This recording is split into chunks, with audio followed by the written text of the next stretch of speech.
Chapter 564.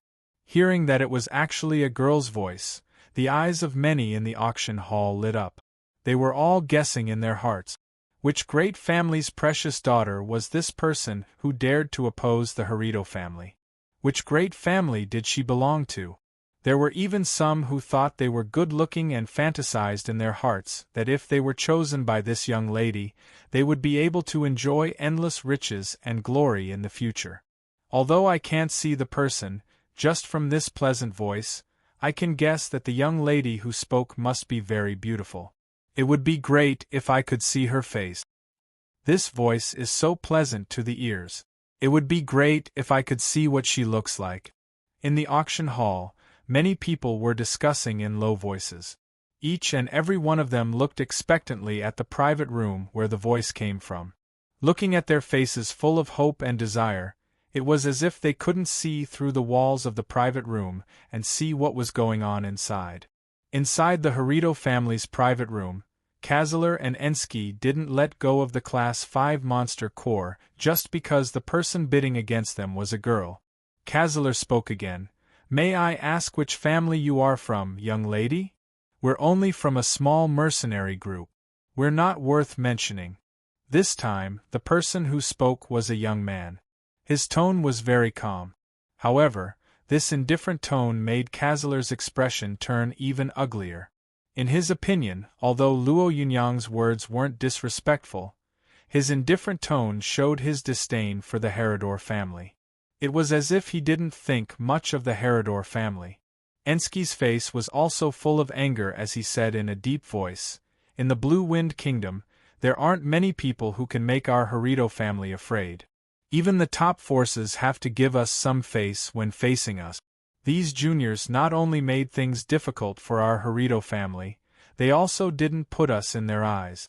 This is simply unforgivable. After the auction is over, no matter who they are, we must teach them a lesson and teach them a lesson." Kazuler also sneered. "That's right, we can't let them off so easily. Judging from their voices, they don't seem very old.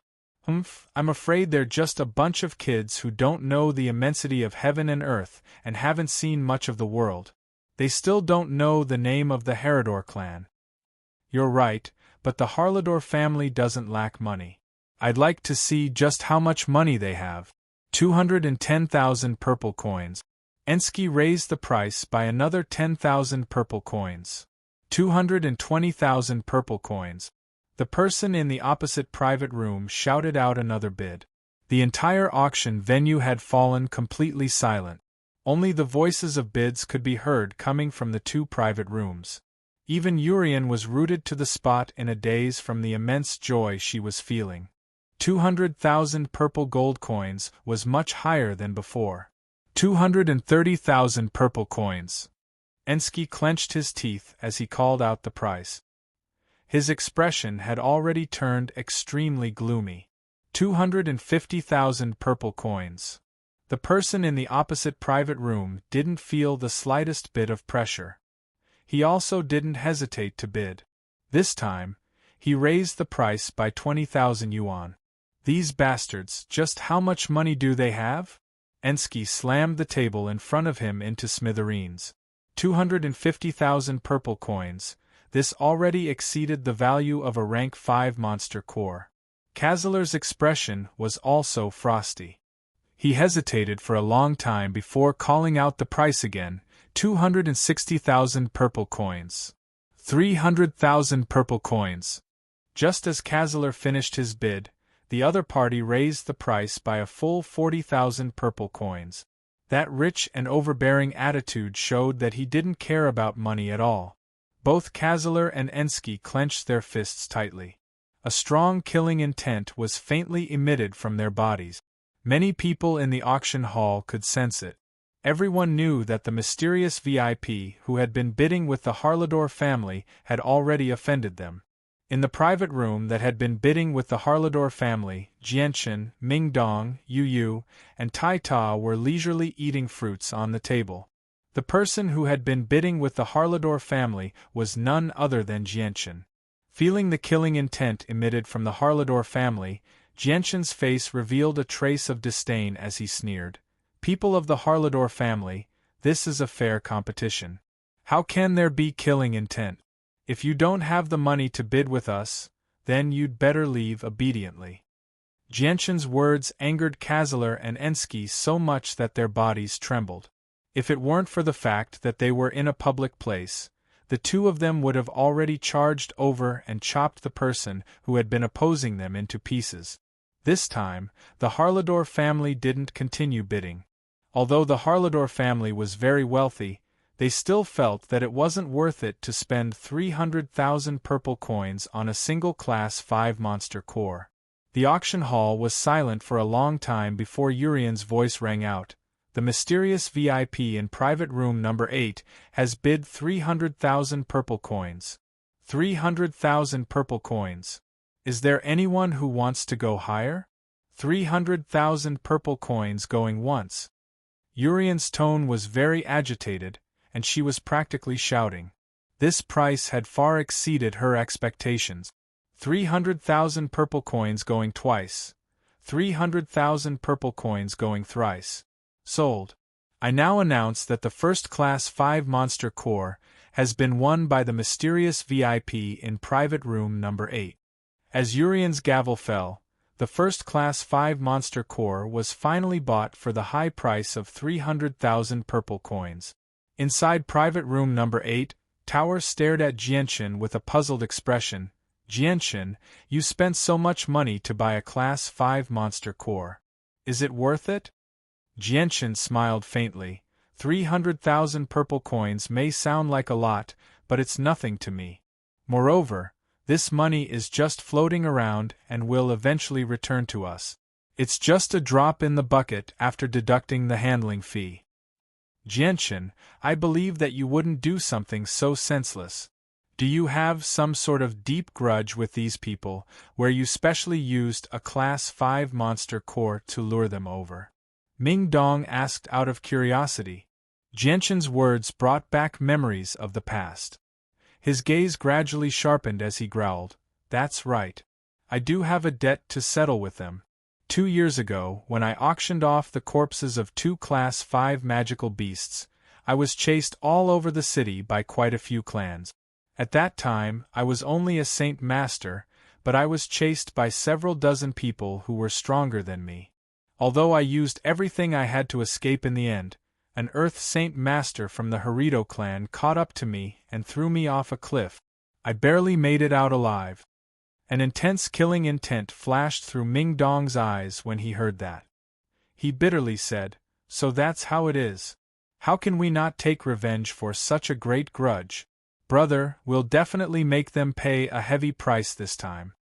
Princess Yu silently sat beside Jianshan without saying anything. She stared deeply at Jianshan, but she was not as calm as she seemed on the surface.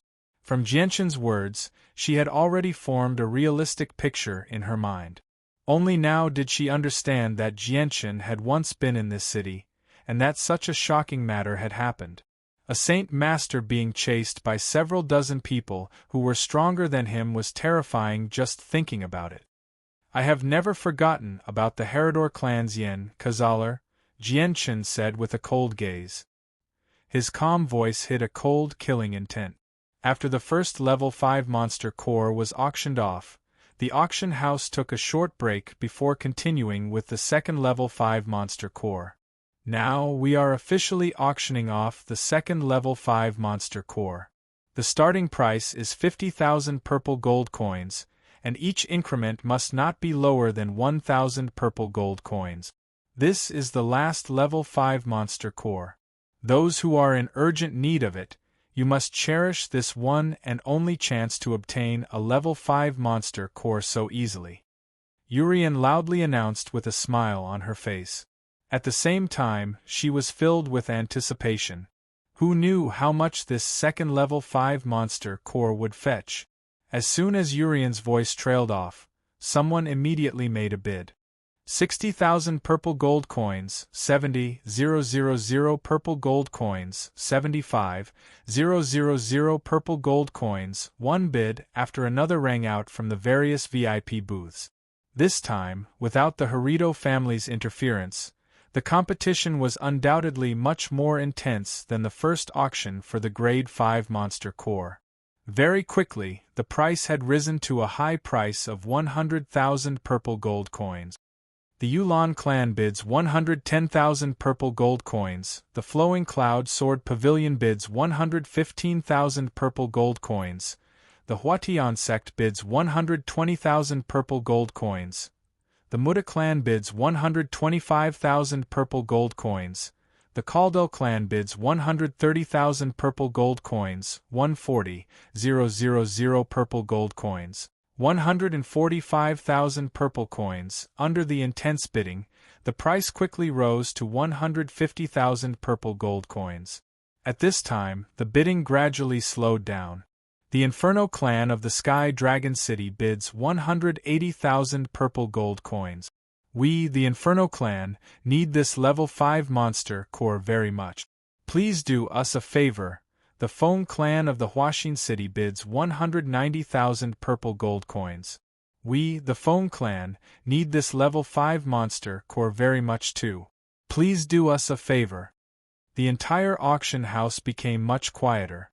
The Inferno clan of the Sky Dragon City and the Foam clan of the Huaxin City were both large clans of first-rate cities. Their strength was not to be underestimated. This made third-rate forces like the Flowing Cloud Sword Pavilion and the Yulan clan not dare to compete with them.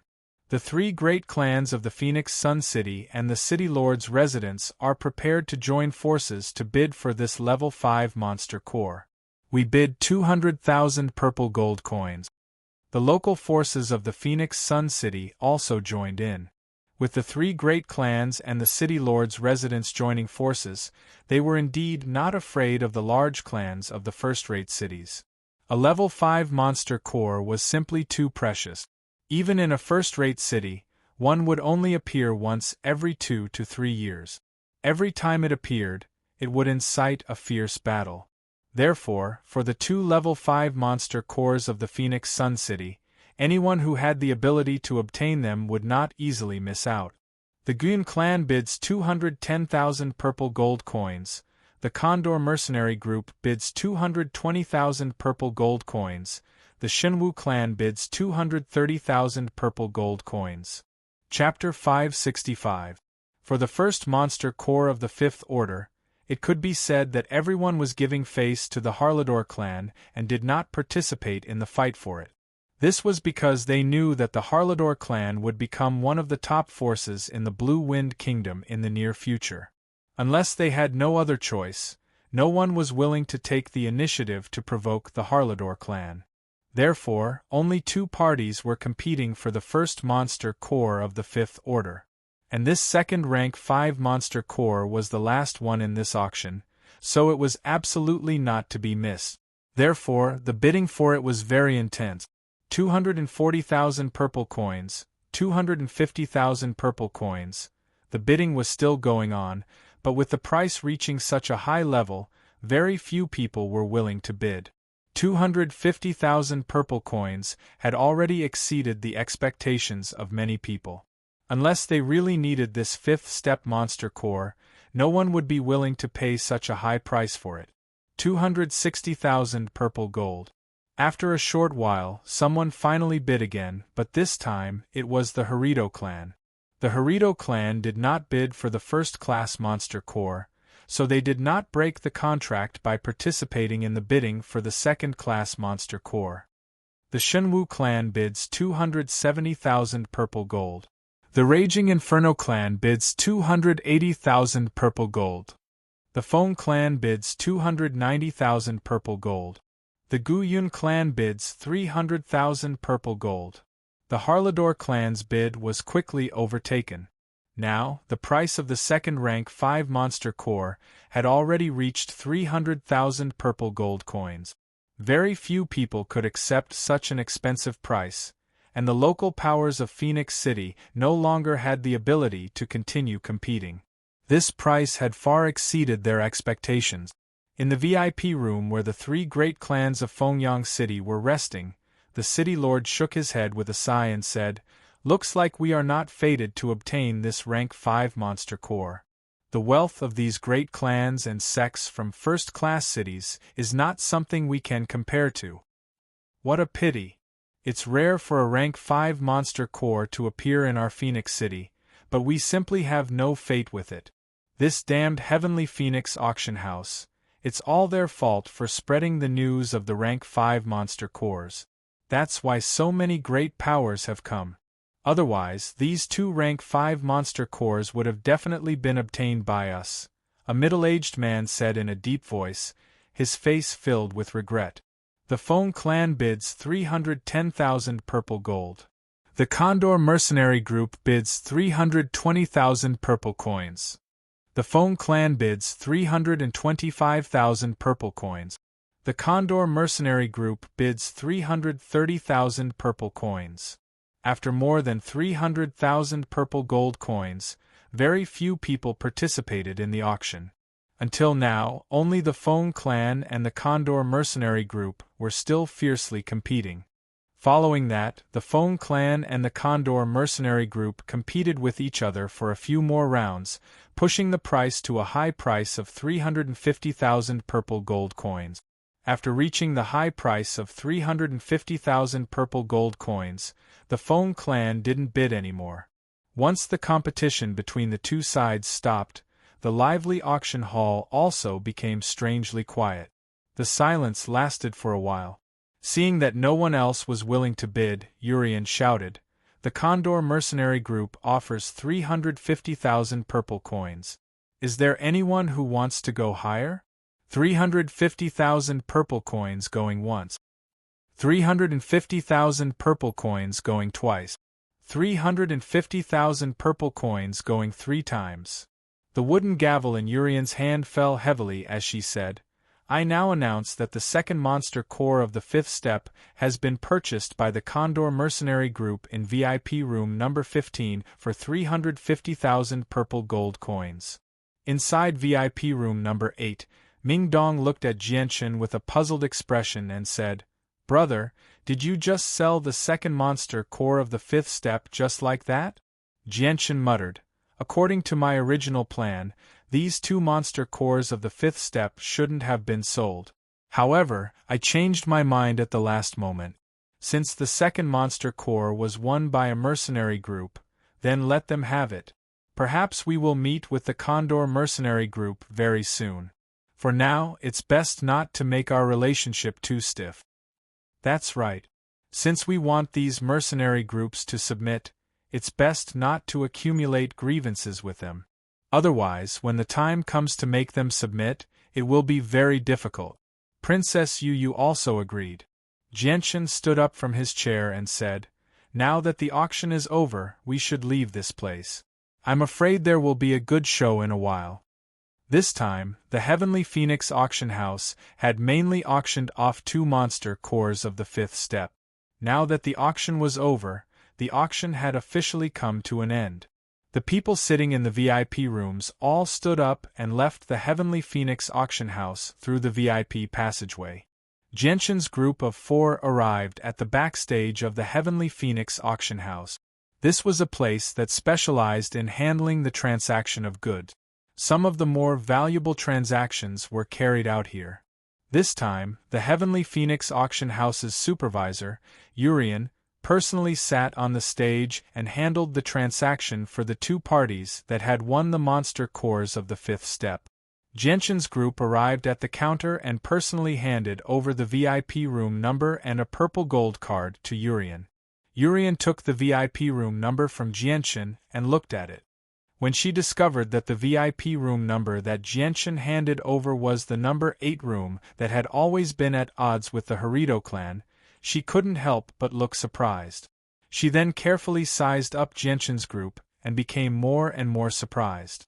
She didn't expect that the mysterious VIP who had always been at odds with the Harito clan was actually these 4 young men in front of her. They didn't even have a single elder.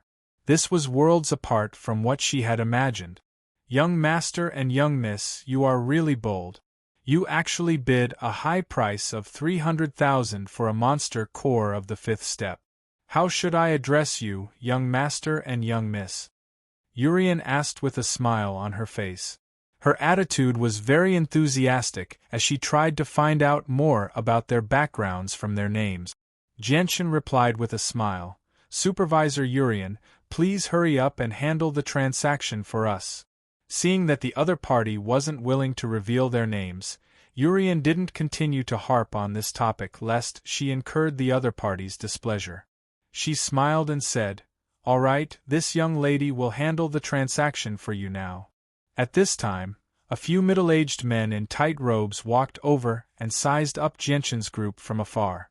The burly middle-aged man walking at the front smiled and said, These young masters and young misses must be the ones who have been bidding with the Harito clan in VIP room number 8. I am the leader of the Condor mercenary band, Eagle Zhongkong. Greetings.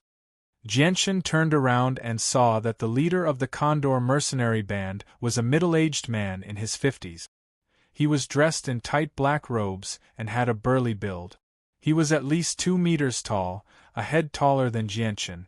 On the left side of his face, there was a hideous wound that destroyed the entire left side of his face, making him look even more ferocious. The leader of the Condor mercenary band, Eagle Zhongkong, was also curious about Jianchen's group. Young masters and young misses, may I know which noble clan you are from in the Blue Wind Kingdom?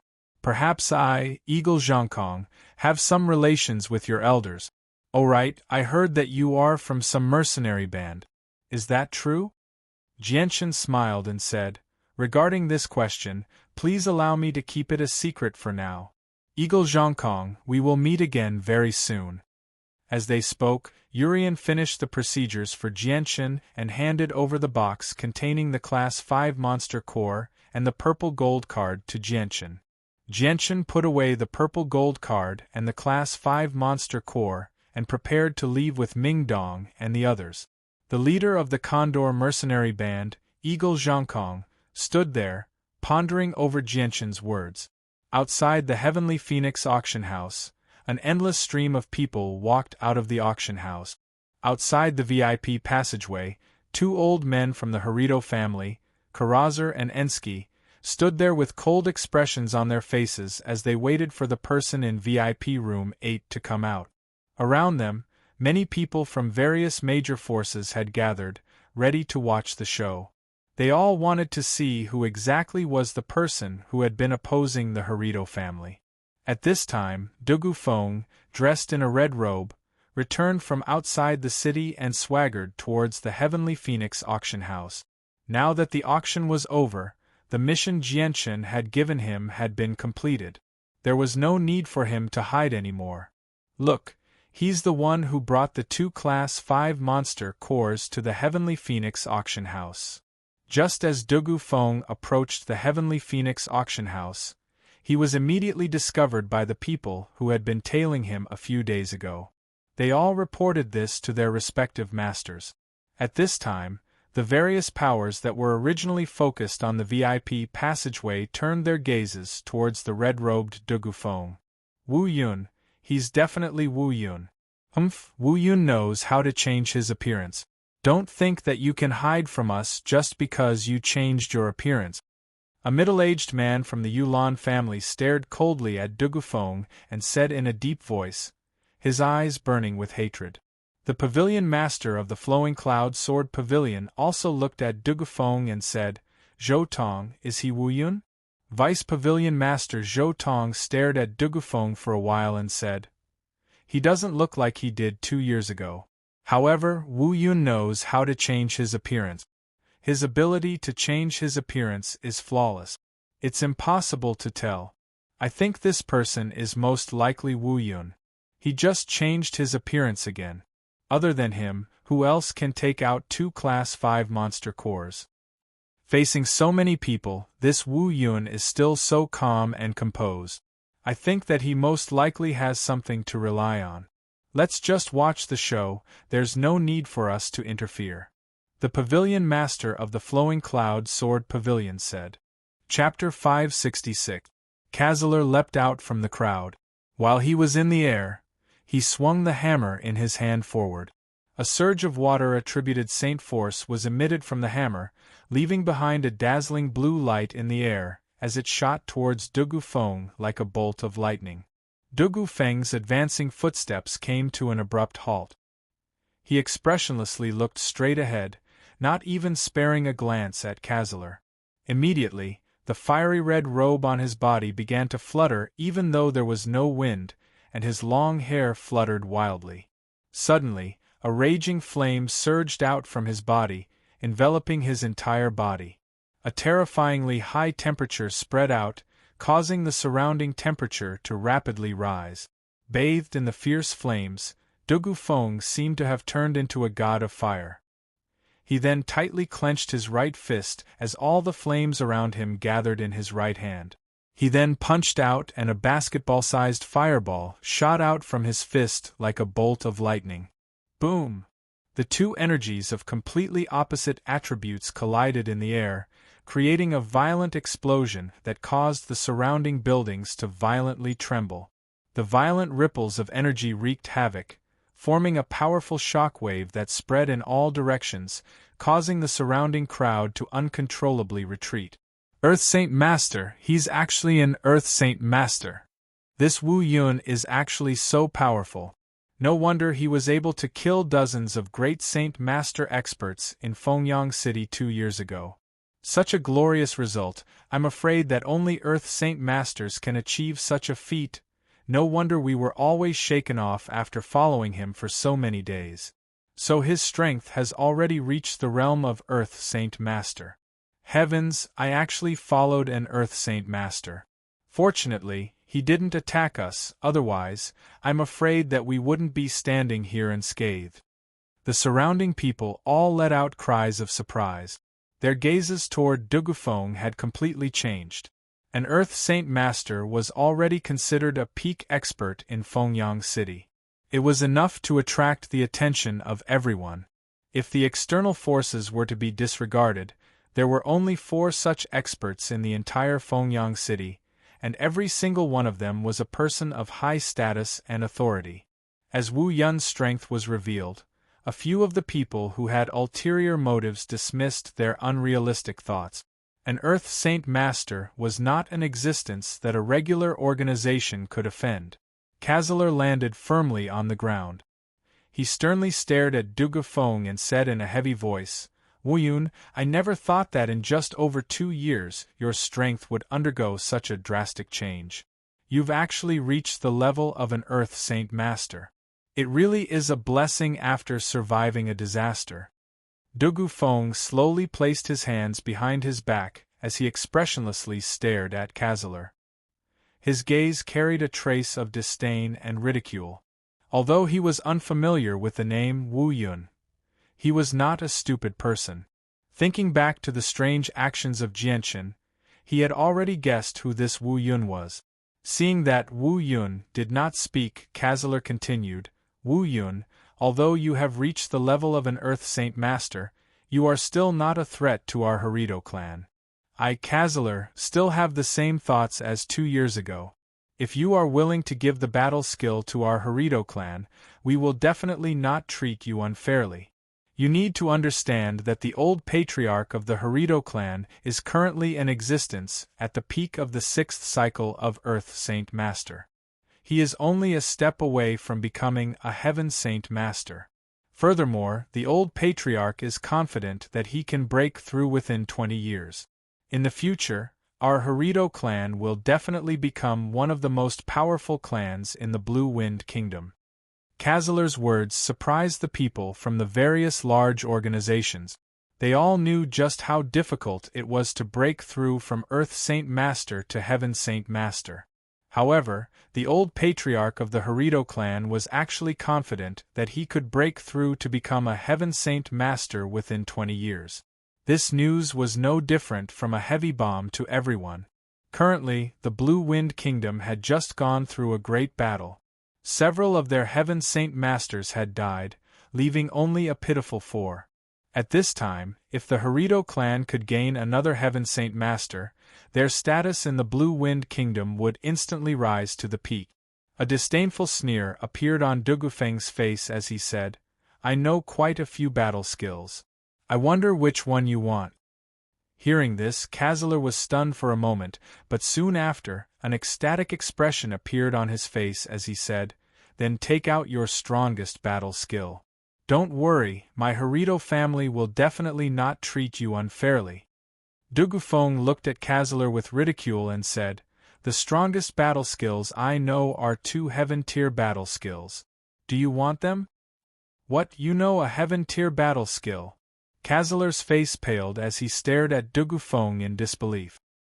His heart was in turmoil. Heaven-tier battle skills were extremely rare on the Tianyuan continent. They were usually only possessed by peak clans with powerful backgrounds. However, in the Blue Wind Kingdom, not a single heaven-tier battle skill had been passed down. Dugufeng's words not only shocked Cazador, even the surrounding people who had come to watch the show changed their expressions at Dugufeng's words. He actually knows a heaven-tier battle skill. Heavens, this can't be true, right? In the surrounding kingdoms, aside from the kingdom of Jessen's Changyang Prefecture, I haven't heard of anyone else who knows a heaven-tier battle skill. Tui, even Heaven Saint Masters rarely know a heaven-tier battle skill. With his strength as an Earth Saint Master, how can he know a heaven-tier battle skill? This can't be trusted. Yeah, it's most likely a lie. The surrounding people discussed spiritedly, but many of them didn't believe that Dugufeng really knew a heaven-tier battle skill. Cazador also didn't believe that this young man in front of him, who was only in his 20s, really knew a heaven-tier battle skill.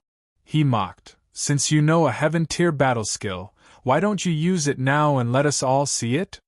"Yeah, use the heaven-tier battle skill and let us see it.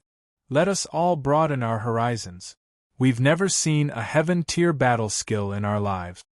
As soon as Cazador finished speaking, many people in the surrounding immediately chimed in. However, all of them looked at Dugufeng with more or less ridicule. Hearing the discussions of the crowd, Dugufeng sneered. At this moment, his eyes suddenly narrowed as he looked behind Cazador. He saw Jianchen, Mingdong, Taita, and Yu Yu slowly walking out from the VIP passageway. Jianchen pushed aside the people in front of him and walked out. He smiled faintly and said, "I never thought that there would be a good show right after the auction ended. Looks like today isn't going to be a peaceful day. Interesting things are happening one after another." Although Jianchen's tone was calm, many people heard him clearly. Immediately, many people shifted their gazes to the 4 of them. Cazador also turned around to look at Jianchen. However, when he saw Jianchen's handsome face that was filled with yang qi, his eyes suddenly narrowed. His mind quickly recalled Wu Yun from 2 years ago. 2 years ago, although Jianchen had deceived many people in Phoenix City with his appearance-changing technique, in the end, when he escaped from the underground well of Phoenix City, his appearance-changing technique had already been washed away by the cold underground water. Therefore, the appearance that Cazador saw after that was no longer his appearance-changing technique, but his real face. Cazador stared at Jianchen's familiar face and said word by word, "So you are the real Wu Yun." Cazador's words caused many people to be startled. Soon after, they turned to look at Jianchen in astonishment. None of them had expected that after such a long commotion, they had all recognized the wrong person. Jianchen walked out from the crowd with large strides and sneered, "Flame, Cazador, I didn't expect you to still remember me. This is really unexpected. That's right, I'm the Wu Yun that you threw off the cliff 2 years ago." Jianchen had personally admitted to his fake identity. This caused everyone to accept that they had indeed recognized the wrong person. The person who sold the 2 Type 5 monster cores was not the Wu Yun from 2 years ago. Over 10 burly men quickly surrounded Jianchen's group. One of them, a middle-aged man, growled, "Wu Yun, you've killed so many experts of my Yulan family. My Yulan family will not spare you. Today you definitely won't be able to walk out of Phoenix City alive." In the camp of the Haiming family, a middle-aged man whispered to the patriarch of the Haiming family, "Patriarch, these are the people who injured the young master a few days ago." Hearing this, the patriarch of the Haiming family's eyes flashed as he said, I didn't expect that the ones who injured my son would be Wu Yun's group. Wu Yun had killed so many experts of my Haiming family 2 years ago. Today we will settle the old and new grudges together. After saying that, the patriarch of the Haiming family waved his hand and brought over 20 experts to surround Jianchen and the rest. Kazaler carefully sized up Jianchen and the rest. However, he could only see the strength of Tai Ta and Yu Yu. As for Ming Dong and Jianchen, they had concealed their auras, so Kazaler could not see their strength. However, Kazaler did not place the two of them in his eyes. After all, the two of them were too young. No matter how powerful they were definitely not his match. Kazaler sneered, Wu Yun, you really came out at the right time. I almost mistook you for someone else. Kazaler then turned his head to look at the cold-faced Dugufeng. After a slight hesitation, he cupped his hands and said, Brother, I mistook you for someone else. Please forgive me if I have offended you. If you have time in the future, you are welcome to visit our Harito family. If it was really Wu Yun from 2 years ago, Kazaler might have killed him without caring about the consequences. This was because he had thrown Wu Yun off a cliff 2 years ago. The enmity between the two of them was so deep that it could not be resolved. Now that he had recognized the wrong person, Kazaler would not continue to make things difficult for an Earth Saint Master. This was because an expert like that was enough to attract the attention of the Harito family. Dugufeng stood there expressionlessly without saying anything. Kazaler did not continue to waste time with Dugufeng. He turned his head to Jianchen and said, Everyone, I, Kazaler, also have some enmity to settle with Wu Yun. Can you hand him over to the Harito family? Chapter 567. As soon as he heard that Jianchen and the others were the ones who had been competing with him for the first-class 5 monster core in VIP Room 8, Kalazer's expression darkened even more. He gritted his teeth and said, So it's you guys who have always been at odds with my Harlador clan. Then there's even less reason for me to spare you. After saying that, Karazer cupped his hands towards the Black Underworld family members and said, Gentlemen, we must take this person who has always been at odds with our Harito family. Please hand him over to us. But don't worry, our Harito family will definitely avenge you. A middle-aged man wearing a luxurious white robe with an extraordinary bearing walked out from the crowd and said with a faint smile, Karazer, this one has some doubts, and I hope the two of you can answer it for us. I wonder what kind of grudge there is between your Harito clan and this little friend of ours, for you guys to insist on fighting to the death. If it's just the incident at the auction, perhaps it's not enough for your Harito clan to hate someone so much. Towards this middle-aged man, Ensky and Karazer did not dare to offend him, because he was the Feng clan's patriarch. At the same time, he was also one of the major powers of the Blue Wind Kingdom, not much weaker than the Harito clan. Ensky looked at Kazaler. He was the only one who could answer this question. Karazer hesitated for a moment, then cupped his hands and said, Feng clan's patriarch, this matter involves a grudge from many years ago, and some of it even involves the interests of my Harito clan. Please forgive me for not being able to tell you. What is it that's inconvenient to tell you? Karazer, I, Zhangkong, am also very curious. Just what did these little brothers do to offend you in the past, for you to actually want to kill them like this? A deep voice came from behind, and a few middle-aged men of the Condor mercenary group walked out from the VIP passage. The one who spoke was the leader of the Condor mercenary group, Zhangkong. Karazer's face sank slightly, but he did not say anything. The Feng family patriarch looked at Dugufeng and smiled. Previously, all of us mistook this brother for Wu Yun from 2 years ago. But Kazaler, the moment you rushed up, you immediately asked Wu Yun to hand over his battle technique. Could it be that Wu Yun has a battle technique that your Harito family has taken a fancy to?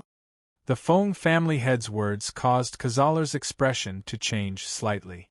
He said, Feng family head, please don't make wild guesses without concrete evidence.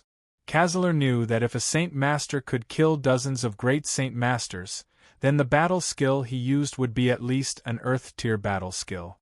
If the news of an Earth-tier battle skill were to spread, then it would probably lead to a fight between the peak forces of the Blue Wind Kingdom. Against these peak forces with Heaven Saint Masters, the Harlador clan could only stand aside. In a place like the Blue Wind Kingdom, an Earth-tier battle skill was enough to attract the attention of the peak forces. This was because the strongest Heaven Saint Masters in the Blue Wind Kingdom only used Earth-tier battle skills. The Feng family head chuckled. He then looked at Jianchen and said, "Little brother, I wonder if what I just said is true." A profound smile appeared on Jianchen's face as he said, "That's right. 2 years ago, the Harito clan's Yen, Cazalor, had indeed taken a fancy to my battle skill, which was why he tried to kill me. He tried to get me to give it to the Harito clan." Jianchen's words caused Cazalor's expression to become extremely gloomy. He now understood that the matter of the battle skill could not be hidden even if he wanted to. Moreover, there were so many people present. Even if they wanted to silence him, they did not have the ability to do so. "Little brother, I wonder what battle skill you grasped that even the Harlador clan coveted it. I presume that the battle skills grade must not be low." Ing Zhangkong stood in front of Jianchen and asked. His expression was very serious. He was also very concerned about this matter. A battle skill that even the Harlador clan coveted? Everyone present thought that the battle skills grade must not be low. This caused the flames of desire to burn in the hearts of the people from the various forces. Everyone wanted to obtain it. Seeing the greed in the eyes of the people around him, Jianchen's lips curled into a disdainful sneer. He slowly crossed his arms in front of his chest and calmly said, "The battle skill I grasped is an advanced Earth rank battle skill." As soon as they heard that it was an advanced Earth rank battle skill, everyone was shocked. Their breathing immediately became heavy as they looked at Jianchen with shining eyes. Their faces were filled with desire. An advanced Earth rank battle skill was already considered one of the top battle skills in the Blue Wind Kingdom. Cazalor's expression suddenly changed. His face was filled with regret. If he had known earlier that Jianchen grasped an advanced Earth rank battle skill, then no matter what, he would have done everything he could to prevent Jianchen from revealing it. This was because once the news of the advanced Earth rank battle skill spread out, then the top forces of the Blue Wind Kingdom would definitely interfere. "Cazalor, why didn't you tell me something so important earlier? You bastard, look at you now. You've ruined everything," Ensky growled at Cazalor in a low voice, his face full of anger. The development of the situation had completely exceeded Cazalor's expectations. Cazalor was also very regretful of his previous impulsiveness. He should not have revealed the secret of the battle skill the moment he saw Wu Yun. "I never thought that little brother actually grasped an advanced Earth rank battle skill. This really makes me feel very surprised. In our Blue Wind Kingdom, I'm afraid that there are not more than 10 types of battle skills like this." Ing Chongkong stood at the back and laughed loudly. His eyes were burning with desire. An advanced Earth rank battle skill, who wouldn't be moved by it? The patriarch of the Feng clan slowly calmed himself down. The light in his eyes flickered a few times as he said, "Little brother, an advanced Earth rank battle skill will only bring you more trouble. It might even bring you a life-threatening situation. I have thought of an extremely good method for you to solve this problem. My Feng clan has a pretty good relationship with the number 1 sect of the Blue Wind Kingdom, the Purple Pole sect. Why don't you sell the advanced Earth rank battle skill to the Purple Pole sect? The Purple Pole sect can guarantee your safety. Once you have the support of the Purple Pole sect, even if you possess an advanced Earth rank battle skill, no one in the Blue Wind Kingdom would dare to make things difficult for you. I hope that little brother can seriously consider this." The patriarch is right. Little brother, the Purple Pole sect is extremely powerful. There are Heaven Saint Masters in the sect. They are one of the peak forces in the Blue Wind Kingdom. Once you have the support of the Purple Pole sect, Even the other peak forces will have to think twice before making a move against you. There is no need to worry about anyone doing anything to you. An old man beside the patriarch of the Feng family spoke as well. He spoke with a sincere tone, as if he was completely thinking for Jian Chen's sake. Hearing the patriarch of the Feng clan's words, Kazalar and Ensky's faces had already become the color of pig liver. They were extremely gloomy. The Purple Pole sect was a peak force in the Blue Wind Kingdom. It was connected to the royal family through marriage. Its strength was not something the Harito clan could compare to. Even if the old patriarch of the Harito clan could successfully break through to become a Heaven Saint Master, he would definitely not dare to make an enemy out of the Purple Pole sect. Not only was the Purple Pole sect much more powerful than the Harito clan in terms of heritage, even the Heaven Saint Masters were peak experts who had made a name for themselves in the Blue Wind Kingdom many years ago. The moment they heard the words Ziji sect, the expressions of quite a few people changed slightly as they sighed endlessly in their hearts. Everyone understood in their hearts that if the latter really handed over the high-level Earth-rank battle skill to the Ziji sect for protection, then they would also lose the opportunity to fight for the battle skill. The strength of the Ziji sect was far from what they could provoke. Jianchen smiled. "Thank you for your kindness, Patriarch Feng. However, I will keep the Earth-tier battle skill, so there is no need for you to worry about it." The Patriarch of the Feng clan's face tightened. He said sincerely, "Little brother, you must consider this carefully. A high-level Earth-tier battle skill is extremely precious. Without the protection of the Purple Pole sect, you will encounter endless trouble. You may even lose your lives because of it." The patriarch of the Feng clan also hoped that he could persuade Feng Chen to hand the battle skill over to the Purple Pole sect. If this matter was settled, the Purple Pole sect would not mistreat their Feng clan. Moreover, the relationship between the Feng clan and the Purple Pole sect would become even closer. Jianchen shook his head without any hesitation. "There is no need for Patriarch Feng to worry about this. We will deal with the small problems." Jianchen's refusal to seek protection from the Purple Pole sect made everyone's eyes light up. Flames of hope began to burn in their hearts. Although they knew that even if they obtained the battle skill, they would have to hand it over to the peak organizations, at the very least, they would have the right to plagiarize a copy and practice it for themselves. "Wu Yun, you killed so many experts of my Yulan clan 2 years ago. How do you explain this?" a member of the Yulan clan asked. He also wanted to use their past grievances to participate in the fight for the Earth-tier battle skill. "You also killed many people of my Haiming clan. A few days ago you even heavily injured my son. My Haiming clan will not stand idly by," the patriarch of the Haiming clan said in a deep voice. "And my Yang clan, Wu Yun. 2 years ago you killed many experts of my Yang clan. Today we will properly settle this debt. And my Mu Tian clan." The various organizations that had a grudge against Jianchen 2 years ago stood out one after another. Everyone was using this as a pretext to make a fuss. They only wanted to use the matter from 2 years ago to reasonably intervene. Everyone wanted a share of the Earth-tier battle skill. As for the large families from the first-tier cities, very few people spoke. They stood there silently, observing the development of the situation.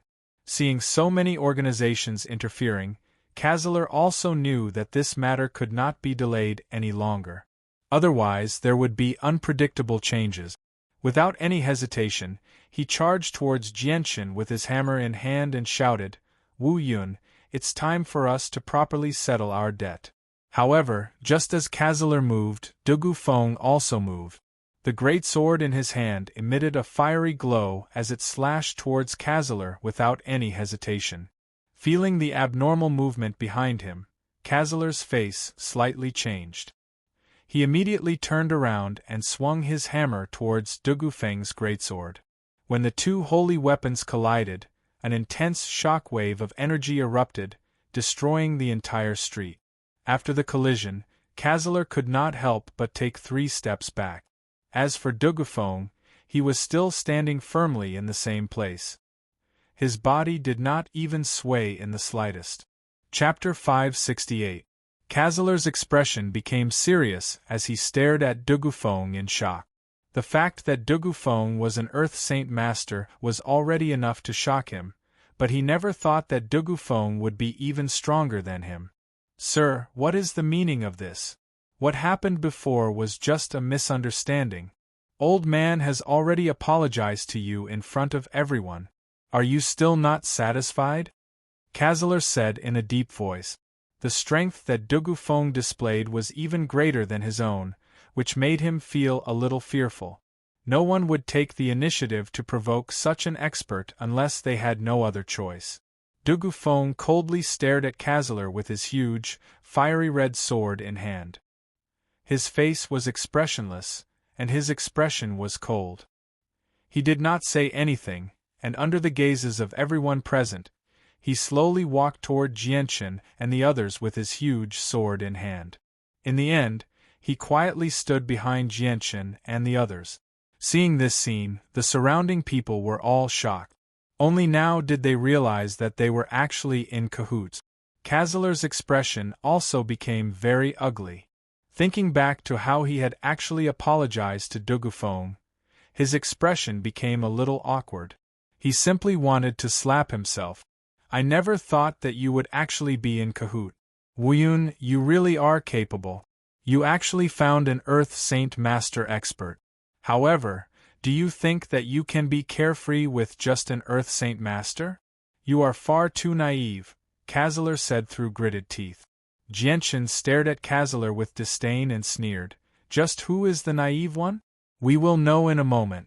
Yen, Kazaler, the debt from 2 years ago, it's time to properly settle it today.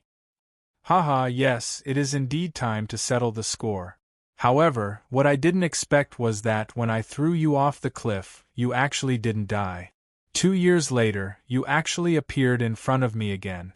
Regarding the matter of that year, you must hate me very much. Now I, Kazaler, will give you a fair chance for a duel. However, there are too many people here, so let's settle this outside. Kazaler sneered. Now that the latter's combat skill had been exposed, many of the people present wanted to obtain it. The most direct way to obtain the combat skill was to kill the latter and take the combat skill from him. If the combat skill was not on him, then they would directly capture him and bring him back to the family. Then, they would torture him and force him to reveal the contents of the combat skill. Therefore, several parties who had grudges against Jianchen were now scrambling to tell the others about their grudges against Jianchen. They wanted to use this as an excuse to capture Jianchen in a reasonable manner. Then, they would be able to obtain the battle skill first and make a copy of it for safekeeping. Kazaler also had the same idea in his heart. Jianchen gently shook his head and said, "This place is spacious enough. Let's settle it here. I don't have the time to accompany you all to run around." Jianchen coldly looked around and sneered. 2 years ago, I formed a grudge with many of the people present here. Now, all those who wish to take revenge, please step forward. Today, we will settle the grudges of the past. Brat, you sure are arrogant. Don't think that you'll be fine just because you invited an Earth Saint Master. You killed quite a few people from the 3 great clans of Fengyang City back then, so we definitely won't let you off so easily, the old man sneered. Another 30 people walked out from the crowd. They were from the other 2 great clans of Fengyang City.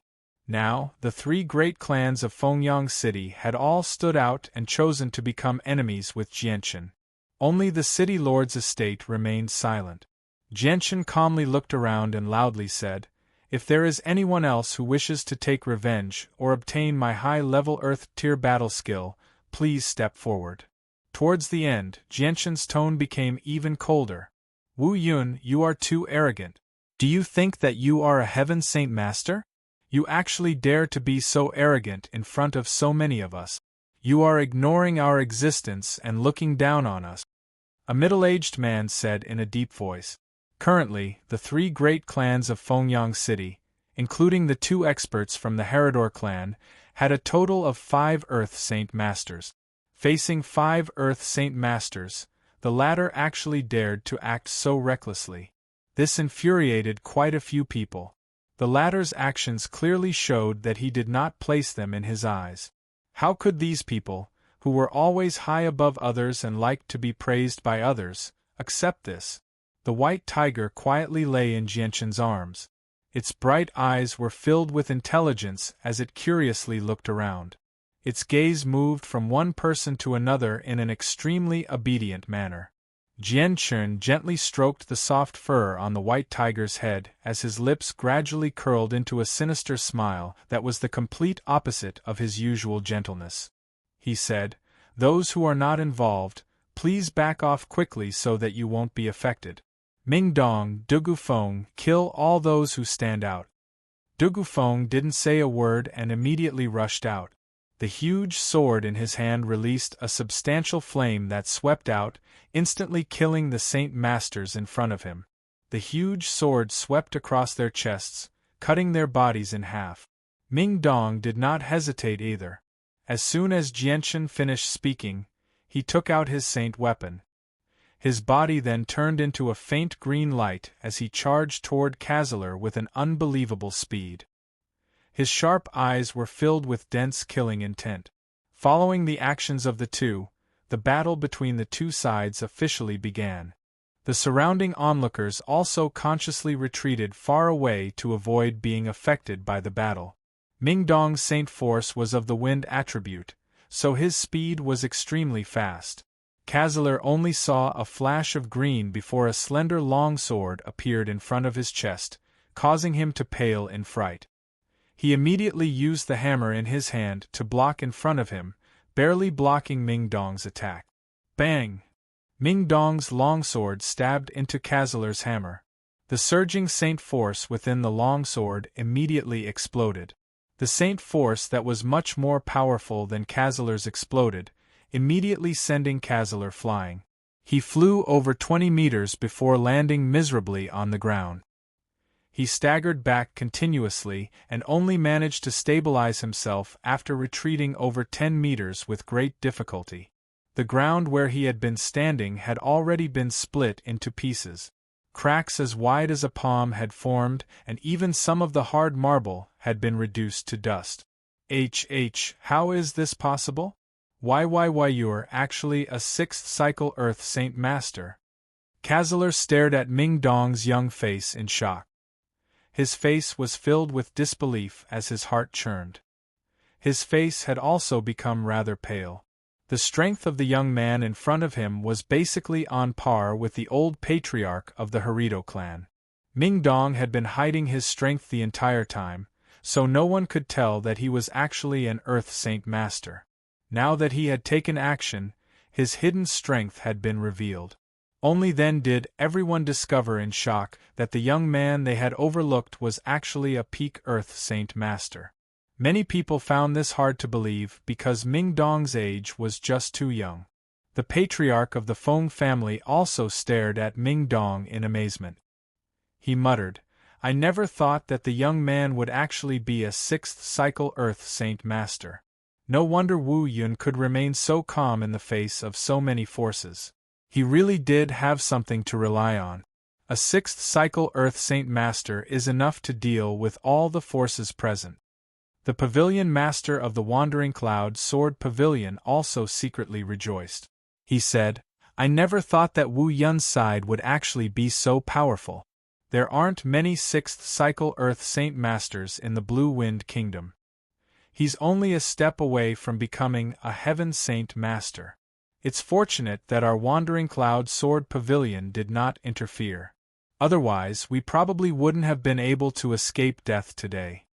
Vice Pavilion Master Zhou Tong also rejoiced.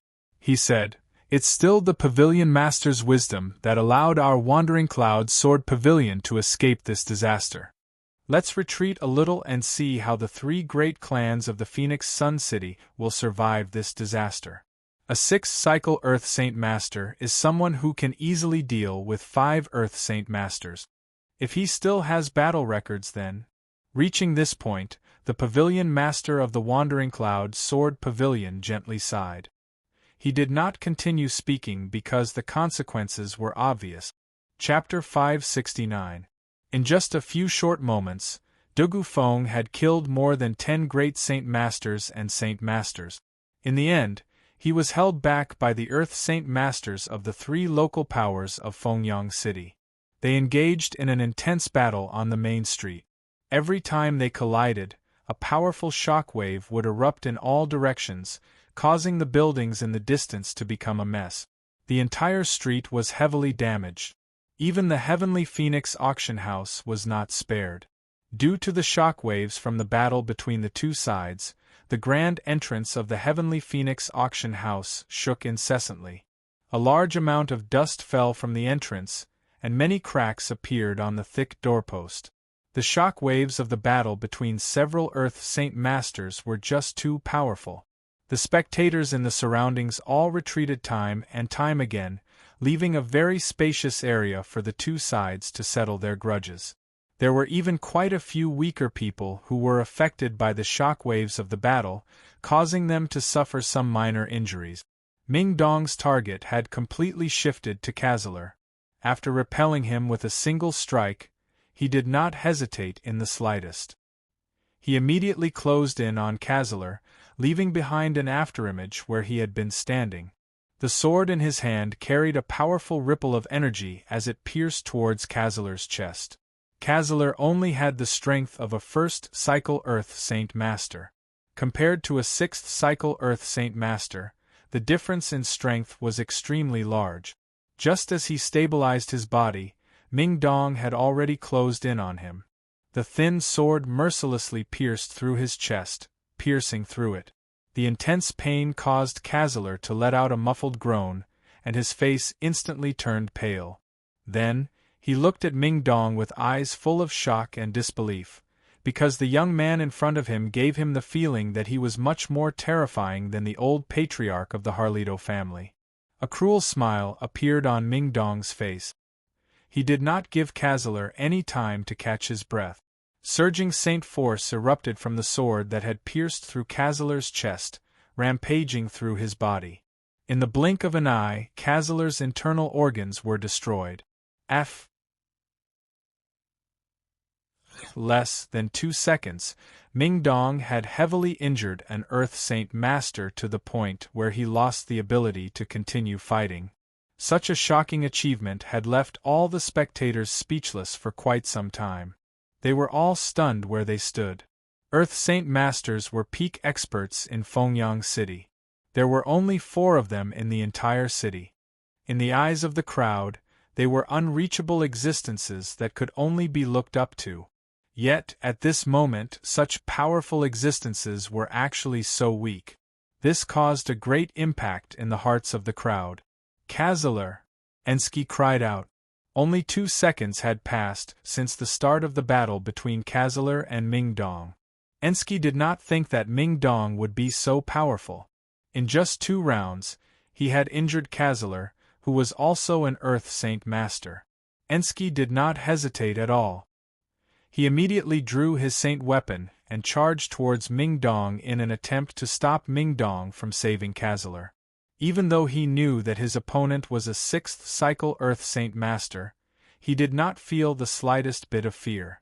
Seeing Ensky charge over, a strong killing intent flashed through Ming Dong's eyes. With a sneer, his body swayed slightly as he arrived in front of Ensky. The sword in his hand stabbed out like a bolt of lightning. Ensky was slightly stronger than Kazaler as he was a 2nd cycle Earth Saint Master. However, compared to Ming Dong, the difference was still extremely large. In their first clash, Ensky was completely suppressed by Ming Dong. He could not even fight back and could only defend himself. "Sir, I don't know why you would risk offending my Harito clan to help Wu Yun. As long as you don't interfere, my Harito clan can give you whatever Wu Yun can give you. There's no need to become enemies with my Harito clan. You should know that the old patriarch of my Harito clan will soon break through to Heaven Saint Master and become a peak expert of the Blue Wind Kingdom. Why don't we bury the hatchet and work together to kill Wu Yun and take his battle skill and comprehend it together?" Ensky loudly said. He knew that he was not Ming Dong's opponent, so he tried to use benefits and the power of the Harito clan to intimidate Ming Dong. However, how could Ensky understand just how close the relationship between Ming Dong and Jianchen was? Not only did his words not have any effect, they had instead aroused Ming Dong's killing intent. Just because of what you've said, I'll definitely kill you today. Ming Dong growled. His voice was cold and his eyes were filled with killing intent. His attacks became even more ferocious. Under Ming Dong's full-powered attacks, the pressure on Ensky increased. He was only able to block 3 moves before his right arm was cut off by Ming Dong. Arg! The pain of losing his arm caused Ensky to cry out in pain. His cry reverberated through the entire area, causing everyone who heard it to feel their hairs stand on end. This was a cry that came from an Earth Saint Master. The excruciating pain ravaged Ensky's nerves, reducing his reflexes to the lowest level. Just as he was enduring the excruciating pain, a faint green light flashed across his eyes. Ensky then lost his senses, and the screams in his mouth came to an abrupt halt. His head had already been separated from his body and was flying high up into the air. Below him, a bright red pillar of blood shot up into the sky like a fountain, spraying a full 2 meters into the air. Everyone in the surroundings stared at this scene in a daze. Disbelief filled their faces. No one would have thought that an Earth Saint Master would die in such a short time of battle. Moreover, it would be in such a miserable state. His entire head had been chopped off, leaving him without a complete corpse. Even the large clans from the first-class cities were stunned by this scene. An Earth Saint Master had died just like that. The scene that had just unfolded before everyone's eyes was extremely impactful. On the other side, the 3 Earth Saint Masters battling Dugufeng were also stunned by this scene. However, they quickly returned to their senses and looked at each other. Without any hesitation, they abandoned Dugufeng and charged toward Jianchen and Yu Yu, as if they had a tacit understanding of each other. They attempted to use the 2 of them to threaten Ming Dong and Dugufeng. Seeing that the 3 of them did not flee and instead charged toward Jianchen, Ming Dong and Dugufeng revealed a mocking expression. They did not stop the 3 of them and instead charged toward the others. This was because Jianchen had ordered that anyone who participated would be killed without mercy. Jianchen expressionlessly stared at the 3 Earth Saint Masters charging at him. His lips gradually curled into a disdainful sneer. With a light tap of his finger, 3 strands of sword chi shot out from the tip of his finger towards the 3 Earth Saint Masters.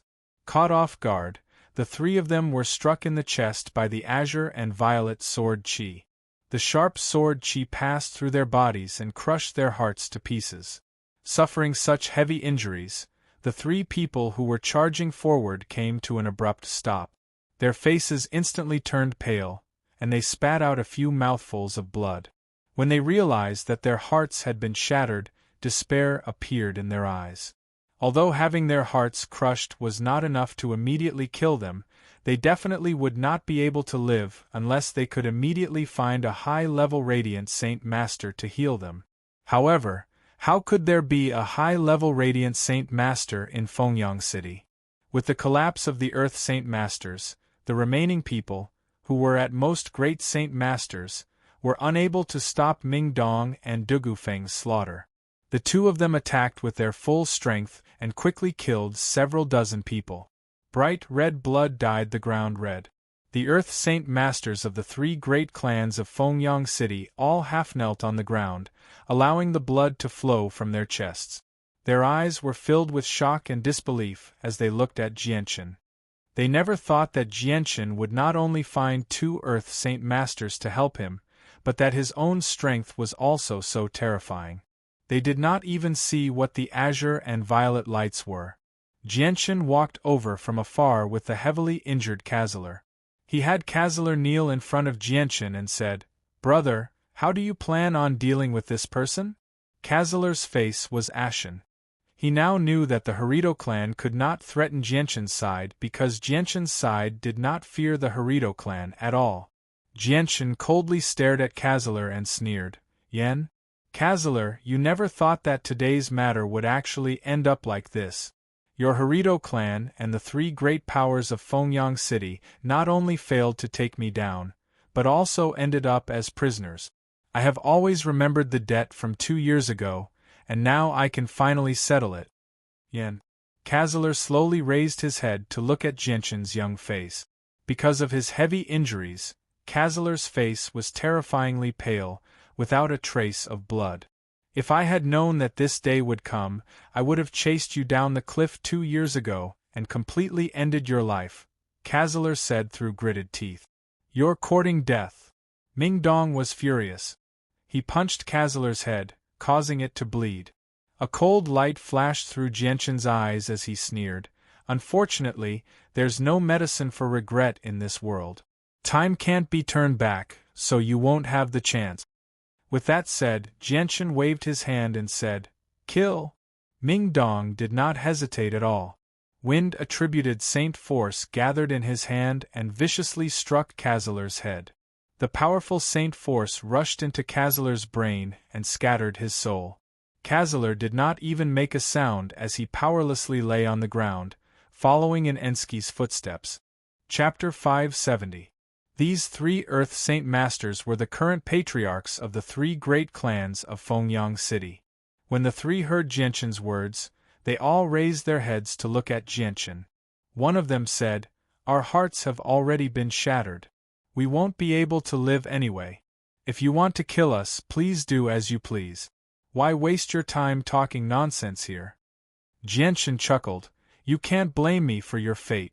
If you want to blame someone, blame yourselves for being too greedy. You brought this upon yourselves. You can't blame anyone else. We can only blame ourselves for being weaker than you. Otherwise, the one kneeling on the ground right now would be you and not us. A middle-aged man said hatefully. Since they were going to die anyway, they had no choice but to throw caution to the wind. They were not afraid of angering Jianchen. Jianchen nodded and smiled. That's right. You're right. If we weren't stronger than you, the one kneeling on the ground right now would probably be me. On this continent there is no such thing as reason. Everything is based on strength. As he spoke, Jianchen glanced back at Tai Ta, who was standing behind him. He saw Tai Ta standing there with a blank expression as he stared at the corpses and blood on the ground. His face was filled with an unbearable expression. It wasn't that Tai Ta had never seen a bloody scene before. However, those scenes were all made up of the corpses of magical beasts. This was the first time he had seen a bloody scene made up of human corpses. Seeing such a cruel scene for the first time made it very difficult for him to get used to it. It was also very difficult for him to accept it. Jianchen sighed. Tai Ta's personality was simple and honest. If he wanted him to get used to the environment of the Tianyuan continent, he would need some time. Jianchen glanced at the 3 patriarchs of Fengyang City and said, From today onwards, there will be no more 3 great clans in Fengyang City. In order to lessen your pain, I will send you on your way now. There were quite a few clans in Fengyang City. If the 3 Earth Saint Masters died, then the 3 great clans' positions would be taken by others. Jianchen gently raised his right hand and flicked his finger. 3 rays of sword chi shot out from his fingertips and instantly shot into the heads of the 3 men, scattering their souls. Even though they were Heaven Saint Masters, they had no chance of survival. The patriarchs of the 3 great clans of Fengyang City softly fell to the ground and quickly lost their lives. In a private room, 3 of the original 4 experts of the Phoenix Sun City had died. Only the City Lord, an Earth Saint Master, remained. The City Lord of Fengyang City stood silently in the distance as he watched the scene unfold before him. His expression was complicated and pained. The death of the 3 Earth Saint Masters had greatly weakened the strength of Fengyang City. However, he was helpless in the face of all this. He had no power to change anything. The City Lord of Fengyang City stood in the crowd without saying a word. Even though the 3 patriarchs of the 3 great clans had been killed, He didn't dare to say anything. This was because Jianshan's group had displayed great strength. The city lord didn't dare to offend them, so he didn't dare to interfere in this matter. He didn't even dare to say a word. However, Jianshan had killed the 3 Earth Saint Masters with just a flick of his finger. This strength and method once again stunned the spectators. They all felt that it was inconceivable. Following this, the way the crowd looked at Jianshan underwent a huge change. Originally, their understanding of Jianshan's strength was still at the level of 2 years ago. They all thought that in a mere 2 years, Jianshan's strength wouldn't have changed that much. Even if his cultivation talent was extraordinary, it would already be very impressive for him to reach the Great Saint Master realm. As for reaching the Earth Saint Master realm, that was simply impossible. This was because Jianshan's current appearance was just too young. But now, the spectators suddenly understood that Jianshan's calmness in the face of the Harito clan and the 3 great clans of Fengyang City wasn't because of Ming Dong and Dugu Feng, 2 Earth Saint Masters. Instead, it was because he himself possessed extremely terrifying strength. He didn't even consider his opponents to be a threat. Mixed in the crowd, the large clans from the first-class cities all looked at each other with serious expressions. Everyone's foreheads were covered in a thin layer of cold sweat as their hearts beat wildly. Previously, when they found out that Yi Shiwen had a battle skill, greed had indeed appeared in their hearts. There were even a few powers that almost couldn't resist interfering. However, they lacked a reasonable excuse. Coupled with the interference of the Harito clan and the 3 great clans of Fengyang City, they were able to endure it. But now, after witnessing the strength displayed by Jianshan's group, all those who harbored improper thoughts felt a deep sense of lingering fear. They inwardly rejoiced that they hadn't done anything rash before. Otherwise, they would be one of the corpses lying on the ground right now.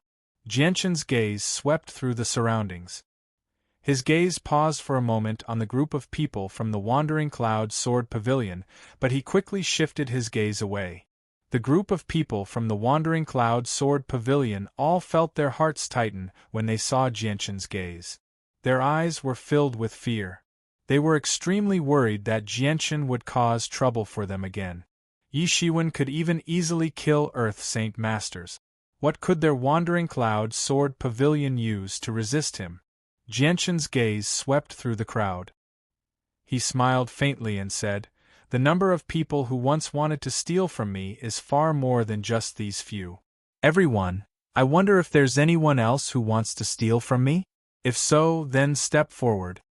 The entire area was silent. No one said a word. At this moment, a white-robed old man with a head full of white hair stepped forward. He clasped his hands respectfully to Jianshan and said, "Esteemed expert, I am the Pavilion Master of the Wandering Cloud Sword Pavilion. In view of the matter 2 years ago, I represent the Wandering Cloud Sword Pavilion to sincerely apologize to you. I hope that you won't hold a grudge against us and forgive the disrespect of our Wandering Cloud Sword Pavilion. Although our Wandering Cloud Sword Pavilion is only a third-rate power, we are still capable of handling some small matters. If there's anything you need our Wandering Cloud Sword Pavilion to do in the future, feel free to let us know. Our Wandering Cloud Sword Pavilion will definitely do our best." The Pavilion Master of the Wandering Cloud Sword Pavilion spoke with an extremely sincere tone. His attitude was humble as he apologized to Jianshan. He knew that this might be the only way to protect the Wandering Cloud Sword Pavilion. 2 years ago, those who chased after Jianshan all over the city had all been killed by Ming Dong and Dugu Feng. The 3 major powers of Fengyang City, the Yulan clan, Muda clan, and the others, had all been wiped out. Of those present, the Wandering Cloud Sword Pavilion was probably the only power that had survived the pursuit of Jianshan 2 years ago. Seeing how the Pavilion Master of the Wandering Cloud Sword Pavilion spoke with sincerity, as well as the fact that they didn't participate in the previous matter, Jianshan didn't make a fuss about it. Instead, he smiled faintly and said, "Even though I, Jianshan, am a vengeful person, I'm not a narrow-minded person. Since Pavilion Master is so sincere in your apology, I'll write off the matter from 2 years ago." Hearing those words, those from the Wandering Cloud Sword Pavilion felt as though they had been granted amnesty. Every single one of them revealed a look of joy on their faces. "Thank you for showing mercy to my Wandering Cloud Sword Pavilion, little brother. My Wandering Cloud Sword Pavilion is extremely grateful that you didn't kill us today. If little brother has any needs, my Wandering Cloud Sword Pavilion is willing to do anything for you," the Pavilion Master of the Wandering Cloud Sword Pavilion said gratefully. The strength that Jianshan had displayed today was just too powerful. Even the Pavilion Master of the Wandering Cloud Sword Pavilion wanted to submit to him. Jianshan could naturally tell that the Pavilion Master of the Wandering Cloud Sword Pavilion wanted to submit to him, but he didn't say anything. The Wandering Cloud Sword Pavilion could only be considered as a third-rate power in the Blue Wind Kingdom. They didn't even have an Earth Saint Master. How could he be interested in such a power? "Dugufeng, go to the Heavenly Phoenix auction house and get the money from selling the 2 Class 5 monster cores." Jianshan turned to Dugufeng and said. Dugufeng nodded silently. Without saying anything, he turned around and walked into the Heavenly Phoenix auction house. Ming Dong didn't stay idle either. He arrived before the corpses of the 5 Earth Saint Masters and took their space rings. He had obtained a total of 3 space rings and 2 space belts. Ming Dong took out 5 glittering purple gold cards from the space rings and giggled. "There are actually 5 purple gold cards.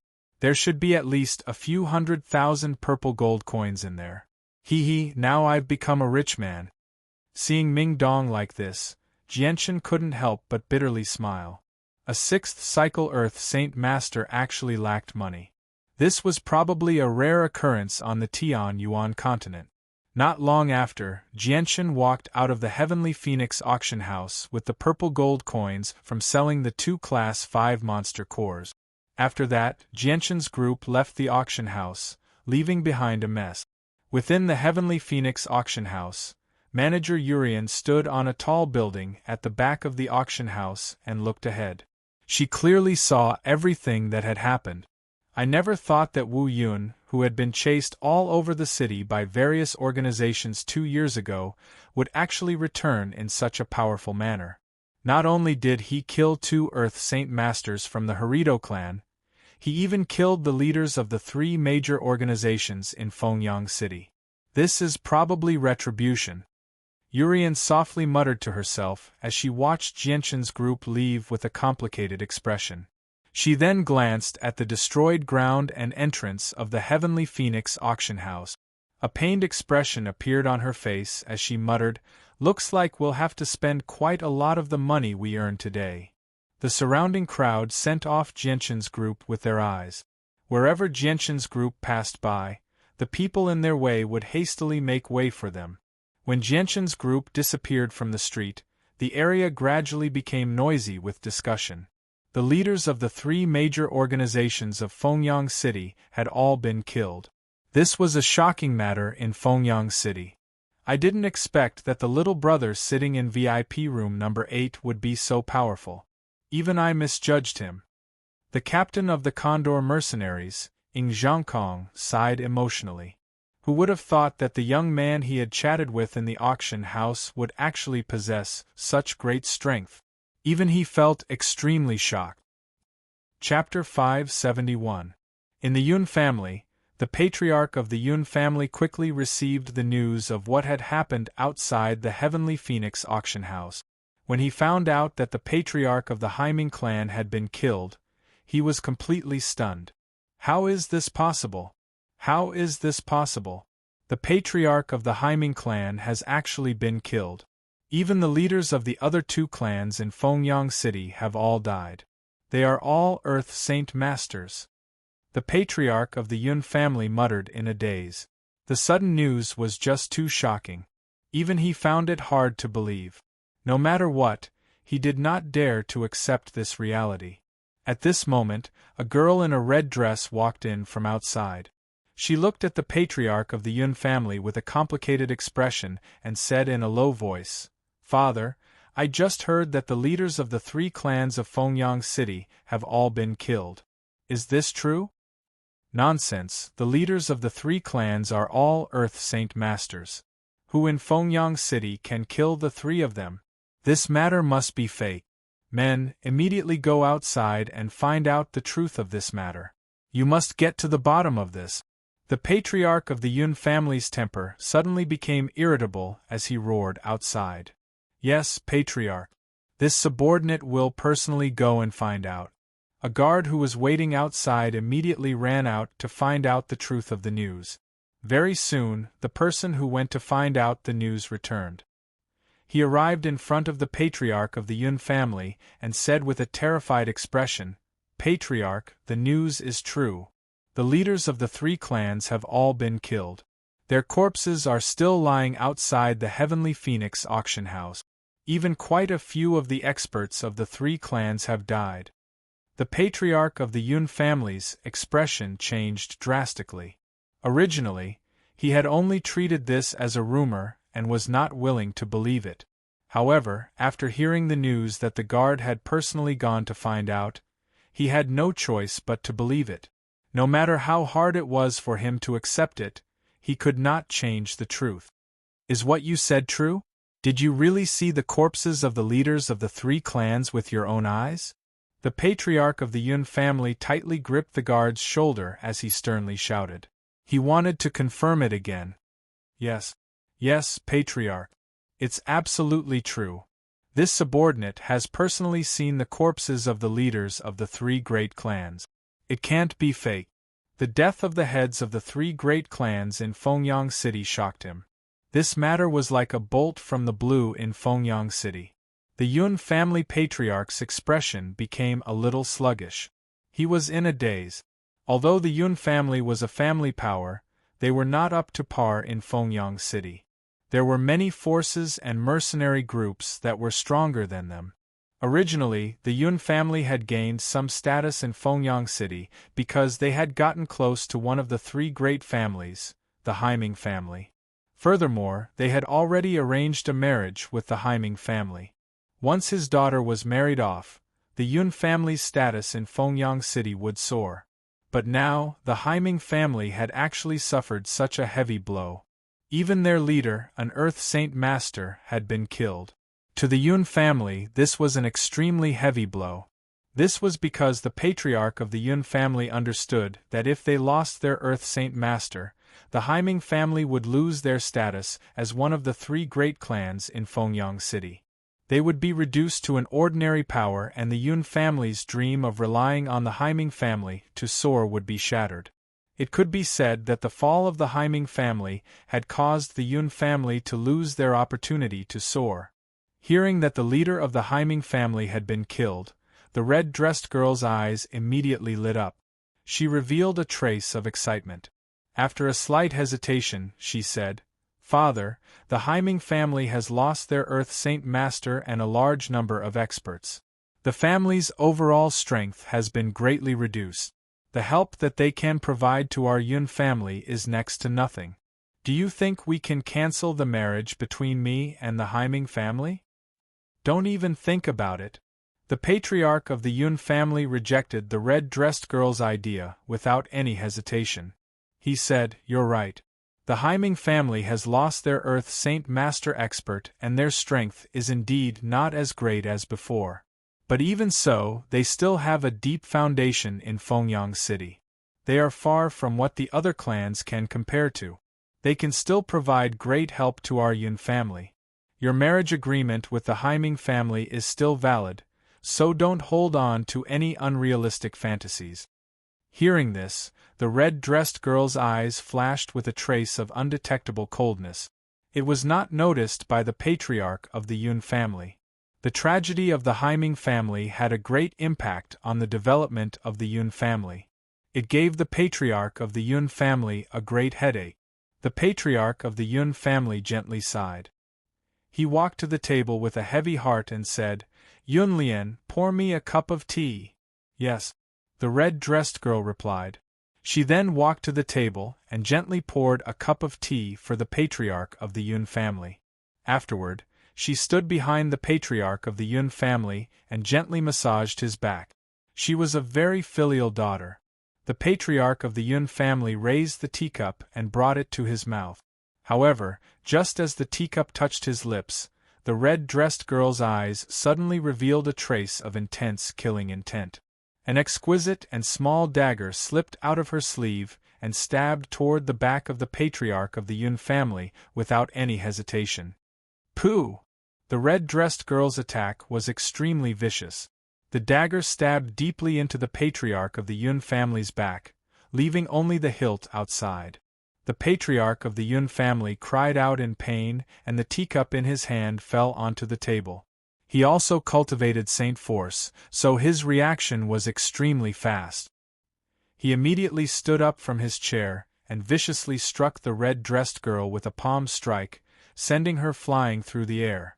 She heavily slammed into the wall and fell down. She spat out a few mouthfuls of blood, having already been heavily injured. The head of the Yun family pulled out the small and delicate dagger from his back. He looked at the woman in the red dress in disbelief and asked sternly, "Yun Lien, what are you doing? How dare you kill your father?" The red-dressed girl crawled up from the ground. Tears flowed from her eyes as she resentfully stared at the patriarch of the Yun family. She gritted her teeth and said, "You're not fit to be my father. You murderer of my mother. Don't think I don't know what you did to my mother in the past. I want revenge for her." The patriarch of the Yun family's expression changed. He threw away the dagger in his hand and furiously said, "Yun Lien, are you crazy? What are you saying?" At this moment, Yun Lien had already lost her usual demeanor as a young lady. She roared at the patriarch of the Yun family, "Yun Tian, don't play dumb here. Tell me, just how did my mother die?" The patriarch of the Yun family's face sank. "Didn't your mother die of a serious illness? You're lying. Don't even think about lying to me. Don't think I don't know what happened that night. I saw it clearly from the shadows. My mother didn't die of a serious illness at all. She was beaten to death by you. You murderer of my mother, you're not fit to be my father," roared the red-dressed girl. "What did you say? You saw it clearly from the shadows?" The patriarch of the Yun family stared at the red-dressed girl in shock as he asked in disbelief. The woman in the red dress stared at the head of the Yun family with eyes full of resentment. She gritted her teeth and said, "That's right. I hid in the dark and saw clearly what you did to my mother that night. My mother was beaten to death by you. My mother was once a cultivator, and even grasped an earth-tier battle skill. However, because her saint weapon was destroyed, she was reduced to a cripple. You unintentionally learned that my mother grasped an earth-tier battle skill, so you wanted my mother to teach you the battle skill.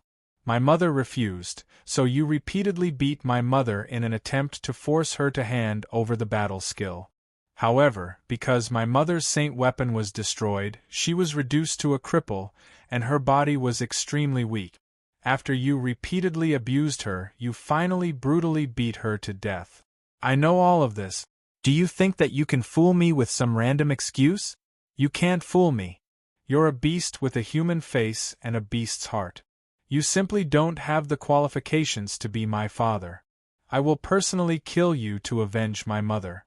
The patriarch of the Yun family's face had completely changed. He glared at the red-dressed girl and growled, "I never thought that you would know about this so clearly. I've underestimated you. You actually hid such an important matter in your heart without me noticing at all. You're so scheming at such a young age.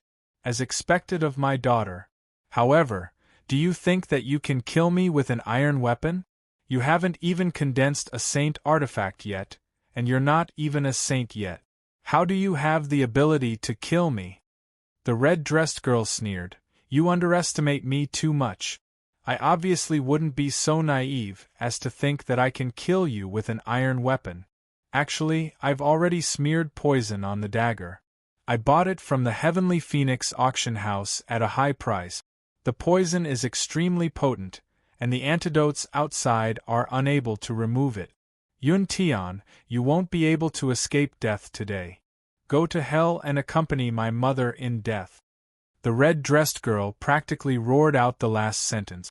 "What? You actually smeared poison on the dagger?" The patriarch of the Yun family's face changed drastically. His face was filled with fear, and he immediately charged towards the red-dressed girl. "Give me the antidote!" The red-dressed girl was already prepared. As soon as the patriarch of the Yun family moved, she immediately turned around and ran towards the door, disappearing very quickly. The patriarch of the Yun family did not chase after her. He stared in the direction that the red-dressed girl had disappeared with resentment. He gnashed his teeth and said, "You damned girl, you actually dared to murder your father. I won't let you off. You won't be able to get far." The patriarch of the Yun family immediately returned to his room.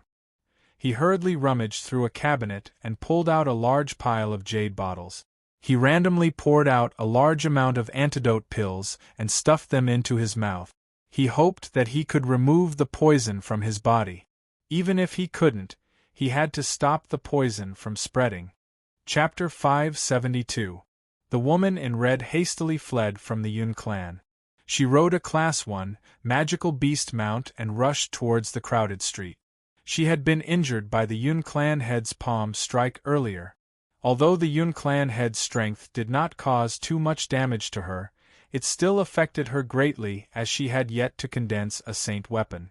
As a result, her face turned pale. "Capture her! You unfilial daughter, you actually dared to murder your father!" The Yun family patriarch's violent voice came from behind. The back of the Yun family patriarch's clothes had already been dyed red with blood, and he was leading several dozen guards in hot pursuit.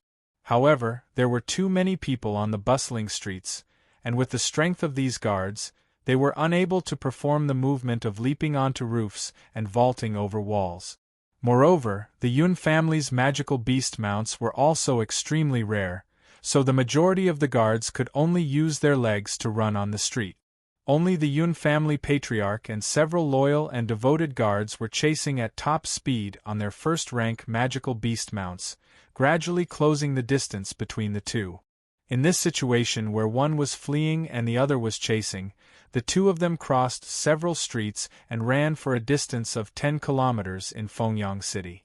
At this time, the distance between the two of them had been reduced from a few hundred meters to only a few dozen meters. Looking at the Yun clan head in hot pursuit, the woman in red knew that she would not be able to escape like this. After thinking for a while, she immediately rushed towards a nearby street. "Damned girl, don't waste your energy. You won't be able to escape. Hurry up and hand over the antidote." The patriarch of the Yun family shouted from behind. His expression was somewhat anxious because he could already feel that the poison in his body was slowly spreading to every part of his body. The large amount of antidotes that he had swallowed before was simply unable to remove this poison. Currently, the best method was to obtain the antidote. The woman in the red dress turned a deaf ear to the Yun family's patriarch's shouts. She rode the rank 1 magic beast at full speed and finally stopped in front of a luxurious inn. She flipped off the magic beast and rushed into the inn. In her heart, she also understood that this might be her only hope of escaping. Not long after the woman in red entered the inn, the Yun clan head also arrived with a group of people. They all stopped in front of the inn. "Surround this inn and prevent this unfilial daughter from escaping. You guys, follow me in." The patriarch of the Yun family immediately made some arrangements. Then, he brought a few guards with him and entered the inn aggressively. At this moment, Jianshan and the others were gathered in a luxurious inn. Jianshan, although the 3 great clans of Fengyang City have lost a large number of experts, their clans still exist. Do you think we should wipe out their clans? After all, they treated you like that 2 years ago. Now that we have the strength, we must make them pay a heavy price. We can't let them off so easily. We've already killed 2 of their Earth Saint Masters and I believe they won't let this matter rest. Even if they don't do anything for now, who can be sure that they won't do anything to us in the future? The Harito clan is not as weak as the three great clans of Fengyang City. We can ignore the three great clans of Fengyang City, but not the Harito clan. I think we should eliminate the Harito clan by the roots to prevent future trouble, Ming Dong suggested. Isn't that a little too cruel? In the past, there was only one person who offended Jianchen. Now that he's dead, why should we implicate their clans? They're all innocent, Tai Ta said with a pained expression. Jianchen pondered for a moment before replying, That's right. Eliminate the weeds by the roots to prevent future trouble. Back then, the people of the Harito clan almost killed me. This enmity can't be resolved so easily. Moreover, we've already killed 2 of their experts, so their enmity runs deep. They'll definitely resent us as well. Even if they don't show it, they'll bury it deep in their hearts and wait for an opportunity to deal us a heavy blow in the future. If that's the case, then let's go to the Harito clan as soon as we leave Fengyang City, Ming Dong said. There's no rush. Our priority is to develop our forces. Once our flame mercenaries have a certain scale, we'll use the Harito clan as a training ground for them. Jianchen said after some thought. He also understood that the Harito clan would definitely not let the matter rest after he killed 2 of their experts. They would cause some trouble for him sooner or later, so he had to get rid of them as soon as possible. Ming Dong lowered his head and thought for a while. He felt that it made sense and said, All right, let's do that. We'll leave the Harito clan as a training ground for the flame mercenaries. After our trip to Fengyang City, we've pretty much resolved our grievances from 2 years ago. It's already quite late, so let's rest for a day. We'll leave tomorrow morning and head to the first-tier cities to subdue those mercenary groups, Jianchen said. All right, I'll head back first. The illusory flash is just too profound. I need to spend some time and effort to comprehend it. Right now, I feel like this movement technique is much more powerful than I had imagined. Ming Dong nodded and immediately stood up from his chair. Jianchen gently sighed when he heard about the illusory flash. His face was filled with regret. This movement technique was extremely profound, but unfortunately, it required Saint Force to use it. Now that he had lost his Saint Force, he no longer had the ability to use such a profound movement technique. It was a great pity. I wonder if I'll be able to use the illusory flash with chaotic force once I'm familiar with it, Jianchen thought to himself. However, he knew that that day was still extremely far away. Chaotic force was just too difficult to cultivate. The only way was to refine it from ruler armament. If he absorbed the energy of the world, it would probably take him several years or even longer to refine a strand of chaotic force with his current rate of absorption. After all, a strand of chaotic force was equivalent to all the energy of a saint ruler. Even if he used monster cores, it would still require a tremendous amount of monster cores. Jianchen, have a good rest. We'll be leaving first. We'll be leaving first, Yu gently said to Jianchen. Afterward, they all stood up and prepared to leave. However, as soon as Ming Dong opened the door, a fiery red figure rushed in. She stumbled and almost fell to the ground. Jianchen, Ming Dong, and the others all stared at the woman who had suddenly barged in. They recognized her with a single glance as the young lady of the Yun family whom they had met a few days ago. Oi, Kui, what are you doing? Why have you suddenly barged into our room? Ming Dong frowned as he complained. The woman stood still. Her face was currently pale and her hair was a mess from the wind. She seemed to be in a horrible shape. She was nowhere near as graceful as she was a few days ago. The woman quickly glanced past Jianchen and the others as an undetectable sliver of panic and uneasiness flashed through her eyes. After a slight hesitation, she pretended to be composed and said, Young masters, I know you're very powerful, so I hope you can help me with something.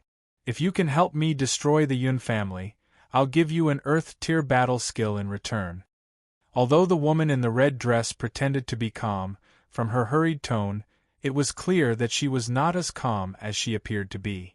Ming Dong stared at the woman in red in amusement and chuckled. If I remember correctly, You should be the young lady of the Yun family, right? That's strange.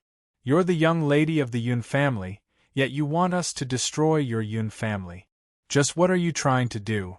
Also, if you say you have an Earth tier battle skill, then you definitely have one. Why should we believe you? Do you really think we're 3-year-olds? The woman became flustered and said, It doesn't matter if you believe me or not. It's true that I have an Earth tier battle skill. As long as you help me destroy the Yun family, I'll definitely give it to you. Good, you damn girl. So you've been hiding it from me all this time. Suddenly, a voice filled with anger came from outside. The head of the Yun family had brought several burly men to the door. He subconsciously sized up Jianchen and the others in the room. Although Jianchen and the others were very young, the head of the Yun family did not dare to lower his guard when he thought of what the woman in the red dress had just said. Young masters, I am the patriarch of the Yun family in Phoenix Sun City. This girl has already gone crazy. She even dared to assassinate her own father. Her words cannot be trusted at all. What Earth tier battle skill? All of this is fabricated out of thin air, it cannot be trusted. I will bring this crazy girl back now. If she has disturbed you in any way, please forgive me. Please excuse me if I disturb her, the head of the Yun family courteously said to Jianchen. He was also a clever person. From what his daughter had said earlier, he understood that the identities of the youths sitting in the room were not simple. They could not be offended. After exchanging some pleasantries with Jianchen and the others, the head of the Yun family shouted to the guards behind him, What are you guys standing there for? Hurry up and bring the young miss back. Yes. Several guards responded and immediately stepped forward to try to take the red-dressed girl back. However, just as they were about to step through the door, Dugu Feng stepped forward and blocked the guards from entering. He stared at them with a sharp gaze and said coldly, Get out. You can't just casually step into this room. The head of the Yun family's expression changed slightly. He was even more certain that the youths in front of him were not people he dared to offend. He tactfully said, Yes. Naturally, we can't just casually enter. Young master, please chase this crazy girl out and let us take her away to avoid disturbing your time. Jianchen looked at the girl calmly and said, Young miss, please leave. The girl's expression suddenly changed. She also knew that her life depended on whether Jianchen and the others were willing to help her or not. This was because she knew that her battle skill had already been exposed. The head of the Yun family would definitely not let her go after she returned. The girl looked at Jianchen with a pleading expression and said, I beg you to help me. In return, I will give you a high-grade Earth tier battle skill. When he heard that it was a high-grade Earth tier battle skill, the head of the Yun family was immediately shocked. His eyes burned with passion, but he quickly concealed it and said, This girl is crazy. Young masters, don't listen to her nonsense. She doesn't have any battle skill at all. Don't be fooled by her. The head of the Yun family wanted to rush over and seal the girl's mouth, but Dugu Feng, who was blocking them in front of the door, made him feel incomparably fearful. Since you have an Earth tier battle skill, why don't you go find the other big powers in Phoenix Sun City to help you? If you use an Earth tier battle skill as a reward, I think they would be very willing to help you. Jianchen asked in return. In the past, I didn't have the chance, and I wasn't sure if he would really help me after accepting the Earth tier battle skill. But now I'm at my wit's end, and I have no other choice. Please believe me. If you really help me, I'll give you the family heirloom battle skill Traceless Clear Water that my mother passed down to me. This is a high-grade Earth tier battle skill, and it's priceless. The girl in the red dress had a pleading expression on her face because the antidote was on her. If she was really captured, then not only would she not be able to kill the head of the Yun family to avenge her mother, but she would also be tortured in pain. She could imagine what kind of cruel methods her father would use to treat her in order to obtain the Earth tier battle skill. Chapter 573. Jianxin's huge reaction gave everyone in the room a huge fright, especially Ming Dong, Yu Yu, and Dugu Feng, who understood Jianxin very well. They all stared at Jianxin with strange expressions, their faces filled with disbelief. After interacting with Jianxin for so long, this was the first time they had seen Jianxin lose his composure like this. Moreover, it was because of an Earth-tier battle skill that they didn't put in their eyes at all. Jianxin, is there something wrong with the battle skill, Traceless Autumn Waters? Yu Yu's limpid eyes radiated a bright light as she stared at Jianxin and asked softly. Her soft voice was as pleasant as the chirping of a skylark, extremely pleasing to the ear. Ming Dong and Dugu Feng also looked at Jianxin with curiosity. A mere Earth-tier battle skill could actually make Jianxin, who had grasped a Heaven-tier battle skill, lose his composure like this. This made them realize that the battle skill Traceless Autumn Waters was not as simple as they had imagined. It wasn't just them. Even the red-dressed girl was shocked by Jianxin's huge reaction. She stared blankly at the shocked Jianxin and stood there at a loss for what to do. The Yun family head standing outside the door had a very anxious expression. He glared at the red-dressed girl and shouted, "You crazy girl, you actually dare to lie to people outside. These young masters are extremely intelligent, how could they be fooled by your random lies? Why aren't you coming back with me obediently?" The Yun family head was afraid that Jianxin and the others would really believe that the red-dressed girl had a battle skill and interfere. As soon as he finished speaking, he no longer cared if he would offend Jianxin and the others. He immediately flashed into the room and rushed towards the red-dressed girl, attempting to forcefully drag her out to prevent her from revealing more secrets. This time, Jianxin didn't stop the Yun family head, allowing him to smoothly charge into the room. He originally wanted to grab the red-dressed girl, but at this moment, a cold light flashed through Jianxin's eyes. He shouted in a low voice, "Who let you in? Get the hell out of here!" Jianxin pushed his right hand forward. Boundless energy of the world erupted from his palm, forming an extremely powerful shockwave that fiercely smashed into the Yun family head's body. The Yun family head was only an initial level Great Saint Master. Facing Jianxin's personal attack, how could he block it? He didn't even have time to react before his entire body was sent flying by the powerful energy shockwave. In the end, he fiercely smashed into the wall behind him, creating a hole in the sturdy wall. He flew out of the inn through this hole. While he was in midair, he violently spat out a mouthful of blood. Jianxin's control of energy was extremely ingenious. This attack only sent the Yun family head flying and didn't cause any damage to the rest of the inn. However, the power of his palm greatly frightened the Yun family head's guards and the red-dressed girl.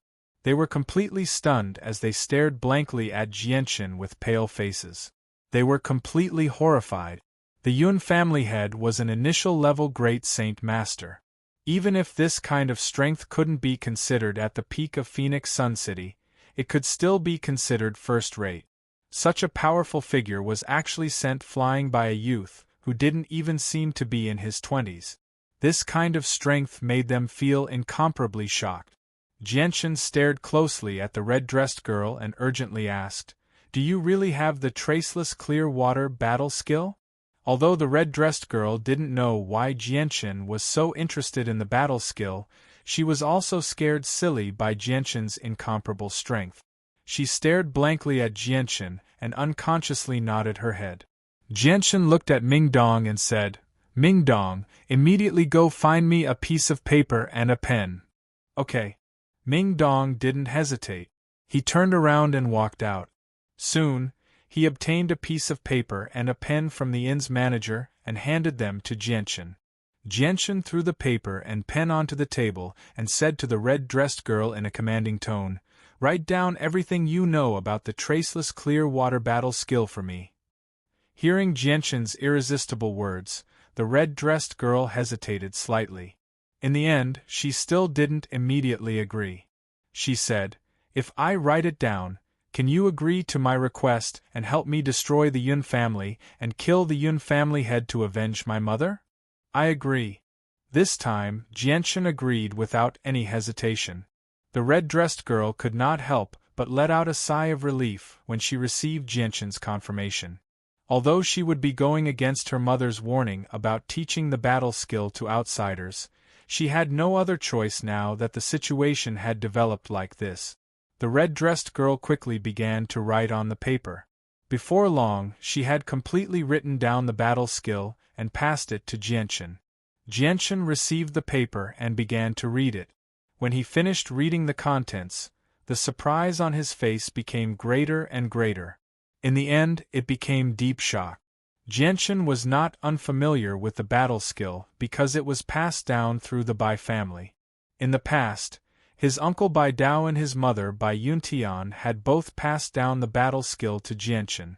However, Jianchen was unable to cultivate it because his saint weapon had been destroyed and he had lost his saint force.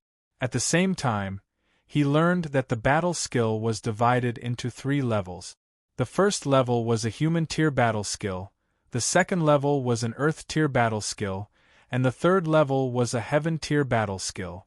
However, what the red-dressed girl had written down was actually the complete first and second level of the battle skill. Not a single word was missing. It was exactly the same as what his uncle Bai Dao and mother Bai Yuntian had passed down to him. How could Jianchen not be shocked by this? Jianchen slowly put down the paper in his hand and stared at the red-dressed girl sternly. He asked with a deep voice, "Tell me, where did you obtain this battle skill?" "That's what my mother told me." "Is there a problem with that?" The woman stared at Jianchen in doubt. Her face was filled with confusion.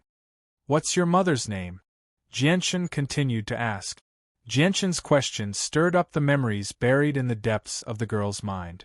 The scenes of her mother's care and concern constantly appeared in her mind, causing her to tear up uncontrollably. She sobbed, "My mother's name is Bai Yunhai." As if he had been struck by lightning, Jianchen trembled violently. The earth tier battle skill in his hand fell to the ground as well. He stared at the girl in disbelief and murmured somewhat absent-mindedly, "Bai Yunhai, Bai Yunhai. Your mother's surname is actually Bai." "Her surname is actually Bai." Ming Dong and the others stared at Jianchen in confusion. They had no idea about the matters of the Bai family, so they had no idea about the relationship between Jianchen and the Bai family. Obviously, they had no idea just how shocked Jianchen was when he learned that the girl's mother's surname was Bai.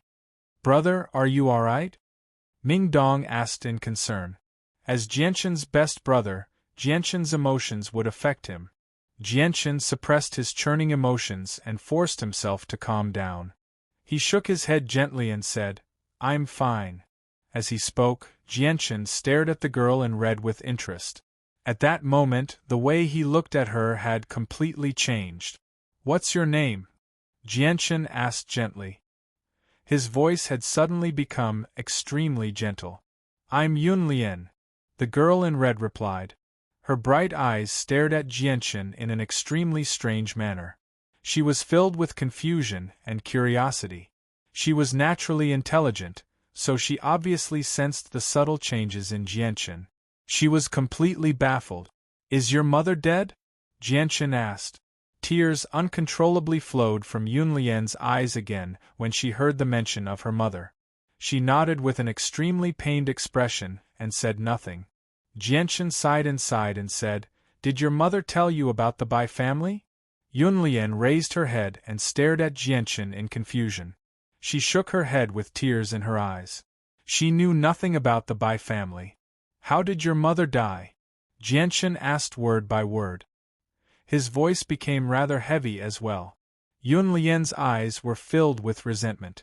She gritted her teeth and said, "My mother was beaten to death by the patriarch of the Yun family.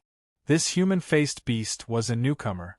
In order to obtain the battle skill that my mother had grasped, he forced my mother to hand it over. My mother refused, so he beat her up time and time again. My mother's body was weak, so after suffering the inhumane torture of this beast, she finally couldn't take it anymore and passed away. Wu Yunlien could no longer hold back her tears when she reached there.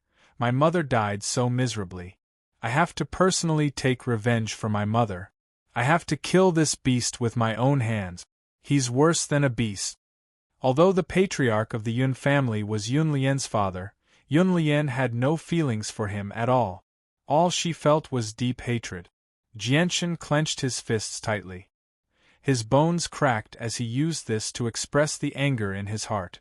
Dugufeng, immediately bring the patriarch of the Yun family over, Jianshan said with a heavy voice with a sunken face. Dugufeng glanced at Jianshan deeply before turning around and leaving without saying anything. Very soon, he brought over the heavily injured patriarch of the Yun family and threw him onto the cold floor without any politeness. The patriarch of the Yun family was currently extremely heavily injured after receiving Jianshan's attack. He did not even have the strength to stand up. Even an Earth Saint Master would find it difficult to endure an attack from a Heaven Saint Master, let alone a Great Saint Master. You're worse than a beast. I'm going to bury you with my mother. Yunlien immediately charged over and viciously kicked the patriarch of the Yun family in the head. She had hidden the grudge of her mother's death for a very long time. Now that she had found an opportunity to take revenge, the grudge that had been buried deep within her heart finally erupted. No one in the room stopped her. They all chose to watch coldly from the side. The patriarch of the Yun family had actually treated his own wife in such a manner for the sake of obtaining an Earth-tier battle skill. Such a despicable act had infuriated everyone. Chapter 574. Yunlien crouched on the ground and cried for a long time. Only when she grew tired did she gradually stop. However, her face was still filled with grief. Jianshan glanced at Yunlien with mixed feelings. He gently sighed inside before turning to Dugufeng. Take the patriarch of the Yun family away. Keep an eye on him. Don't let him get away. Dugufeng also sensed that Yunlien and Jianshan seemed to have a special relationship. Since the patriarch of the Yun family was related to Yunlien's revenge, he dared not be careless. He nodded sternly. Don't worry, I'll keep an eye on him. With that, Dugufeng walked out of the room with the mud-like patriarch of the Yun family. Jianshan looked at Yunlien. After a moment of hesitation, he said, Come with me to the kingdom of Jessen. Yunlien was slightly surprised when she heard that Jianshan wanted to take her to the kingdom of Jessen. She suppressed her grief and raised her head to look at Jianshan in confusion. She asked, Why do I have to go with you to the kingdom of Jessen? I'm going to confirm something. Perhaps your family will still be there. Jianshan said softly. He was filled with mixed feelings. Who would have thought that the woman in red he had seen a few days ago could be a member of the Bai family? My family? Yunlien murmured. Then she shook her head in pain. No, I have no family. My only family is my mother. Unfortunately, she passed away many years ago. As for my father, he's worse than an animal. He's not fit to be my father. I have to kill him personally to avenge my mother. Yunlien was filled with pain. Jianshan slowly walked up to Yunlien and said again, Come with me to the kingdom of Jessen. There's something I need to confirm. It's related to your mother. Related to my mother? What is it? Yunlien's eyes lit up. She was clearly very concerned about this matter. I can't tell you right now. You'll understand when we arrive at the kingdom of Jessen, Jianshan said sternly. Yunlien hesitated. Since this matter was related to her deceased mother, she could not remain indifferent. After a moment of hesitation, Yunlien finally nodded in agreement to Jianshan's suggestion. She said gently, All right, I'll go with you to the kingdom of Jessen. If that's the case, let's go right now. Jianshan said rather eagerly. Afterward, he looked at Ming Dong and the others and said, I need to return to the kingdom of Jessen immediately. You can stay here for now. Once I return, crush this piece of jade if you come across any problems that you can't resolve. With that, Jianshan passed a piece of the mother-son twin stone to Ming Dong. This was a special piece of jade that was most widely used on the Tianyuan continent. Once one of them shattered, the other would shatter at the same time, no matter how far away it was. It would serve as some sort of signal to the other party. Ming Dong and the others also knew that there was more to this matter than met the eye. It was already beyond their imagination, so they didn't say anything. Ming Dong accepted the piece of jade from Jianchen and said sternly, "Brother, come back soon." Jianchen nodded. After bidding farewell to everyone, he arrived beside Yunlian and said, "Is there anything else you need to do? If there's nothing else, let's set off right now." "I'm fine. It's just that we're very far away from the kingdom of Jessen. Don't you need to make some preparations?" Yunlian asked. "There's no need. We'll get there very soon," Jianchen said. Afterward, he arrived beside Yunlian and grabbed her arm. With a thought, surging wind elemental energy immediately gathered, enveloping the two of them. Before Yunlian could react, the surging wind elemental energy carried Jianchen and Yunlian out of the window. They shot into the sky as a faint, azure streak of light. They moved so quickly that no one on the street could see them clearly. The sudden increase in altitude caused Yunlian, who had experienced flying for the first time, to let out a cry of surprise. Her face turned pale with fright. When she regained her senses, she could only hear the whistling of the wind in her ears, causing her waist-long hair to flutter violently. Under her feet, the huge Phoenix City was rapidly shrinking. In just a few breaths, it had become the size of a sandbox. It was easy to see the entire city's appearance. The people on the streets had already become much smaller than ants, making it very difficult to see them clearly. Yunlian stared blankly at the city that had shrunk countless times below her. Her eyes were filled with shock. At that moment, she could not be any more shocked. She was extremely shocked. The city of Fengyang rapidly flew away. It did not take long for it to completely disappear from the horizon. The scenery on the ground gradually faded as well. In the end, it was covered by white clouds. Jianchen had already flown above the clouds with Yunlian. As far as the eye could see, the surroundings were filled with a sea of white clouds. It was boundless and could not be seen at all. Only after a long while did Yunlian return to her senses.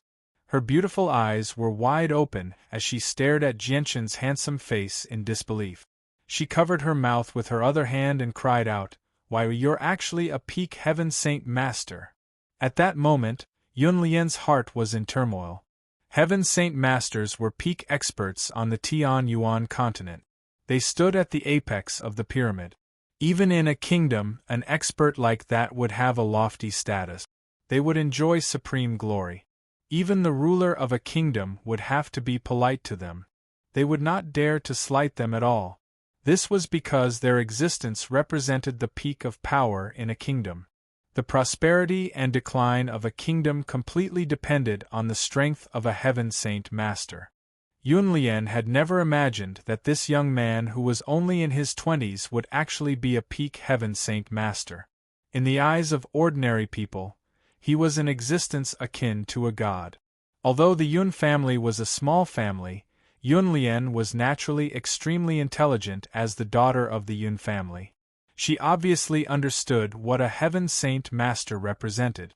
As long as there was a heaven saint master present, even a small, unknown clan would be able to become one of the most powerful clans in the kingdom.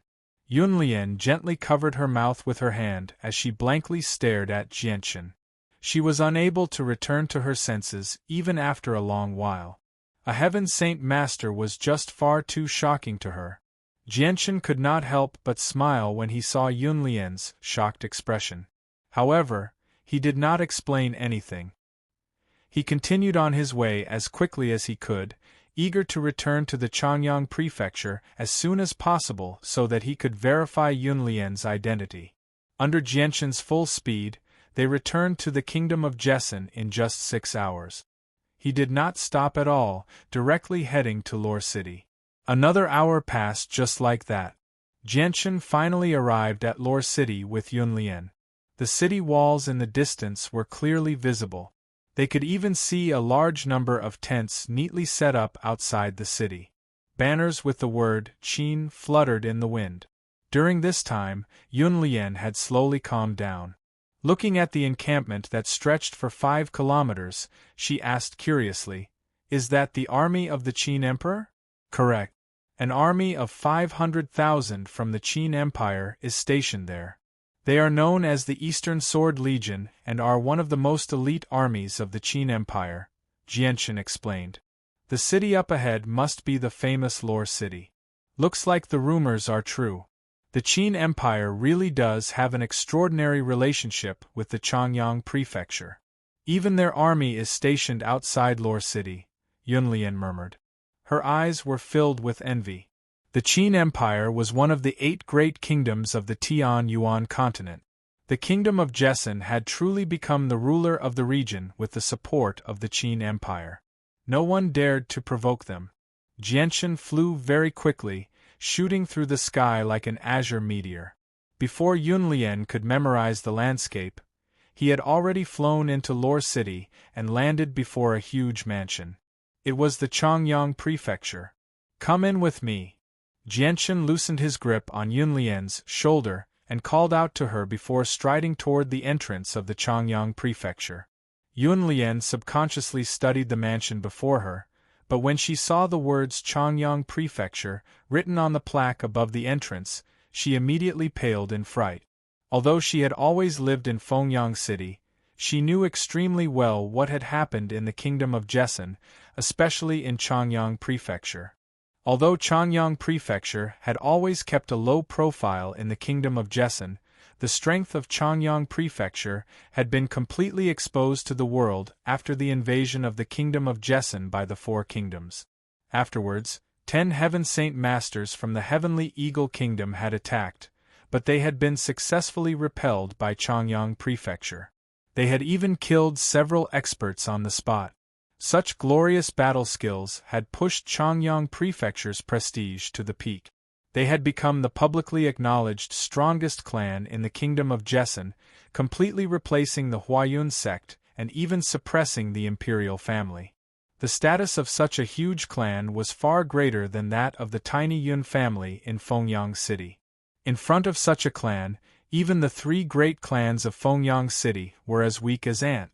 In the eyes of outsiders, Changyang Prefecture had already become a huge power that surpassed the imperial family. Yunlian had never thought that there would be a day when she would stand outside the gates of Changyang Prefecture. This was a huge clan that she could only look up to. Yunlian hurriedly grabbed onto Jianchen and said worriedly, "This is Changyang Prefecture. Why did you bring me here? Did you go to the wrong place?" Jianchen smiled and said, "Don't worry, there won't be any problems. Just follow me in."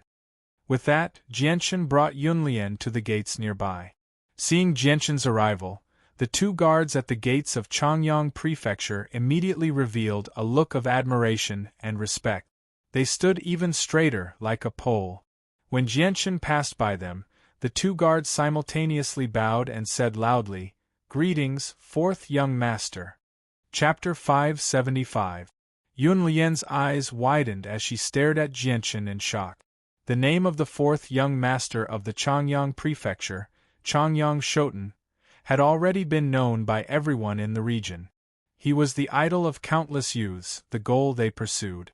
This was because not only was he a Heaven Saint Master, but he was also the imperial protector of the kingdom of Jessen.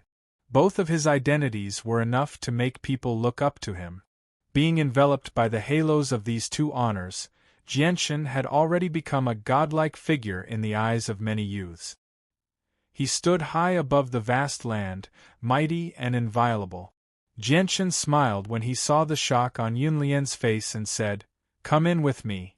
With that, Jianchen brought the shocked Yunlian into Changyang Prefecture. "So you're the 4th young master of the Changyang Prefecture, Changyang Shoten. I should have thought of it a long time ago. Aside from the 4th young master of the Changyang Prefecture, who else can become a Heaven Saint Master at such a young age?" Yunlian murmured. Her gaze toward Jianchen was filled with admiration. After the reconstruction of the Changyang Prefecture, the scenery was even more beautiful. Compared to before, the difference was like the difference between heaven and earth. Even the security within the prefecture had become tighter. Groups of guards could be seen at any time, patrolling the Changyang prefecture in an imposing manner. Their faces were filled with unconcealable pride. To them, it seemed like being able to serve as guards of the Changyang prefecture was an unparalleled honor. It was something that would bring honor to their ancestors. The fourth young master of the Changyang prefecture had undoubtedly become the person with the highest status in the Changyang prefecture. Wherever Jianchen passed by, all the guards who recognized him would bow and greet him. They were extremely respectful. Passing through Changyang prefecture, Yunlian curiously observed the scenery of Changyang prefecture. However, she was not as calm as she seemed on the surface. She was extremely excited. The Changyang prefecture was an unreachable peak clan in her eyes. She had never thought that there would be a day when she would personally visit the Changyang prefecture. Jianchen passed through Changyang prefecture with Yunlian without any obstructions. They headed straight for the room of his mother, Bai Yuntian. Very soon, Jianchen arrived in front of Bai Yuntian's room. When the two maids outside saw Jianchen arrive, they were immediately shocked. They hurriedly bowed and said, "Greetings to the fourth young master. Is my mother inside?" Jianchen asked the two maids. Reporting to the fourth young master, "Madam is resting inside." One of the maids said respectfully. As soon as the voice fell, the door was suddenly opened. Bai Yuntian, who was wearing a white robe, appeared in front of Jianchen. When she saw Jianchen, she suddenly became happy. "Xiang when did you come back? Why didn't you tell me?" Bai Yuntian looked at Jianchen with doting eyes. She loved her son very much. Her son was so outstanding, which made her feel very proud.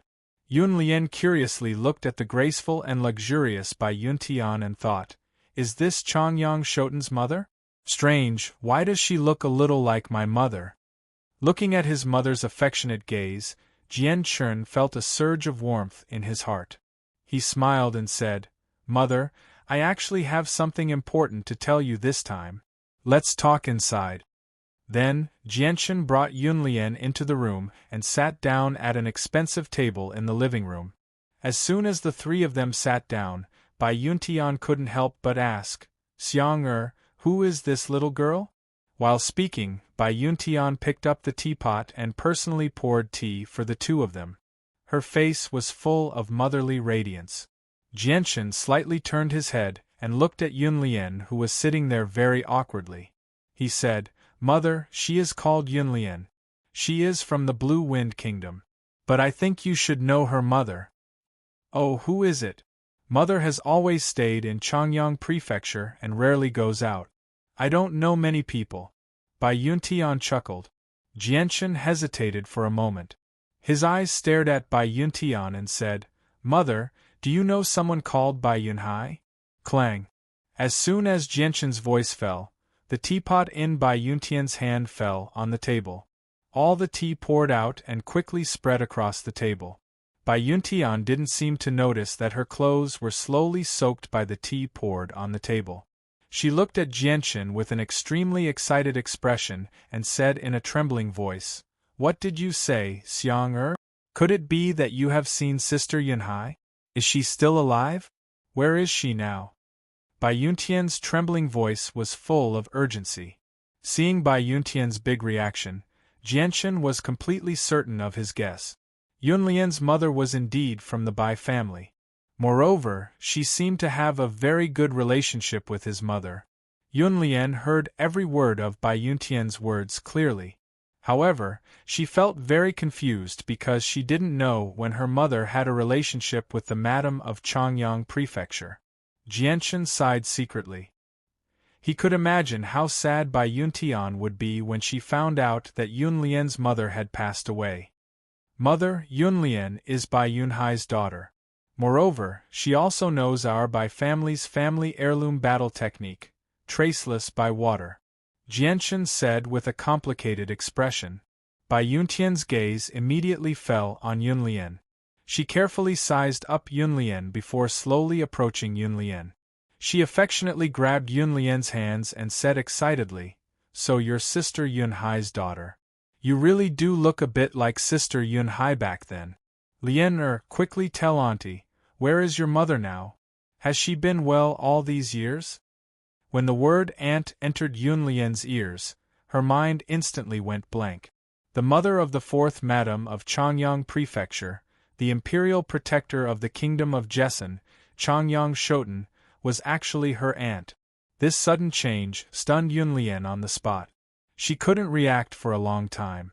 Bai Yuntian looked at Yunlian with a gentle gaze. There was a hint of doting in her eyes, as if Yunlian was her own daughter. "Lian tell aunt, where is your mother now? Has she been well all these years?" Bai Yuntian said in a sobbing voice. She was so emotional that she couldn't control her tears anymore. When she heard about her mother, the grief that she had suppressed with great difficulty surfaced in her heart again. Yunlian's eyes also flowed with sorrowful tears. She sobbed and said, "My mother is already dead." The expression on Bai Yuntian's face suddenly froze. He looked at Yunlian in disbelief and said involuntarily, "What? Sister Yunhai, she. Bai Yuntian staggered and fell to the ground. "Mother, be careful!" Jianchen cried out in alarm. His figure flashed and he arrived beside Bai Yuntian. He carefully helped Bai Yuntian to a chair and slowly sat down. He looked at his mother's sorrowful face with concern and comforted her, "Mother, don't be too sad. After all, it's been so long." Tears of grief flowed endlessly from her eyes like a fountain. Bai Yuntian's expression changed from surprise to grief in an instant.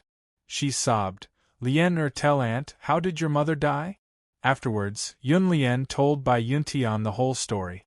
When she heard that Yunlian's mother, Bai Yunhai, had been beaten to death by a small Yun family patriarch for the sake of obtaining the Bai family's heirloom battle record, her expression became even more sorrowful. In the end, she couldn't help but sob bitterly.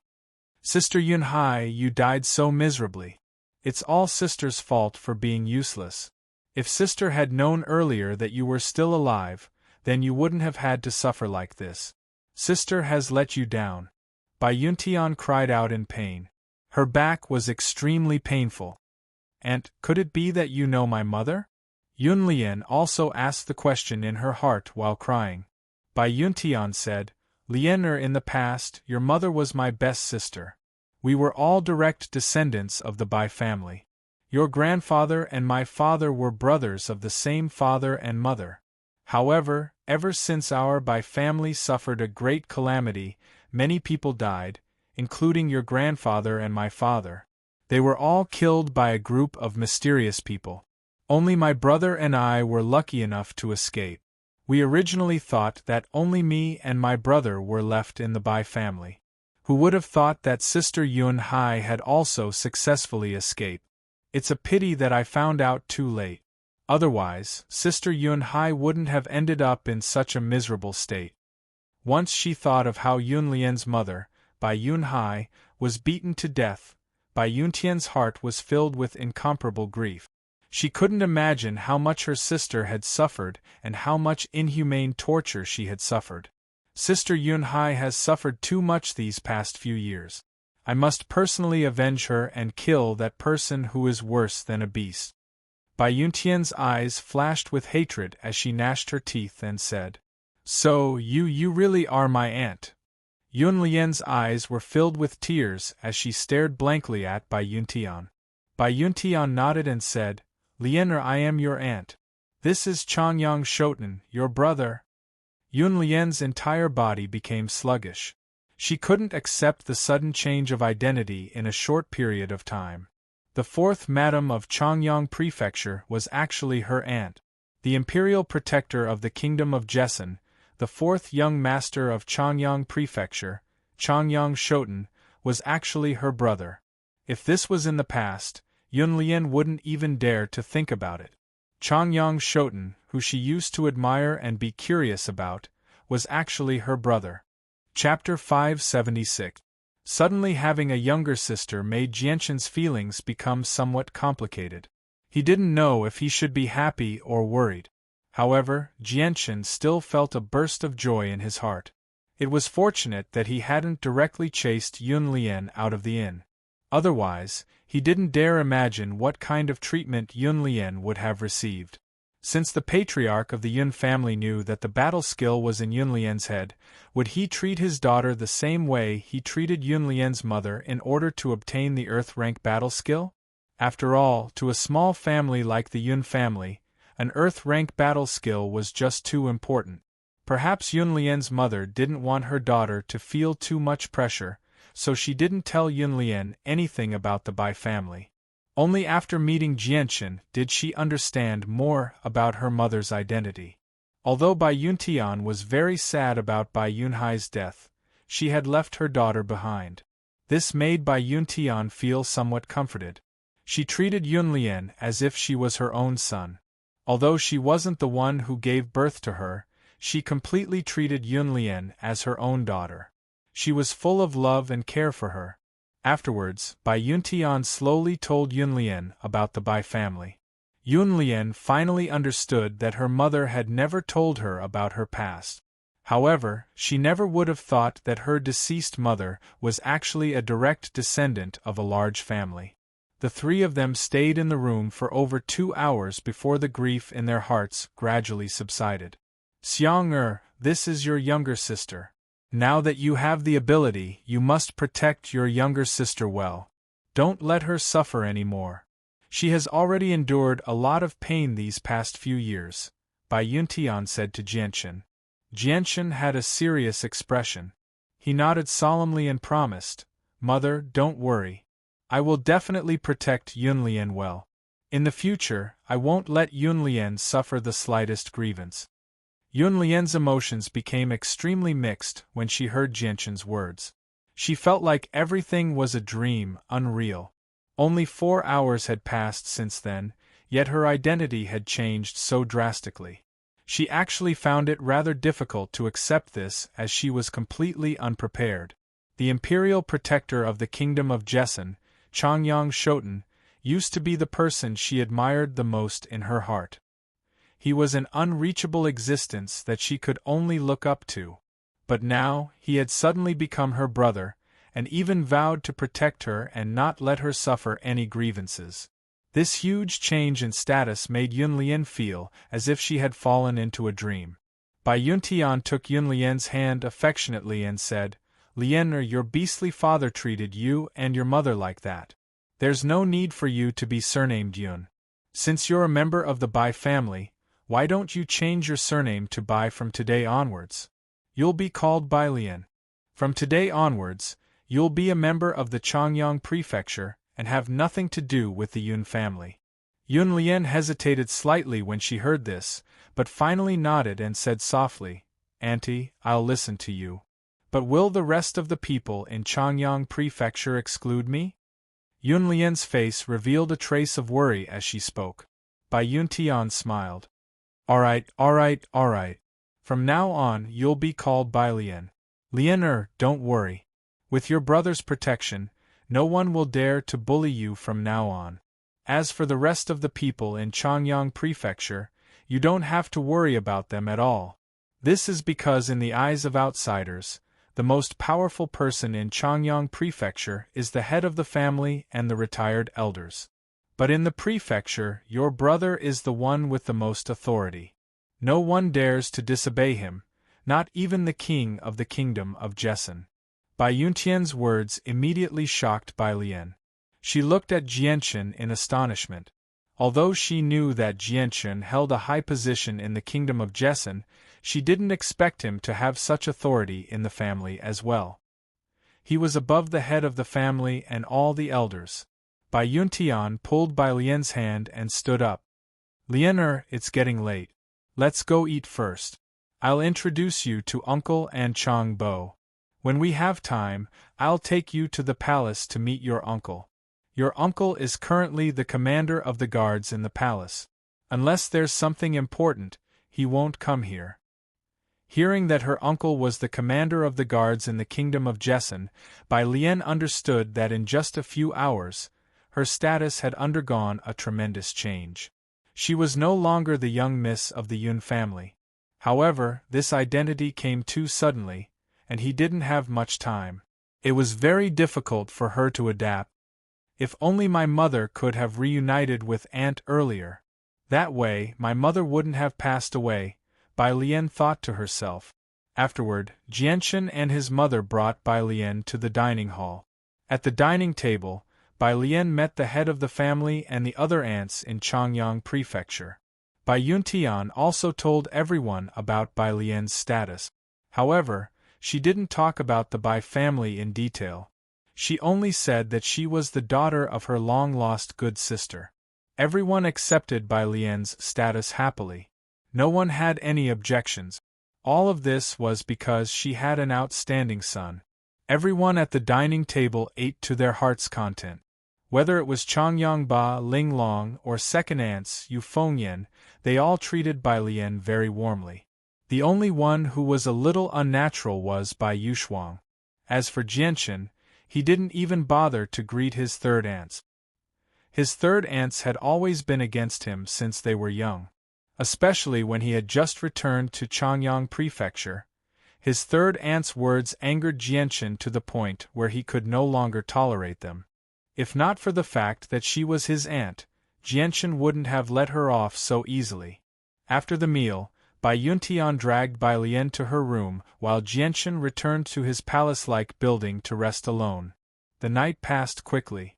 The next morning, Jianchen bid farewell to Changyang Ba and brought Bai Yuntian and Bai Lian along as they flew out of Changyang Prefecture, heading straight for the Blue Wind Kingdom. Bai Yuntian clearly hated the murderer who killed her sister, Bai Yunhai. No matter what, she wanted Jianchen to bring her along to the Blue Wind Kingdom to personally avenge her sister. Jianchen couldn't persuade her, so he could only helplessly bring his mother along to the Blue Wind Kingdom. After a few hours of flight, Jianchen once again returned to the inn in the Blue Wind Kingdom's Phoenix City. It just so happened that Mingdong, Yu, Tai Ta, and Dugufeng were all there. When they saw Jianchen return so quickly, they were all very happy. However, when they noticed Bai Yuntian beside Jianchen, they were all stunned. "Ah, Auntie, why did you come here personally?" Yu stared at the white-clothed, graceful and luxurious Bai Yuntian. She was very surprised. Bai Yuntian smiled and exchanged a few words with Yu before looking at Jianchen and somewhat impatiently asking, "Xiang'er, where is the murderer who killed Sister Yunhai?" Jianchen said to Dugufeng, "Go and bring the Yun family's patriarch here." Very soon, the haggard Yun family's patriarch was brought over by Dugufeng. When she saw the murderer who killed her sister, Bai Yuntian could no longer maintain her usual composure. She stepped forward and kicked the Yun family's patriarch. Her expression was incomparably furious. "You're worse than a beast. It's your fortune that Sister Yunhai was willing to follow you. Instead of cherishing her, you actually treated her like this and beat her to death. I want you to pay for her with your life." Bai Yuntian cursed as she beat the patriarch. When she thought about how Sister Yunhai, who was very close to her since childhood, was beaten to death by this person in front of her, her heart was filled with incomparable grief. When Mingdong, Yu, Dugufeng, and Tai Ta saw Bai Yuntian's actions, they were all dumbfounded. The four of them stood there and stared at each other. They didn't understand what was going on at all. Yun Lian, who had lost her mother, was unable to control herself either. She constantly kicked the Yun family's patriarch's head as she cursed. "Stop hitting me, Lian. I'm your father. Although I've done things that your mother didn't deserve, you can't treat me like this.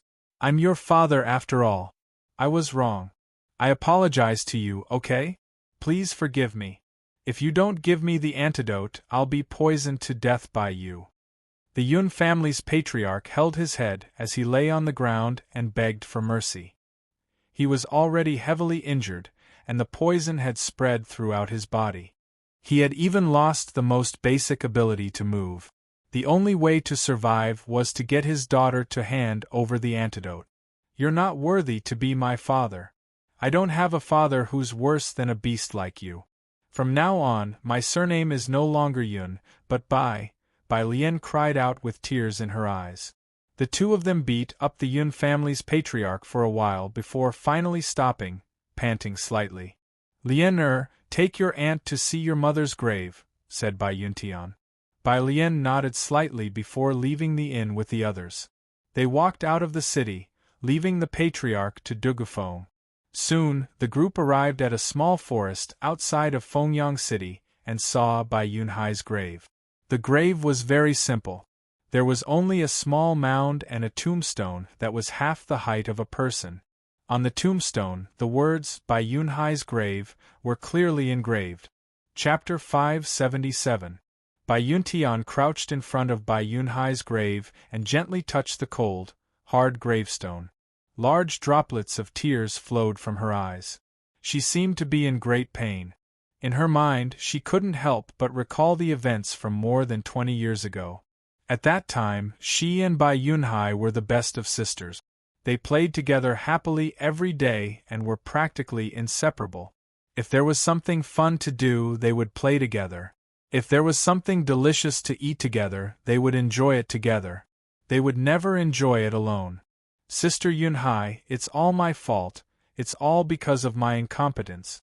If I had known earlier that you had escaped, then you wouldn't have ended up like this.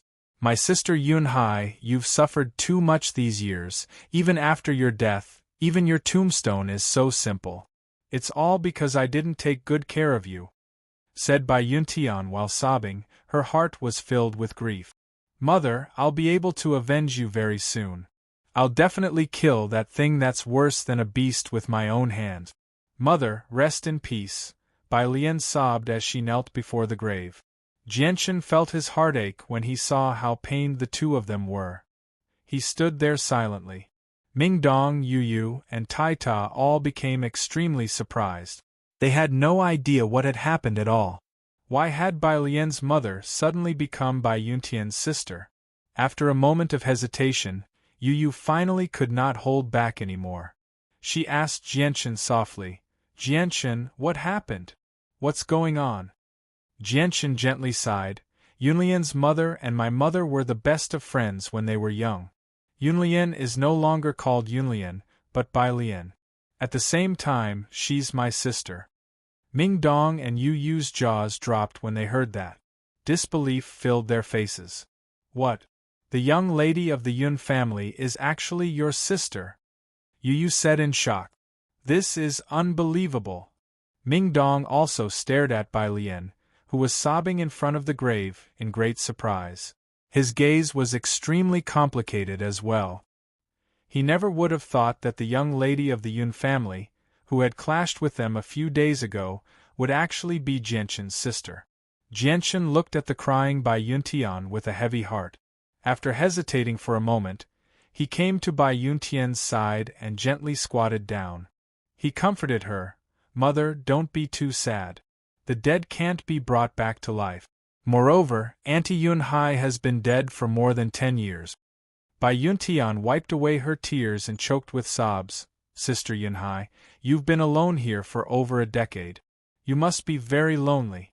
Don't worry, now that I've found you, I'll take you away no matter what. Come back to the Changyang clan with me. I'll accompany you every day in the future so you won't be lonely anymore.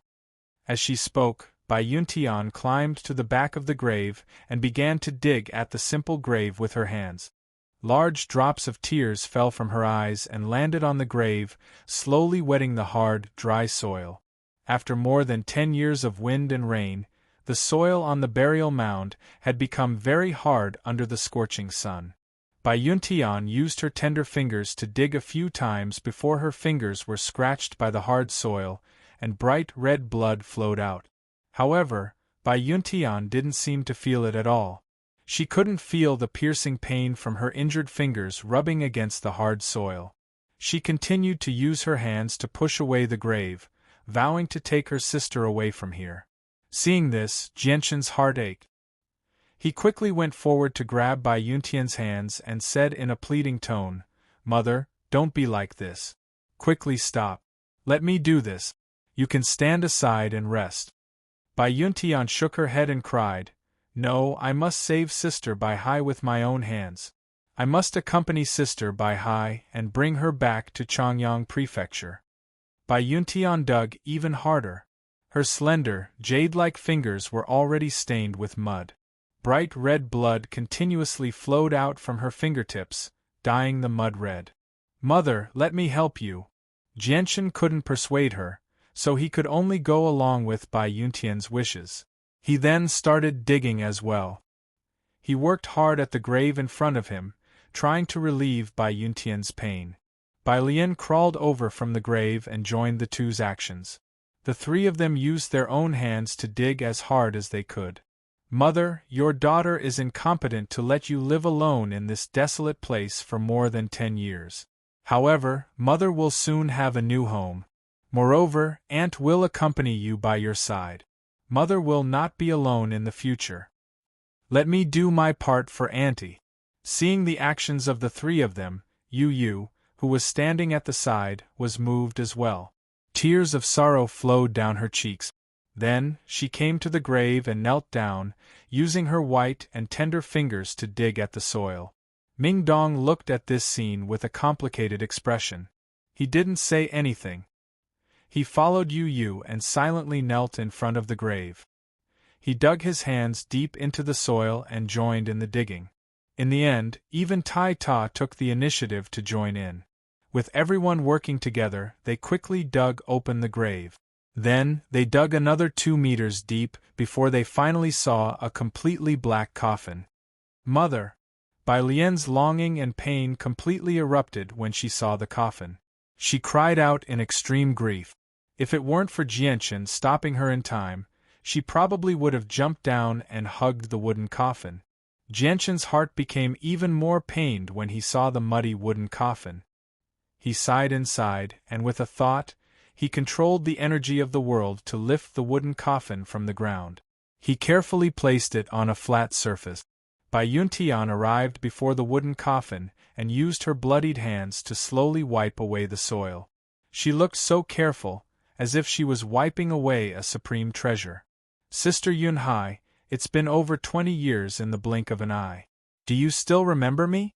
I'm your big sister Yuntian, Bai Yuntian murmured. Sister Yunhai, come home with me. I'll be by your side every day so you won't be lonely, okay? Bai Lian lay on the coffin and sobbed. She didn't care about the slippery soil on the coffin at all. The tears in her eyes seemed like they would never run out. They gushed out fiercely, and her beautiful eyes were red and swollen from crying. Mother, Bai Lian, let's hurry up and move Auntie's coffin into the city. Auntie has spent over 10 years alone in the wilderness. I'm sure she's tired of this place, Jianchen comforted. This time, neither Bai Yuntian nor Yunlian objected. They both agreed with Jianchen's suggestion. Afterwards, Jianchen personally carried Bai Yuntian's coffin on his shoulder and left with the others. Jianchen carried a coffin covered in mud as he walked towards Phoenix City. Along the way, he attracted the strange gazes of all the passers-by. They stared at the group of people with strange gazes as they discussed amongst themselves. Do you think that person is crazy? Do you see that coffin? It's covered in mud. It must have just been dug out from the ground. Is he going to take it into the city? Doesn't he know that coffins are forbidden in all the cities? They definitely don't know about this rule. Just watch, they'll definitely be stopped by the guards. Many mercenaries and merchants pointed at Jianchen's group and laughed mockingly. Jianchen walked at the front with the coffin on his shoulder. He walked straight towards Fengyang City and soon arrived at the city gate. At this moment, a soldier walked over and blocked Jianchen's path. When he saw that Jianchen was carrying a coffin, he was certain that Jianchen was a pauper who couldn't even afford a carriage. Therefore, his attitude was not polite at all. He said arrogantly, "Stop. Our Fengyang City prohibits coffins from entering the city. If you want to enter the city, scram." However, before he could finish speaking, he was stopped by Jianchen's shout. Then, Jianchen kicked the soldier's chest without hesitation, sending him flying through the air. Someone is causing trouble here. Hurry up and capture him. It was as if they had poked a hornet's nest. Even more soldiers ran over with weapons in hand. On the city walls, there was even a row of soldiers with crossbows aimed at Jianchen. Jianchen was already in a bad mood today. Now that he was being harassed by these soldiers, the killing intent in his heart was aroused. Looking at the surrounding soldiers, his eyes instantly became cold. A strong killing intent spread out from his body, causing the surrounding temperature to plummet. The surrounding people even felt as if they had fallen into an ice cavern, chilling them from head to toe. Now, only our city lord is an Earth Saint Master. However, the strength of those young people really is abnormal. They are clearly younger than me, but they are much stronger than me. One of them is even a 6th cycle Earth Saint Master. He is only a step away from becoming a Heaven Saint Master. It's unbelievable. I just don't know which peak clan they are from. The guard's eyes were filled with envy. At this moment, a strong killing intent came from outside, immediately bringing the general who was immersed in his memories back to reality. Sensing the intensity of the murderous aura, the general of the city guards turned pale with fright. He immediately stood up from his chair and exclaimed, "What a strong murderous aura! Who is it?" Before he could finish speaking, the general of the city guards ran out in a panic. Chapter 578. Author's Note. Just now, I saw some readers in the book review section saying that the article was not connected.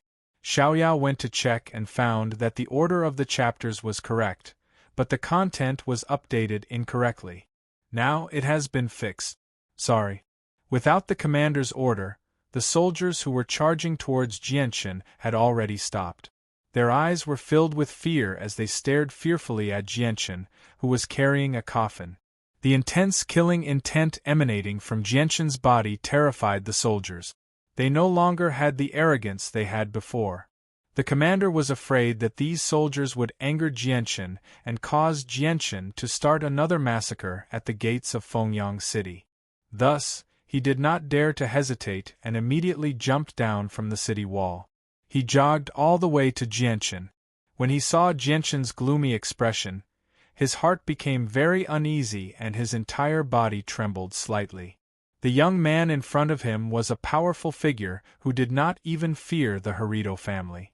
With Fengyang City's current strength, he was someone they could not afford to offend. "Young master, please calm down, please calm down. It's all because of my lack of discipline that my subordinates offended young master. However, I will definitely severely punish those bastards who offended young master. I hope that young master won't hold a grudge against them and won't lower yourself to their level." The general who was guarding the city hurriedly apologized to Jianchen. He had a charming smile on his face and a respectful attitude. He was afraid that he would accidentally offend this powerful figure and bring disaster to Fengyang City. The commander carefully observed Jianchen's expression, then immediately turned his head to look at the surrounding soldiers. Facing these soldiers, he would not be as respectful as facing Jianchen. His face suddenly darkened and the aura of a superior exploded. He shouted sternly, "You bunch of blind bastards, how dare you be so rude to young master? Are you tired of living? Who offended young master just now? Stand out and apologize to young master immediately." The group of soldiers hesitated for a moment. In the end, a pale-faced soldier staggered out from behind. There was a clear footprint on his chest. It was the soldier who had been kicked out by Jianchen. The commander immediately walked over and kicked the soldier's butt. He scolded, "Hurry up and kneel down and apologize to young master." The commander's kick was extremely powerful, causing the soldier to fall to the ground. His entire body was at Jianchen's feet. However, there was no anger on the soldier's face. There was only deep fear. Now that things had developed to this point, he understood that he had offended someone he should not have. "Young master, it's all my fault. It's all my fault. I was blind and delayed your precious matters. Please be magnanimous and forgive me," the soldier said as he knelt beside Jianchen. He was so regretful that his intestines turned green. Jianshan's face darkened as he stared coldly at the soldier. Today's events had already made his mood very heavy and his temper very bad. Earlier, when he was stopped by this soldier while carrying Aunt Bai Yunhai's coffin into the city, Jianshan really wanted to kill him. If it were not for the commander's timely apology, there would have been rivers of blood flowing in front of the city gates. At this moment, Yu Yu sat up from behind and gently pulled on Jianshan's left arm. She said gently, "Jianshan, forget it. Don't bother about these small matters." Yu Yu's words caused the killing intent emitted from Jianshan's body to slowly recede. He stared coldly at the soldier kneeling in front of him and shouted, "Scram?" Seeing that things had finally calmed down, the commander let out a huge sigh of relief. Then he grabbed the soldier's clothes and threw him to the side. He said angrily, "Why aren't you scramming? Don't block the young master's path." Afterwards, he immediately put on a smile and invited Jianshan in with great enthusiasm. "Young master, please enter the city. I won't take up any more of your precious time. Have a safe trip, young master." Although Fengyang City had a rule that prohibited bringing coffins and other unlucky items into the city, the commander did not dare to mention this in front of Jianshan. He enthusiastically invited Jianshan in with great respect, as if he was afraid of offending him in some way. Jianshan did not say anything. He carried Aunt Bai Yunhai's coffin into the city expressionlessly with a pained expression. Behind him, Bai Yuntian, Yu Yu, Ming Dong, Tai Ta, and Bai Lian all followed behind with pained expressions. As the few of them entered the city, the congested city gate finally cleared up. Although there were many people blocking the entrance, the entire place was silent. Everyone looked at Jianshan and the others with complicated and curious gazes. Their hearts were still in shock, and could not calm down for a long time. In the eyes of these mercenaries and merchants, the guards of every city were not to be offended.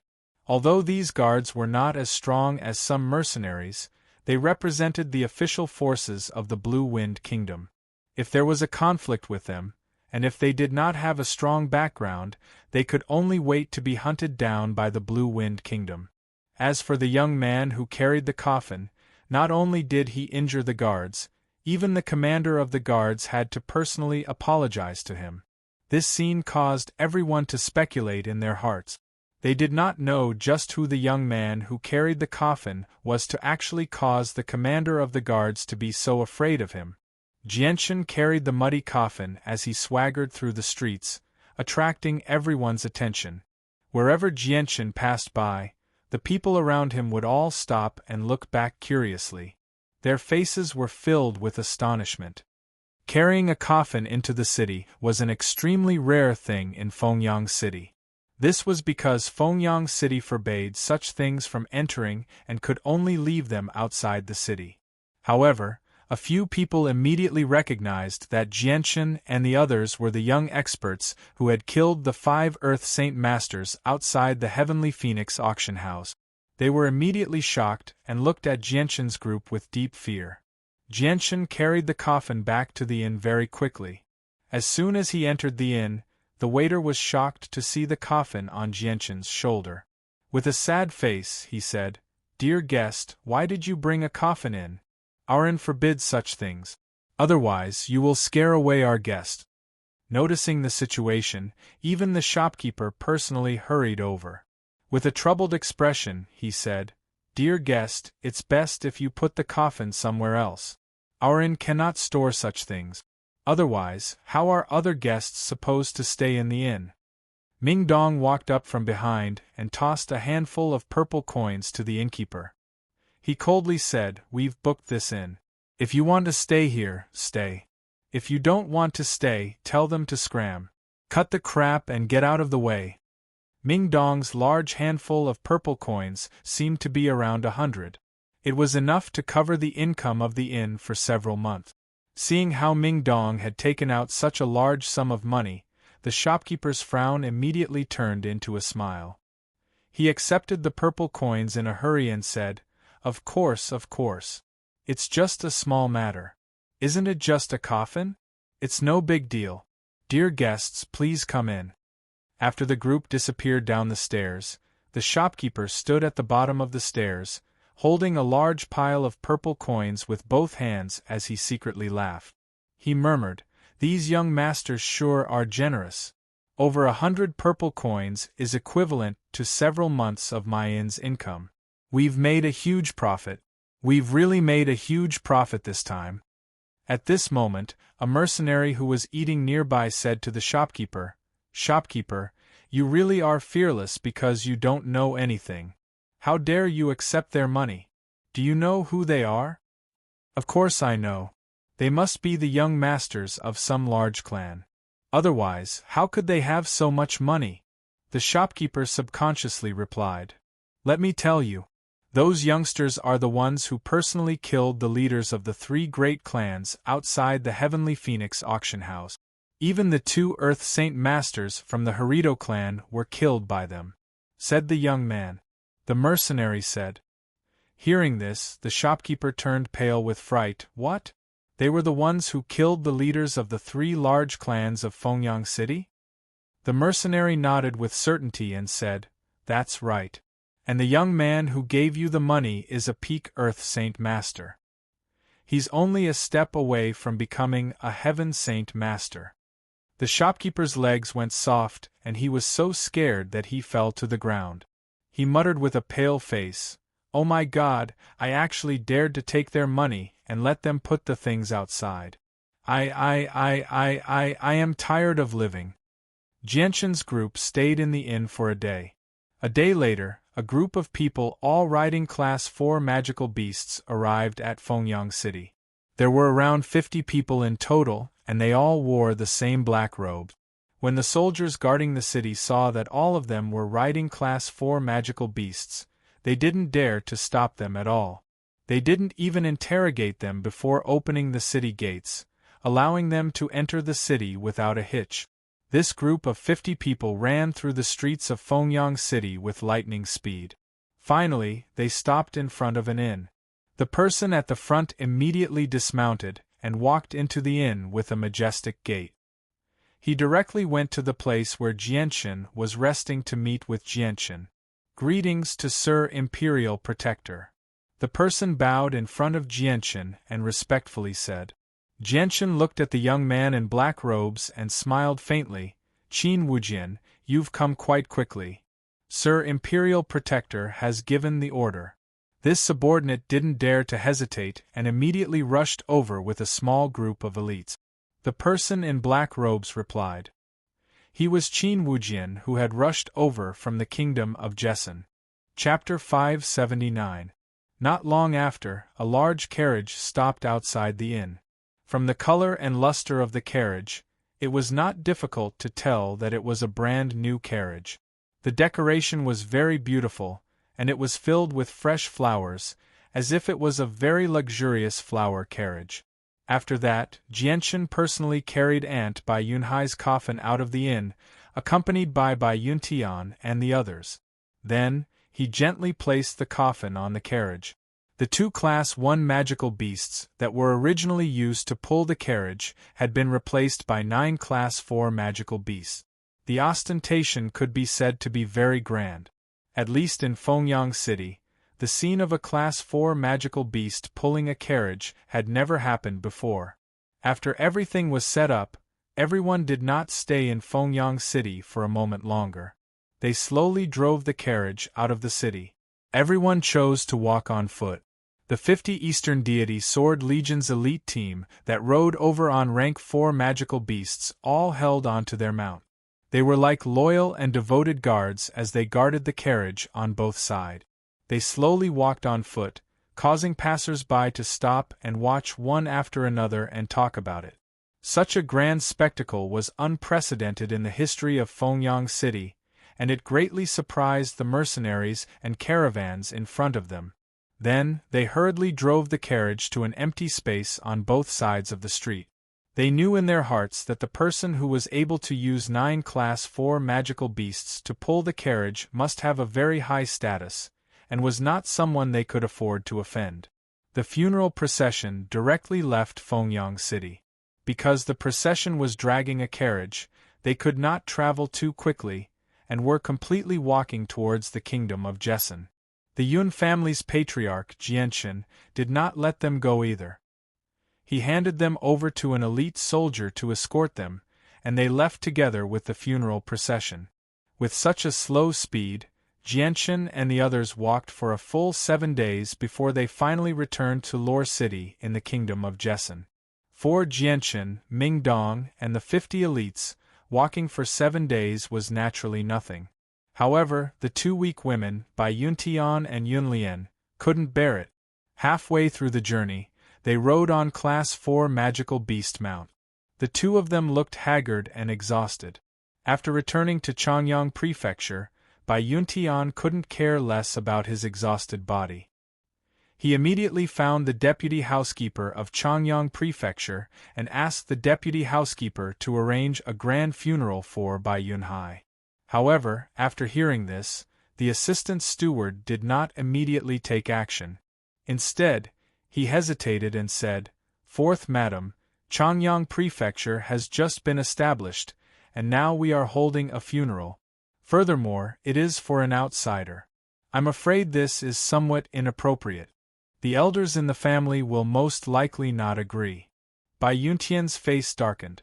She shouted, "What outsider? That's my sister. Deputy Housekeeper Su, go arrange it immediately." The deputy housekeeper was in a difficult position. Changyang Prefecture was not some second- or third-rate small family.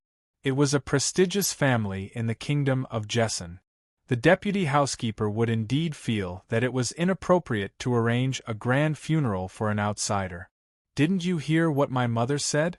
What's wrong with arranging a funeral for my aunt in the manor? Hurry up and do it." Jianchen walked in from outside and glared at the deputy housekeeper. Seeing that Jianchen was angry, the deputy housekeeper's heart trembled. He panicked and said, "Ah, it's the 4th young master. 4th young master, please calm down. Your servant will arrange the funeral right away." Since Jianchen had spoken, the deputy housekeeper did not dare to say anything against him. This was because he knew that in Changyang Prefecture, Jianchen's status was supreme. The honor and status of Changyang Prefecture were all brought by him alone. Once Jianchen had spoken, none of the elders in Changyang Prefecture dared to object. Although they were dissatisfied, they did not dare to say anything. Under the full efforts of Deputy Housekeeper Su, all the guards and servants in Changyang Prefecture began to move. They went to the market as fast as they could to buy the necessities for the funeral and began to arrange them in the manor. Later, even the chief housekeeper, Chang Bo, personally participated and gave advice. With the combined efforts of hundreds of people in Changyang Prefecture, it took only half a day to complete the arrangements. Then, Bai Yuntian's coffin was placed at the front, surrounded by flowers. It was a sea of flowers.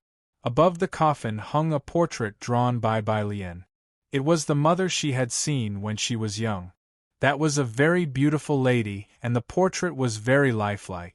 Upon closer inspection, there were some similarities with Jianchen's mother, Bai Yuntian. The only flaw was that the woman in the portrait had a hideous scar on her face. Once all the preparations were complete, the grand funeral was officially held in Changyang Prefecture. However, the fact that Changyang Prefecture suddenly held a funeral for no reason surprised and confused everyone in Lore City. At the same time, it caused a great uproar in the city. Very soon, the city lord and the important figures of the 3 other clans all paid a visit to see what was going on. At the same time, a few other clans and organizations in Lore City all paid a visit. At the same time, they volunteered to participate in the funeral, lending their meager strength. On the second day of the funeral, the king of the kingdom of Jessen and the commander of the imperial guards, Bai Dao, arrived in Lore City with 500 black-armored soldiers. Even the principal of Kargath Academy, Kafir, was alarmed, hurrying over from the academy. Changyang Prefecture's status in the kingdom of Jessen was extremely special. The future of the kingdom of Jessen completely depended on Changyang Prefecture, so the sudden grand funeral in Changyang Prefecture had given them quite a fright. They all worried that someone important had passed away, which was why the king of the kingdom of Jessen and Kaffir had hurried over in such a hurry. However, when they learned that the person who had passed away was Bai Yuntian's sister who had been separated from her for over 20 years, they all secretly sighed in relief. Only Bai Dao's heart was extremely heavy. The news of Changyang Prefecture's grand funeral spread like wildfire. Many clans and organizations in the kingdom of Jessen caught wind of it, and all the important figures personally came over to express their sincerest consolation. Even the two great elders of the Huayun sect personally came over. On one hand, they came to console the people of Changyang Prefecture, but on the other hand, they also came to express their apologies for the matter with Jianshan a few years ago. On the other hand, they also offered great gifts. In short, the funeral for Bai Yunhai in Changyang Prefecture was extremely grand. Not only did all the influential organizations in the kingdom of Jessen come, even the king of the kingdom of Jessen personally came. The funeral lasted for 7 whole days. Bai Yunhai's grave was not set in the wilderness. Instead, under Bai Yuntian's insistence, it was set in the backyard of Changyang Prefecture. A piece of land with good feng shui was specially set aside for Bai Yunhai's burial, and an extremely luxurious tomb was constructed. After the funeral, the various organizations that had come to offer their condolences all returned. Only Bai Dao remained behind. He stood tall like a tree, silently standing before Bai Yunhai's tombstone for 3 whole days. He did not move at all. His face was filled with pain. Bai Dao and Bai Yuntian were siblings from the same father and mother. Their father and Bai Yunhai's father were brothers from the same father. Not only did the two of them share the purest blood relationship with Bai Yunhai, they were also his closest childhood playmate. Sister Yunhai, I never thought that you'd make it out alive, and that you'd been living in a neighboring country all this time. Why couldn't I have received news of you earlier? If I had, the 3 of us would have been reunited, and we wouldn't be separated like this. Bai Dao stared at the tombstone in front of him in sorrow as he softly murmured. Bai Yuntian pulled Bai Lian over. Brother, this is Sister Yunhai's daughter. She's called Bai Lian. This is your uncle. Bai Lian looked at the black-armored Bai Dao and obediently called out, Uncle. Bai Dao finally shifted his gaze away from the tombstone. He stared at the 18-year-old Bai Lian with mixed feelings. A while later, he let out a long sigh. Sister Yunhai may have left us, but she left her daughter behind. Bai Lian, don't worry. Uncle will protect you well in the future. Tears flowed from Bai Lian's eyes. At that moment, she felt like she already had a warm family. There were seniors who cared for her everywhere. It was completely different from the days she spent in the Yun family. Bai Dao's gaze landed on Bai Hai's tombstone again. He heavily said, Where's the murderer of Sister Bai Hai? He's locked up in the woodshed. I don't want him to die so easily, so I haven't executed him yet. The person who spoke was Jianshan. The poison in the patriarch of the Yun family had already been removed by the antidote he had obtained from Bai Lian, so he had not died from the poison. Bai Dao turned around and made his way to the woodshed. Jianshan hesitated slightly as he watched Bai Dao leave. He said, Uncle, don't let him die so easily. I know, Bai Dao replied without even looking back. He disappeared from Jianshan's sight very quickly. Soon after, a series of chilling cries rang out from Changyang Prefecture. The cries were filled with pain. It was possible to imagine what kind of torture the owner of the cries was enduring. In the private room, half a month had already passed. The matter of the Changyang clan's funeral had already calmed down, and everyone had forgotten about it. Bai Yuntian and Yun Lian's grief had been reduced by a lot as well, but even with that being the case, it was still very difficult to see a smile on their faces. Bai Dao had also remained in Changyang Prefecture for half a month. He hated the person who had killed his sister to the core, so he used the cruelest methods to make the patriarch of the Yun family suffer hellish torture every day. He used all the torture he knew on the patriarch several times before finally torturing him to death. Afterward, he tossed his corpse into the wild to feed wild beasts. It could be described as the most painful torture in the world. With the death of the patriarch of the Yun family, Bai Yunhai's vengeance was basically resolved. Bai Dao did not stay in Changyang Prefecture for long either. He left Changyang Prefecture the next day and headed for the imperial palace. Jianshan gathered everyone together after Bai Dao's departure. He bid farewell to his parents and the people of Changyang Prefecture. He planned on leaving Changyang Prefecture to continue developing the flame mercenaries. "Brother, let me go with you." Bai Lian suddenly arrived before Jianshan and looked at Jianshan hopefully. Chapter 580. Jianshan looked at Bai Lian in surprise and said, "Bai Lian, we'll probably encounter many dangerous and intense scenes of slaughter along the way. It'll be very difficult for a girl like you to adapt." After spending the past few days together, Jianshan had already accepted her identity as his sister. "Lian, the Tianyuan continent is extremely dangerous. It's not safe there, so it's not suitable for a girl like you to wander around. It's best if you stay in Changyang Prefecture. No one will dare to bully you there," Bai Yuntian advised. Bai Lian shook her head and begged, "Auntie, I don't like staying in Changyang Prefecture all the time. I've rarely ventured out in the past few years, so I've always wanted to experience life on the continent. Brother, take me with you." Jianshan hesitated for a while before agreeing to Bai Lian's suggestion in the end. He nodded, "All right, come with us. You can experience the environment of the Tianyuan continent. It might be of some help to you. You haven't even condensed a saint weapon yet, so I'll be able to give you some pointers when I'm with you. It'll be much better than staying in Changyang Prefecture." Bai Yuntian knew that she could no longer keep her niece after hearing what Jianshan had said. All she could do was remind Jianshan, "Xiang, you have to take good care of your sister in the future. She's just too weak right now, so you can't let anything happen to her." "Mother, don't worry. I'll definitely protect Bai Lian," Jianshan said firmly. He had suddenly gained a younger sister, which made Jianshan experience what it was like to be a big brother.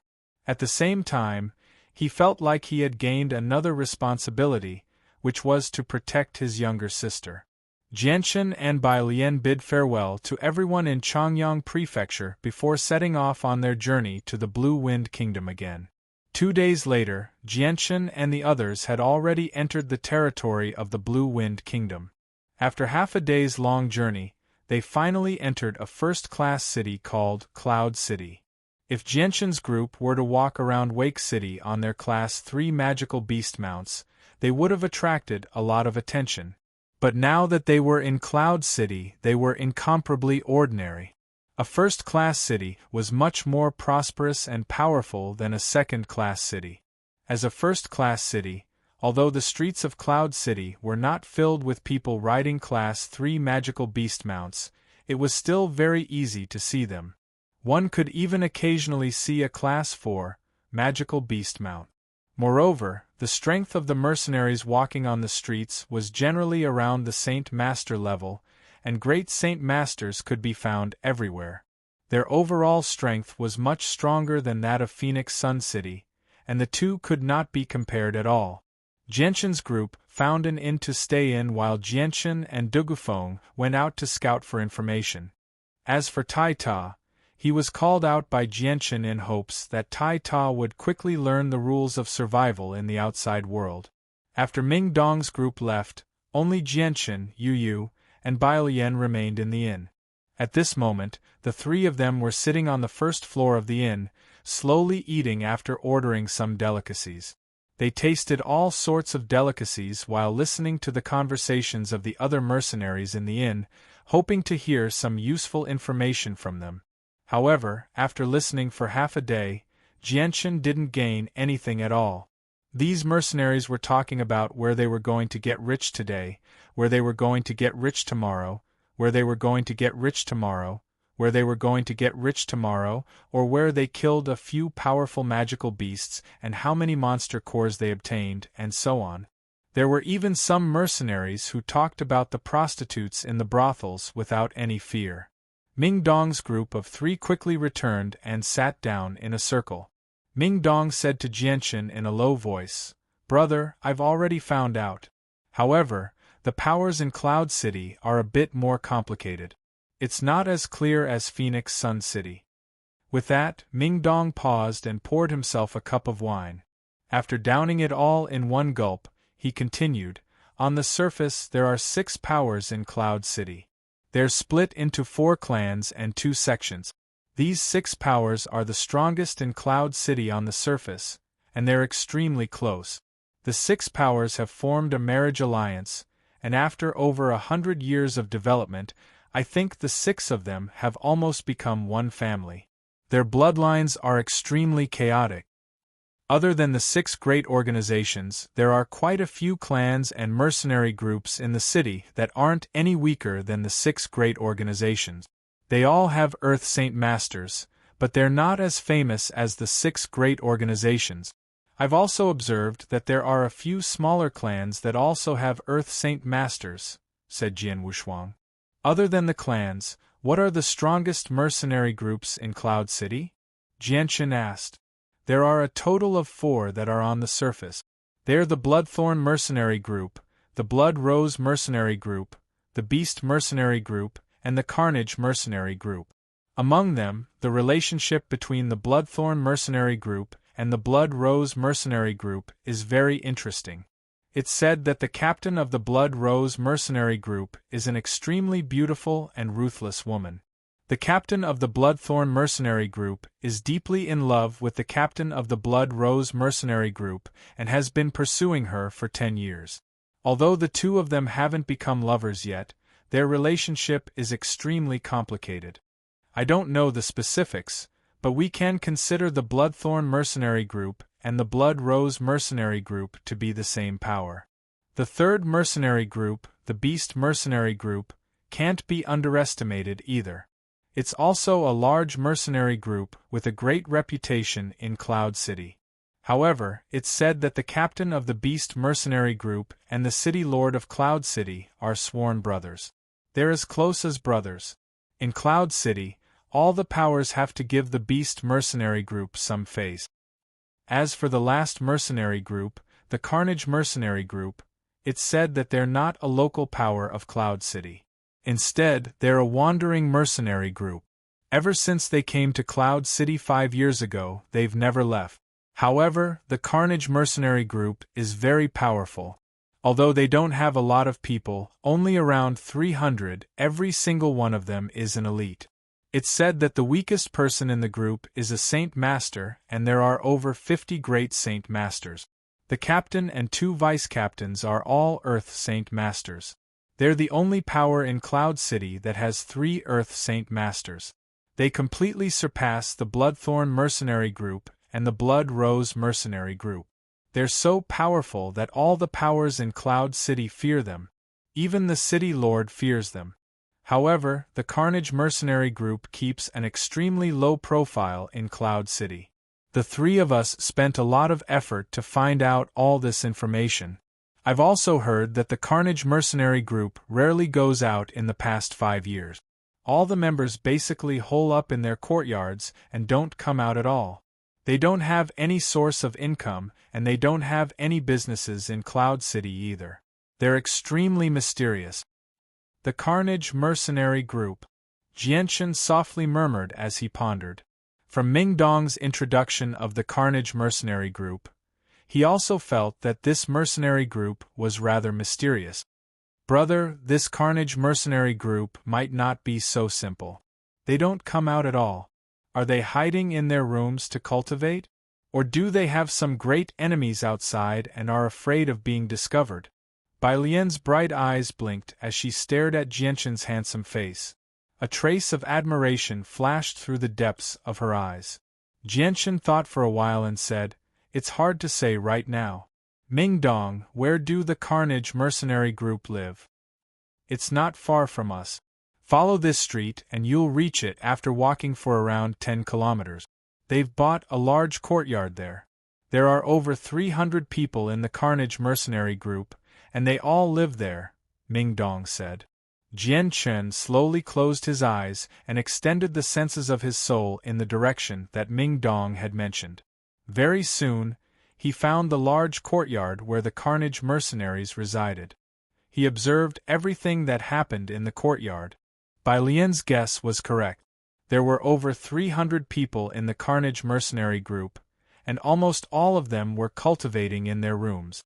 Every single one of them held a Class 3 or 4 monster core. They were extremely wealthy. Only a dozen or so people were scattered around the courtyard, responsible for keeping watch. There really were 3 Earth Saint Masters in the rather large courtyard at the center of the courtyard. Without any exception, they were all cultivating diligently. Jianchen slowly opened his eyes and murmured, "The Carnage mercenary group really isn't as simple as we thought. If we're talking about individual forces, the Carnage mercenary group is without a doubt the strongest in Cloud Capital. Jianchen, do you think we should subdue the Carnage mercenary group first?" Ming Dong suggested. The Carnage mercenary group is quite mysterious. In my opinion, we should investigate the background of the Carnage mercenary group. Perhaps there is a powerful force behind the Carnage mercenary group. Dugu Feng expressed his opinion. Ming Dong frowned slightly and said, "The Carnage mercenary group keeps far too low a profile. They may have stayed in Cloud Capital for 5 years, but there's extremely little information about them. We've spent a tremendous amount of effort just to find out what's on the surface, let alone investigate their background. I think only the large clans in Cloud Capital know a little about them. However, we're not familiar with them, so it'll be extremely difficult to get this information from them." Alright, let's not talk about it anymore. The Carnage mercenary group is indeed strange, but no matter what, we should still pay them a visit and find a chance to investigate their background, Jianchen said. Chapter 581. 15 minutes later, the group arrived at the Carnage mercenary group's residence. Although the Carnage mercenary group's residence wasn't small, the facade wasn't maintained properly. The simple and old door was tightly shut and covered in a thick layer of dust. It was obvious that it hadn't been cleaned for a long time. In front of the door, a few faint footprints could be seen. Jianchen examined the courtyard and laughed softly. "I wonder if the Carnage mercenary group is too lazy to take care of this or if they're just too lazy. They've actually let their front door get so dirty. They really are different from the rest. It looks like the Carnage mercenary group is much more low-key than I imagined. If other clans had a force as powerful as the Carnage mercenary group, they would probably have decorated their front door beautifully long ago. It wouldn't be like this at all." Ming Dong also sighed in amazement. "Let's go in and take a look," said Jianchen. Jianchen's group dismounted from their mounts and walked towards the courtyard. Dugu Feng quickened his steps and was the first to arrive at the door. He extended his hand and patted the heavy door. Soon after, the tightly shut door of the Carnage mercenary group opened and revealed the face of a middle-aged man around 40 years old. The middle-aged man was bald and his gaze was extremely sharp. There was a vicious scar on his forehead, which made him seem even more ferocious. The middle-aged man suspiciously glanced at the young women standing outside the door and asked coldly, "Who are you?" "We're from the Flame mercenary group. We've specially come to visit you today," said Jianchen. He cupped his hands with a smile. His movements were calm and natural. "The Flame mercenary group?" the bald middle-aged man murmured softly. He frowned slightly because this name was far too unfamiliar to him. There wasn't a force called the Flame mercenary group among the major forces in Cloud Capital. The bald middle-aged man sized up Jianchen's group again before his face sank. "Our Carnage mercenary group has important matters to attend to during this period of time. It's inconvenient for us to receive guests. Please return." With that, the middle-aged man retracted his head and tried to close the heavy door. However, No matter how hard he tried, the door wouldn't budge at all. Dugu Feng's hand was casually placed on the door, preventing the bald middle-aged man from closing the door. The bald middle-aged man's face sank when he saw this. His gaze immediately became sharp as he asked, "Sir, what is the meaning of this?" Jianchen smiled. "Is this how the Carnage mercenary group turns away guests?" With that, Jianchen walked forward and pushed open the two heavy doors, entering the Carnage mercenary group's courtyard. The bald middle-aged man's face changed. He immediately stood in front of Jianchen and growled, "Sir, this is the territory of the Carnage mercenary group. If you dare to act recklessly again, don't blame us for being rude." The bald middle-aged man's voice was extremely loud, attracting the attention of the people guarding the surroundings. Immediately, over 20 people quickly gathered from all directions. They all glared at Jianchen's group. Their faces were filled with killing intent. They were extremely unfriendly towards Jianchen's group. Both Ming Dong and Dugu Feng revealed a hint of disdain when they saw the 20 or so ferocious-looking burly men before them. "The captain of our Flame mercenary group has personally come to visit your Carnage mercenary group. We've already given you enough face. Not only do you not appreciate it, but you've even turned us away. Is this how the Carnage mercenary group treats its guests? Go call your captain out," Ming Dong sneered. Ming Dong sneered. His presence as an Earth Saint Master completely erupted as well. A powerful pressure enveloped the entire courtyard, alarming all the people in the Carnage mercenaries. They immediately emerged from their rooms and quickly gathered at the entrance. "Ha ha ha ha, our Carnage mercenary group obviously welcomes esteemed guests. It was our subordinates who didn't know any better before, so please don't take it to heart. Please forgive us if we've neglected you in any way." Suddenly, a clear laugh rang out from the front. 3 people in luxurious robes walked out from the central hall. The person who had spoken was the middle-aged man in the center. The middle-aged man seemed to be in his 40s and was extremely handsome. His facial features were regular, his skin was white, and his eyebrows were sharp. His eyes shone brightly from time to time.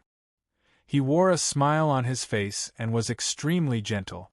He seemed very amiable, making people develop a good impression of him unknowingly. The person walking on the left of the middle-aged man was still a burly man about the same age as him. Although the burly man was wearing a luxurious white robe and had a noble temperament, the wild nature that seemed to come from his body could not be concealed. His dressing made him look more like a wolf in sheep's clothing, which was somewhat out of place. Walking on the right side of the middle-aged man was an old man in his 70s. His face was full of wrinkles, and more than half of his white hair had fallen off. Only a few strands of withered hair remained on his head. He looked like an old man who was about to be buried at any time. Although that was the case, the old man's eyes shone brightly. They were extremely deep and seemed to be shrouded in a layer of mist, making it very difficult for people to see anything from his eyes. "Captain! Captain!" Greetings to the captain and the 2 vice-captains. More than 20 members of the Carnage mercenary group, who were crowding at the gate, saluted the middle-aged man who was walking in the middle. Their eyes were filled with respect. The middle-aged man stopped in front of Jianchen. His gaze first paused on Ming Dong and Dugu Feng, who were a body length behind Jianchen, before finally landing on Jianchen at the very front. He clasped his hands and smiled. "I am the captain of the Carnage mercenaries, Jianchen. The 2 beside me are the 2 vice-captains of the Carnage mercenaries. They are Shan Xiong and Mu Qi." Jianchen quickly sized up the 3 people in front of him before clasping his hands and replying, "I am Jianchen, the captain of the Flame mercenaries. This is Ming Dong, the vice-captain and elder of the Flame mercenaries." Dugu Feng, when he heard Jianchen's name, Warsky suddenly felt that the name was somewhat familiar, as if he had heard it somewhere before. However, he couldn't recall where he had heard it, but he was too busy greeting the guests to think about it. He hurriedly invited Jianchen's group in with a smile. "Haha, esteemed guests, please come in. Let's talk inside. Jianshan's group was warmly invited into the hall by Warsky. The decorations of the hall were very simple. It didn't have the luxurious decorations of a large organization at all. Jianshan and Warsky chatted casually for a while before getting to the main topic. Sir Warsky, I see that your Carnage mercenary group is hiding in your rooms and absorbing the energy from the monster cores to cultivate. You rarely come out, so I think that Sir Warsky must be from some large family or organization, Jianshan said without any hesitation. His face was calm and unperturbed. Warsky wasn't surprised by Jianshan's words at all. The Carnage mercenaries had already occupied Yundu City for 5 whole years. Their internal secrets were already public secrets to the large organizations in Yundu City. Haha, little brother Jianshan must be joking. Our Carnage mercenaries is only a small mercenary group. We rely on ourselves for everything. How could we have the support of a large organization? Although he said that, Warsky's expression was filled with sorrow and pain. There was also a hint of desolation mixed in. Jianshan's heart skipped a beat when he saw Warsky's expression. He immediately guessed that Warsky probably belonged to an organization that had lost its power. He had no intention of relying on anyone right now and was completely independent. Jianshan immediately became rather happy when he thought of that. He said, Sir Warsky, I wouldn't have come here for no reason. I've come this time mainly to discuss something with Sir Warsky. Warsky immediately became serious as soon as Jianshan was mentioned. He stared at Jianshan in interest, waiting for him to continue. Jianshan continued, Sir Warsky, you must know the rules of survival on the Tianyuan continent extremely well. In a world where the strong prey on the weak, only those with great strength can obtain better things. However, developing an organization isn't as simple as it sounds. There's still a very long path ahead, and there will be many obstacles along the way. If you're careless, you'll be doomed. I've actually come this time to ask Sir Warsky to join our Flame Mercenaries. We can work together to develop our organization and strengthen our own group. What do you think? The 3 of them were all surprised when they heard that. They stared at Jianshan in shock. None of them had thought that the captain of the Flame Mercenaries, Jianshan, would visit them with such intentions. Soon after, the 3 of them returned to their senses. Warsky and the old man, Mu Qi, sat there calmly, but Shan Xiong was not as well-mannered as the 2 of them. His face was immediately filled with anger as he glared at Jianshan. It was an extremely shocking sight. Chapter 582. Jianshan faintly smiled. He did not refute Shan Xiong's words and said, I believe the 3 of you understand that it's impossible to become a large organization on the Tianyuan continent without great strength and backing. Although your Carnage mercenary group can be considered as a hegemon in Cloud Capital right now, you can only barely maintain your status because there are quite a few clans and sects in Cloud Capital that are on par with you, especially the 6 great clans.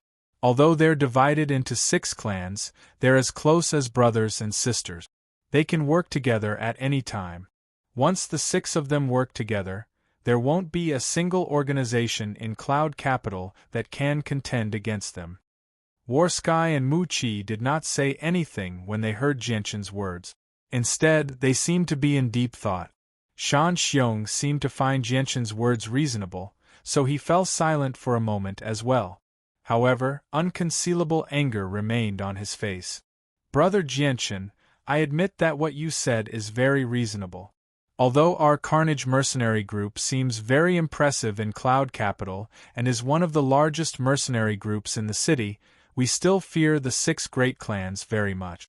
Once they work together, there really won't be a single organization in Cloud Capital that can contend against them. However, the 6 great clans aren't the only ones in Cloud Capital. Aside from us, there are quite a few other powerful organizations in Cloud Capital as well. If the 6 great clans really do work together against us, we won't just sit around and wait for death.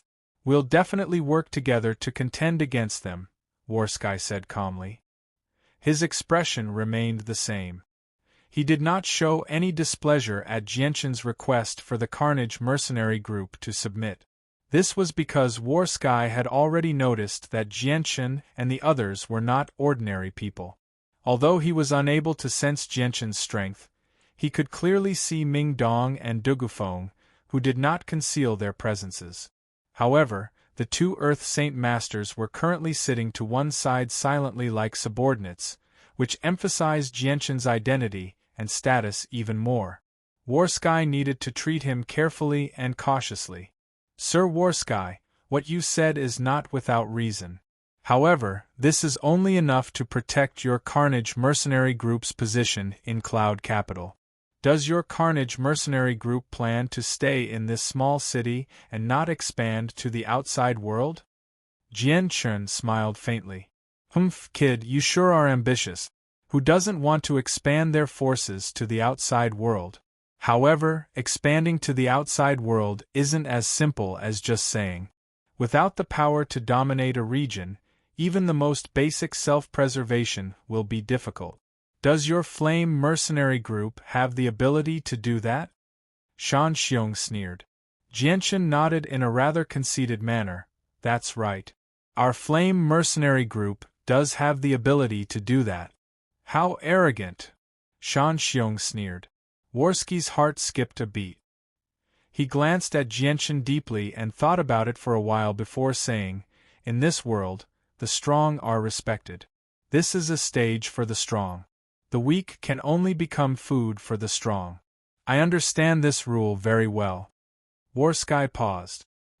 He stared closely at Jianshan and said sternly, Little brother Jianshan, it won't be easy for our Carnage mercenary group to join your Flame mercenary group.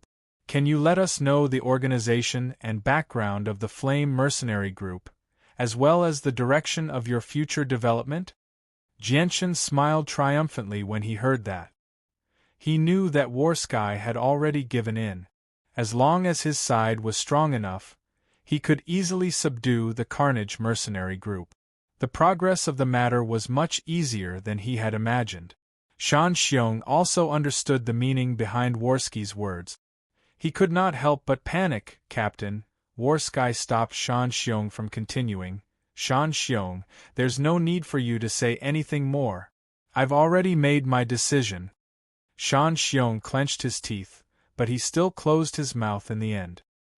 He sat there quietly without saying anything.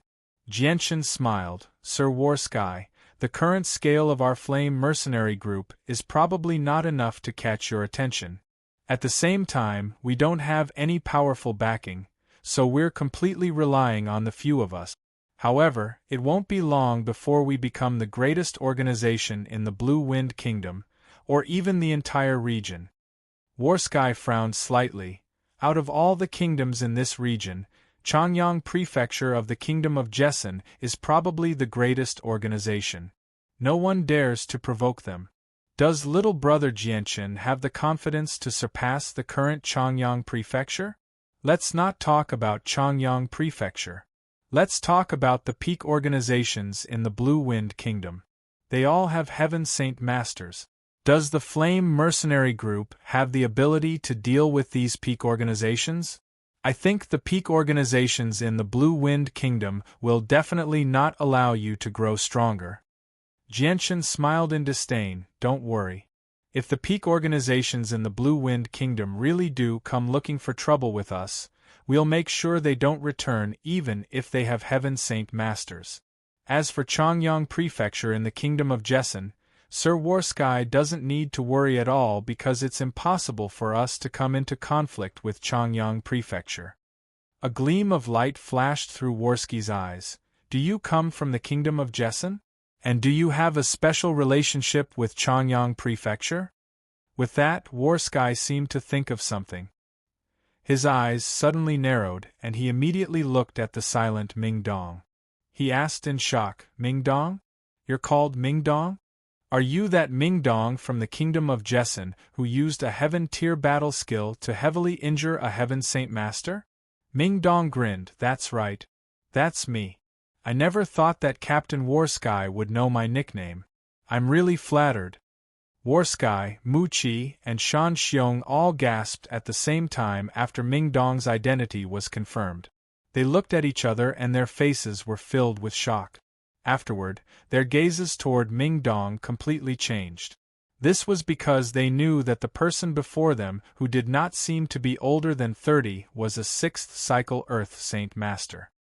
His extreme speed was something that even Heaven Saint Masters could do nothing about. At the same time, he possessed a Heaven-tier battle skill that countless experts coveted. He had once heavily injured a Heaven Saint Master in the northern fortress of the Kingdom of Jessen with the Heaven-tier battle skill. If the Heaven Saint Master had not been saved by his companions, he probably would have been the first person to die to an Earth Saint Master on the Tianyuan continent.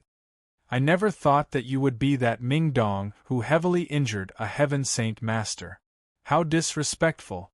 Captain Jianchen must not have used his real name. If Old Man has guessed correctly, Captain Jianchen is the Imperial Protector of the Kingdom of Jessen, the 4th young master of the Changyang Prefecture, Changyang Shoten, said Mu Qi. His gaze toward Jianchen was filled with amazement. Jianchen did not deny it. He smiled. Old sir, you're extremely intelligent. I never thought that you would be able to guess that. You've earned my admiration. Mu Qi chuckled. Who doesn't know about the 4th young master's name now? Who doesn't know about him? Moreover, there have been rumors in the outside world that he has an extremely close relationship with the 4th young master of the Changyang Prefecture after heavily injuring a Heaven Saint Master in the frontier fortress of the Kingdom of Jessen. He even stays in the Changyang Prefecture for a long time. Yet now, he has suddenly become a member of the Flame Mercenaries and has even willingly taken on the role of vice-captain. The captain is actually a young man who's only in his 20s. In the end, when you connect everything that the 4th young master said before, the conclusion is extremely clear. If Old Man still can't guess the 4th young master's identity, then he's far too ignorant. Jianchen laughed heartily. May I ask if you're willing to join our Flame Mercenaries? The three of them looked at each other. After a moment of hesitation, Warsky said, 4th young master, I have a few questions to ask you. Please speak, Jianchen said. May I ask if the Flame Mercenaries that the 4th young master has established belongs to the 4th young master or the Changyang Prefecture? And who do you pledge your loyalty to? Warsky asked sternly. Jianchen replied, the Flame Mercenaries aren't as complicated as you imagine them to be. They're completely under my control and have nothing to do with the Changyang Prefecture or any other organization. You can think of the Flame Mercenaries as an independent organization that doesn't pledge loyalty to any organization. After a moment of hesitation, Warsky said, 4th young master, our Carnage Mercenaries can join your Flame Mercenaries and become a part of the Flame Mercenaries, but the 4th young master must guarantee that all the members of the Carnage Mercenaries are under my control. All right, I can promise you that the Carnage Mercenaries will still be led by the three of you in the future. I won't interfere with your internal matters, but I hope that you can put the interests of the Flame Mercenaries above all else and listen to the orders of the group. Jianchen agreed without any hesitation. That's great. Since that's the case, let's join the Flame Mercenaries. I believe that following the 4th young master is an extremely wise choice. Warsky laughed heartily. He was extremely happy. Although he knew that this was equivalent to submitting to the Flame Mercenaries, he did not mind at all. Jianchen also felt extremely happy that he had managed to subdue the mysterious Carnage Mercenaries so easily. He said, don't worry. In the near future, the Flame Mercenaries will definitely shake up the entire continent. With the matter settled, Jianchen did not stay in the Carnage Mercenaries for too long. He chatted with Warsky for a while and asked the three of them to come find him at the inn the next morning before leaving with Ming Dong and the others. After Jianchen had left, Shan Xiong said to Warsky reluctantly, Captain, are we just going to submit to the Flame Mercenaries like this? Mu Qi let out a long sigh as he became dazed. He said, Shan Xiong, forget about your former identity for now. Joining the Flame Mercenaries might be an opportunity for us to restore our empire. Chapter 583. Subduing the Carnage mercenary group went much smoother than expected. On the way back, Jianchen and the others were very happy. The next morning, the 3 leaders of the Carnage mercenary group came to the inn where Jianchen was resting. They found Jianchen, and then Jianchen called Ming Dong and the others to discuss things. Our next targets are the Blood Thorn mercenary group, the Blood Rose mercenary group, and the Beast mercenary group. These mercenary groups are the first to be subdued. The 3 of you have been in Cloud City for a long time, so you should be very familiar with them. Do you have any good plans? Jianchen looked at War Sky and the others. The 3 of them pondered for a while, and Mu Qi said, "The Beast mercenary group has a close relationship with the City Lord of Cloud City. It will take some effort to subdue them, but the Blood Rose mercenary group and the Blood Thorn mercenary group is much easier. In my opinion, we should start with them first." That's right, it is indeed much easier to subdue the Blood Rose mercenary group and the Blood Thorn mercenary group. The leader of the Blood Thorn mercenary group is infatuated with the leader of the Blood Rose mercenary group. If we want to subdue them, we should start with the Blood Rose mercenary group. As long as we subdue the Blood Rose mercenary group, then the Blood Thorn mercenary group will not be a problem. War Sky also expressed his opinion. Hearing the 2's words, Jianchen thought that it was very reasonable and said, "In that case, let's subdue the Blood Rose mercenary group first. The 3 of you can come with me. We have some friendship with the leader of the Blood Rose mercenary group, Jasmine. This time, we can go and persuade her," War Sky said. After the discussion, Jianchen and the others left the inn together. They all rode their mounts and went straight to the location of the Blood Rose mercenary group. The Blood Rose mercenary group was more than 30 kilometers away from the inn where Jianchen and the others were staying. There was also a lot of people on the street. Jianchen and the others rode slowly on their magic beast mounts for the time it took to burn an incense stick to reach the Blood Rose mercenary group's location. The Blood Rose mercenary group and the Carnage mercenary group both lived in a large courtyard, but the environment was very different compared to the Carnage mercenary group. The entrance of the courtyard was not only clean, there was not even a speck of dust, but there were also 2 guards standing in front of the entrance. Because the 3 leaders of the Carnage mercenary group were in Jianchen's group, the guards did not dare to stop them at all. They did not even have the process of reporting, they were very courteously invited them in. At the same time, they sent people to inform the leader. At the same time, Jianchen and the others sat down in the main hall of the Blood Rose mercenary group, quietly waiting for the captain. Not long after they sat down, a heroic girl came in from outside. "He Zhan Tian, Mu Qi, Shan Xiong. What wind blew you 3 busy people here today? The 3 of you have personally come to my Blood Rose mercenary group. Your presence really brings light to my small humble dwelling." Hearing the voice, Jianchen looked over.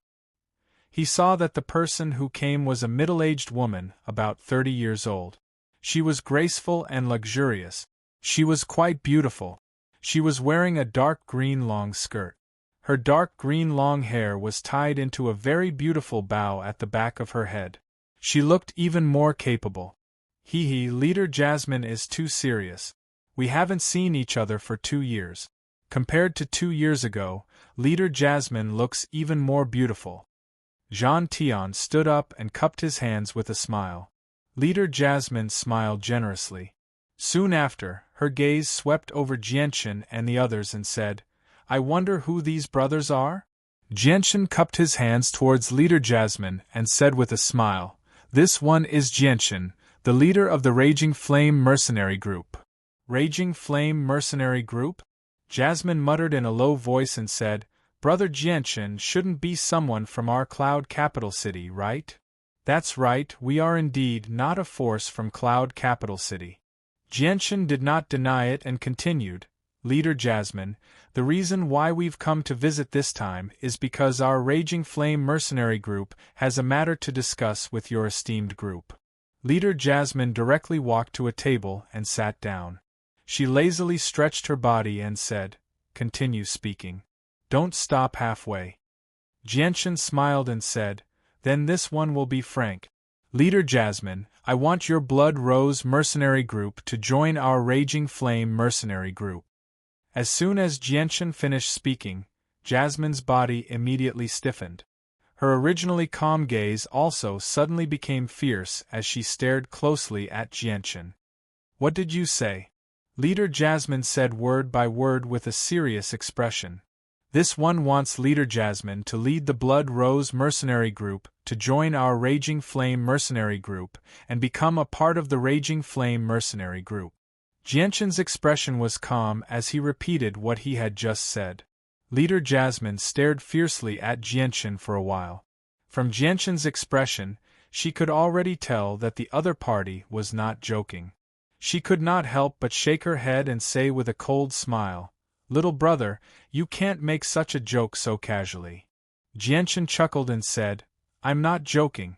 Moreover, the Carnage mercenary group has already joined our Raging Flame mercenary group. If Leader Jasmine does not believe me, you can ask War Sky and the other two." Leader Jasmine's expression changed. She immediately looked at the three of them, but all she received was a nod from them. Leader Jasmine was shocked. The Carnage mercenary group was the most powerful organization in the Cloud Capital. Just a single group possessed 3 Earth Saint Masters, yet they had suddenly joined an unknown mercenary group. She found this very hard to believe. How is that possible? War Sky, Mu Qi, Shan Xiong, has your Carnage mercenary group really joined the Raging Flame mercenary group? Leader Jasmine involuntarily cried out. That's right. We have indeed joined the Raging Flame mercenary group. This is not a lie, it's the truth. We believe that only by joining the Raging Flame mercenary group can we establish ourselves on the Tian Yuan continent in the future and not hide in a tiny city like we are right now, War Sky calmly replied. Is the Raging Flame mercenary group really that powerful? Leader Jasmine asked. However, her gaze would sweep past Jianshan from time to time. Her eyes were filled with doubt. Jianshan smiled and said, "Captain Jasmine, may I ask what level is the strongest battle skill you've mastered right now?" Although Leader Jasmine was very confused by Jianshan's question, she still answered truthfully, 2 high human tier battle skills. Leader Jasmine, I'll tell you the first benefit of joining the Flame mercenary group. As long as you're an Earth Saint Master, we'll teach you a basic Earth tier battle skill for free, Jianshan smiled. Leader Jasmine's eyes lit up when she heard that. Her gaze burned with desire. Earth tier battle skills were rare in the Blue Wind Kingdom. Currently, only a few peak organizations possessed Earth tier battle skills. It was not just her. Even the hearts of the 3 of them suddenly skipped a beat. Their breathing became ragged. However, Jianshan's following words shocked all of them. In the future, if there are people who have made great contributions to the group or are completely loyal to the group, I can teach them high-tier Earth-tier battle skills, or even Heaven-tier battle skills, Jianshan smiled. What? Heaven-tier battle skills? Do you possess a Heaven-tier battle skill? Squad leader Jasmine lost her usual composure and cried out hoarsely. Her red phoenix eyes were wide open and her face was filled with shock. That's right, I do indeed possess a Heaven-tier battle skill, and not just one. How about it, Captain Jasmine? Shouldn't you consider joining our Flame mercenary group? Once you join our Flame mercenary group, you'll be completely loyal and contribute greatly, and you'll be able to obtain a Heaven-tier battle skill extremely easily. This is something that many people dream of. Jianshan smiled. Right now, he only wanted to quickly strengthen the Flame mercenary group. He would not be stingy with the core members of the Eternal Flame mercenary group. He would treat all of them equally. The allure of a Heaven-tier battle skill was extremely great. Unless it was someone who had already grasped a Heaven-tier battle skill, no one would be able to resist its allure. This time, leader Jasmine only pondered for a short moment before agreeing to Jianshan's suggestion. She agreed to lead the Blood Rose mercenary group into the Flame mercenary group. After subduing the Blood Rose mercenary group, Jianshan, Jasmine, and Zhang Tian discussed the details of the plan.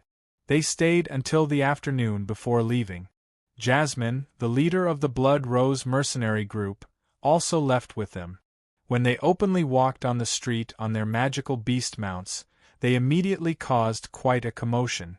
The three leaders of the mysterious Carnage mercenary group and the leader of the Blood Rose mercenary group were actually walking together. Moreover, they were walking behind a young man at the same time. This was enough to make many people think that there was something going on, and this news quickly spread throughout Cloud Capital. However, Jianshan and the others didn't care about this at all. They rode their magical beast mounts directly to the Blood Thorn mercenary group's territory and subdued them. The leader of the Blood Thorn mercenary group was a forthright man called Hani. However, he was truly infatuated with the leader of the Blood Rose mercenary group, Jasmine. Even though Jasmine always treated him with indifference, his infatuation didn't diminish. When he learned that the Blood Rose mercenary group had already joined the Flame mercenary group, he didn't hesitate to lead all the members of the Blood Thorn mercenary group to join the Flame mercenary group. He only hoped that his relationship with Jasmine would improve further in the future. In short, subduing the Blood Thorn mercenary group was very easy. In less than 10 minutes, Jianshan had the Blood Thorn mercenary group join. He didn't even mention any enticing conditions. Now, the Carnage mercenary group, the Blood Rose mercenary group, and the Blood Thorn mercenary group in Cloud Capital had completely merged into one.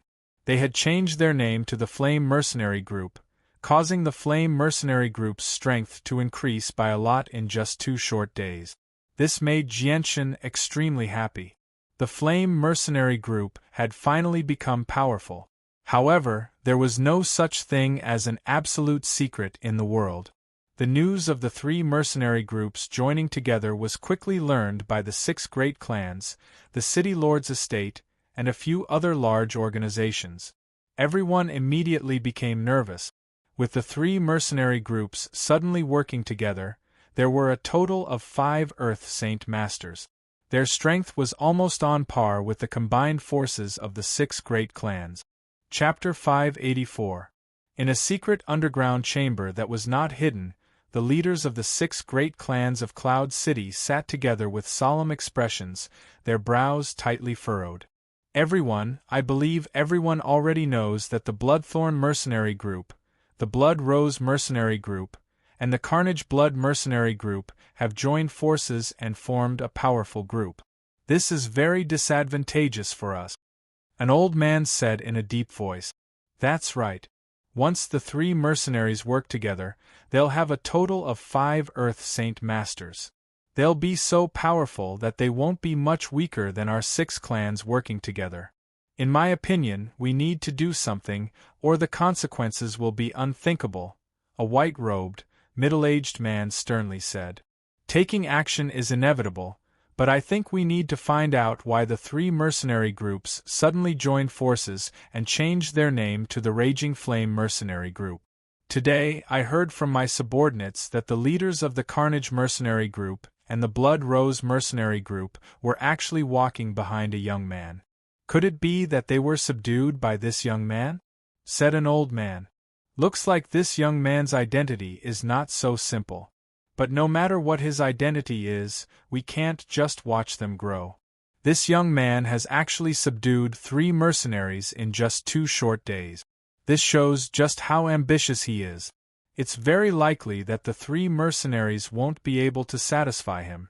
Once he subdues all the other organizations in the city, it's very likely that his final target will be us. That makes sense. If we continue to sit here and wait for death, we'll only be digging our own graves. Once the Flame mercenaries surpass us in strength, they'll swallow us whole with their bloody mouth. We need to take action now. There's no time to lose. The 6 of them discussed intensely around a round table. The rapid growth of the flame mercenaries made them feel extremely uneasy. A white-haired old man gently coughed and said, "Everyone, Old Man has thought of a way to stop the flame mercenaries from growing stronger. Since the flame mercenaries can swallow up all the other organizations in the city, why can't we do the same? Let's do this. Let's form an alliance immediately and get all the organizations in the city to join us in the name of protecting their freedom and status. Once an external organization invades, we'll all work together to fend them off." That's right. This is a good way to stop the flame mercenaries from growing. With the flame mercenaries' current strength, we'll suffer heavy losses if we want to destroy them. Once the alliance is formed, if the flame mercenaries try to swallow up any of the organizations in the alliance, we'll have plenty of reason to move against them. At that time, we can borrow the power of the entire city to destroy the flame mercenaries. We'll be able to achieve the greatest results with the smallest price. Yes, that's what we should do. However, I think the flame mercenaries will definitely move against the other organizations in the city. We need to stop them from growing stronger, or it won't be so easy to deal with them in the future. Once we return, we'll immediately send people to keep an eye on them. We need to stop them as soon as they do anything. Then it's settled. Time is of the essence, so let's begin the arrangements as soon as we return. In less than 10 minutes, the 6 clans came up with a plan to deal with the flame mercenaries. The flame mercenaries had grown far too quickly, actually subduing the Carnage mercenaries, Blood Rose mercenaries, and Bloodthorn mercenaries in just 2 short days. This made the 6 clans feel fear. If they wanted to maintain their status in the city and prevent themselves from being swallowed up, they could only suppress the flame mercenaries with everything they had. The members of the 6 great clans could be said to have acted extremely quickly. As soon as the meeting was over, they immediately took action and tried their best to rope in all the organizations with a certain level of strength within Cloud Capital. These organizations all knew about the flame mercenaries, so most of them did not hesitate and chose to temporarily join the alliance formed by the 6 great clans. With their addition, the alliance's strength rapidly increased as well. Coupled with the people of the 6 clans, they now had over 10 Earth Saint Masters. Although Jianchen had heard about the actions of the 6 clans, he did not care at all. Their actions were completely useless in Jianchen's eyes, having no effect at all. The next morning, Jianchen gathered the commanders of the Blood Rose mercenaries, Hani and Zhan Tian, together. Before Jianchen was a stack of old books. Jianchen pushed the books to the center and said, "Since you've all joined my flame mercenaries, I should fulfill my promise. Here are 5 basic Earth Tier battle skills. You can each choose one that suits you and memorize it. If anyone in your group breaks through to Earth Saint Master in the future, you can pass the Earth Tier battle skill to them. In the future, once you have made great contributions and are loyal to the Flame Mercenaries, I will naturally pass the Heaven Tier battle skill to you." "Thank you, Captain." Their gazes immediately began to burn as they looked at the books on the table. After emotionally thanking him, they began to choose in a hurry. Among the 5 of them, the captain of the Bloodthorn Mercenaries was the most excited. He had joined the Flame Mercenaries completely because of Jasmine. He had never thought that he would receive such great benefits after joining the Flame Mercenaries. In particular, he felt like his heart was about to jump out of his chest when he heard about the Heaven Tier battle skill that Jianchen had mentioned. Without a doubt, Jianchen's actions were the best way to win their hearts. After receiving the Earth Tier battle skills, the 5 of them began to rejoice that they had come across the Flame Mercenaries. Jianchen also smiled when he saw how excited the 5 of them were. He was very satisfied with this outcome. After a moment of hesitation, Jianchen said, "Our Flame Mercenaries will not be staying in Cloud Capital for long. We may leave in a few days, so don't let your people go out for activities for the next few days." "Captain, may I ask, does our Flame Mercenaries have a base? Where are we going to settle down?" We can't just bring so many people and wander all over the place, right? Hani asked. Jianchen furrowed his brows and pondered for a while before replying, "This has not been decided yet. For now, it's best to develop the power of the mercenaries.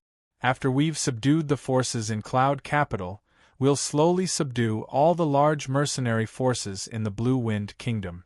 Finally, we'll continue to expand in the surrounding kingdoms." Hearing these words, Hani and Jasmine, who did not know about Jianchen's background, were shocked. They had never thought that Jianchen's ambition would be so great. He actually wanted to annex all the mercenary forces in the Blue Wind Kingdom. Even the nearby kingdoms had become his target. Alright. Let's end today's discussion here. Next, the 5 of you will use the name of the Flame Mercenaries to subdue all the organizations with Earth Saint Masters in Cloud Capital. Jianchen said. Now that the 5 of them were present, he no longer needed to personally deal with the matter of reorganizing Cloud Capital. It was enough to leave it to the 5 of them. The 5 of them accepted the order and left at the same time. After the 5 of them had left, Jianchen hugged the white tiger that was happily playing on the bed. He gently stroked its soft fur as he sank into his thoughts, thinking about what to do next. Right now, the first thing Jianchen needed to do was to develop his own organization. He had once promised Uncle Kendall that he would develop the Flame Mercenaries into the greatest mercenary group on the Tian-Yuan continent. Since he had said that, he needed to do it. Not only was this a promise, but it was also a goal in his heart. This was because the Flame Mercenaries was an organization that completely belonged to him. Although there was not a single Heaven Saint Master in the Flame Mercenaries aside from him, Jianchen was not in a hurry. This was because he also understood that although the Flame Mercenaries were beginning to take shape, they were still a child. Their heritage was shallow, and they could not even compare to some of the peak organizations in the Blue Wind Kingdom. However, this was something that needed time to slowly accumulate. This included the new members of the Flame Mercenaries. Right now, Jianchen could not guarantee that they would be loyal to the Flame Mercenaries. Without any exaggeration, Jianchen could not find a single person he could trust in the Flame Mercenaries other than Er's group, including Zhan Tian and the others. However, what Jianchen needed right now was not their trust, but fresh blood and manpower. He believed that once the Flame Mercenaries truly flourished, the members would develop deep feelings for the mercenaries. They would treat the mercenaries like their own home. Kyle and the others were a very good example. Unknowingly, Jianchen had already spent 2 hours in his room thinking. At this moment, a knock suddenly rang out, interrupting Jianchen's thoughts. Jianchen stared at the tightly shut door and said, "Come in." At the entrance, Ming Dong, who was dressed in black, and Dugu Feng, who was still dressed in fiery red robes, walked in side by side. Jianchen, Zhan Tian and the others have run into trouble. When they went to take over a sect, they just happened to run into the people of the 6 great clans of the Cloud Capital. They've been trapped in the sect, so they can't retreat even if they want to, Ming Dong said with a rather ugly expression. Jianchen frowned slightly when he heard that. He murmured, "I never thought that the 6 great clans would move so quickly. This has exceeded my expectations." Chapter 585. After a moment of thought, Jianchen said, "All right then. Since the 6 clans have come to get in our way, I might as well go all the way and subdue them all. It'll save me the trouble. Lead the way. I'll go over right now." Afterward, Jianchen called Yu and Tai Ta to leave the inn together. They mounted their Class 3 magical beasts and quickly disappeared into the end of the street. At this moment, in a luxurious courtyard in Cloud Capital City, hundreds of burly men were crowded inside. They formed a circle that surrounded a small group of about 50 people, and it was so tight that not even a drop of water could leak through. Within this small group of over 50 people, the 5 people standing at the very front were the most eye-catching. In Cloud City, there were probably only a few people who did not recognize them. This was because they were the leader of the Blood Thorn mercenary group, Hani, the leader of the Blood Rose mercenary group, Jasmine, the leader of the Carnage mercenary group, War Sky, and the two vice leaders, Shan Xiong and Mu Chi. Molly and Hanai stared at the people around them sternly. Their gazes lingered on the people at the very front for a long time. They were extremely stern because all of them were famous in the city. They were all Earth Saint Masters, and there were even some people who had been Earth Saint Masters for many years who were much more powerful than them. They could easily take on two people by themselves.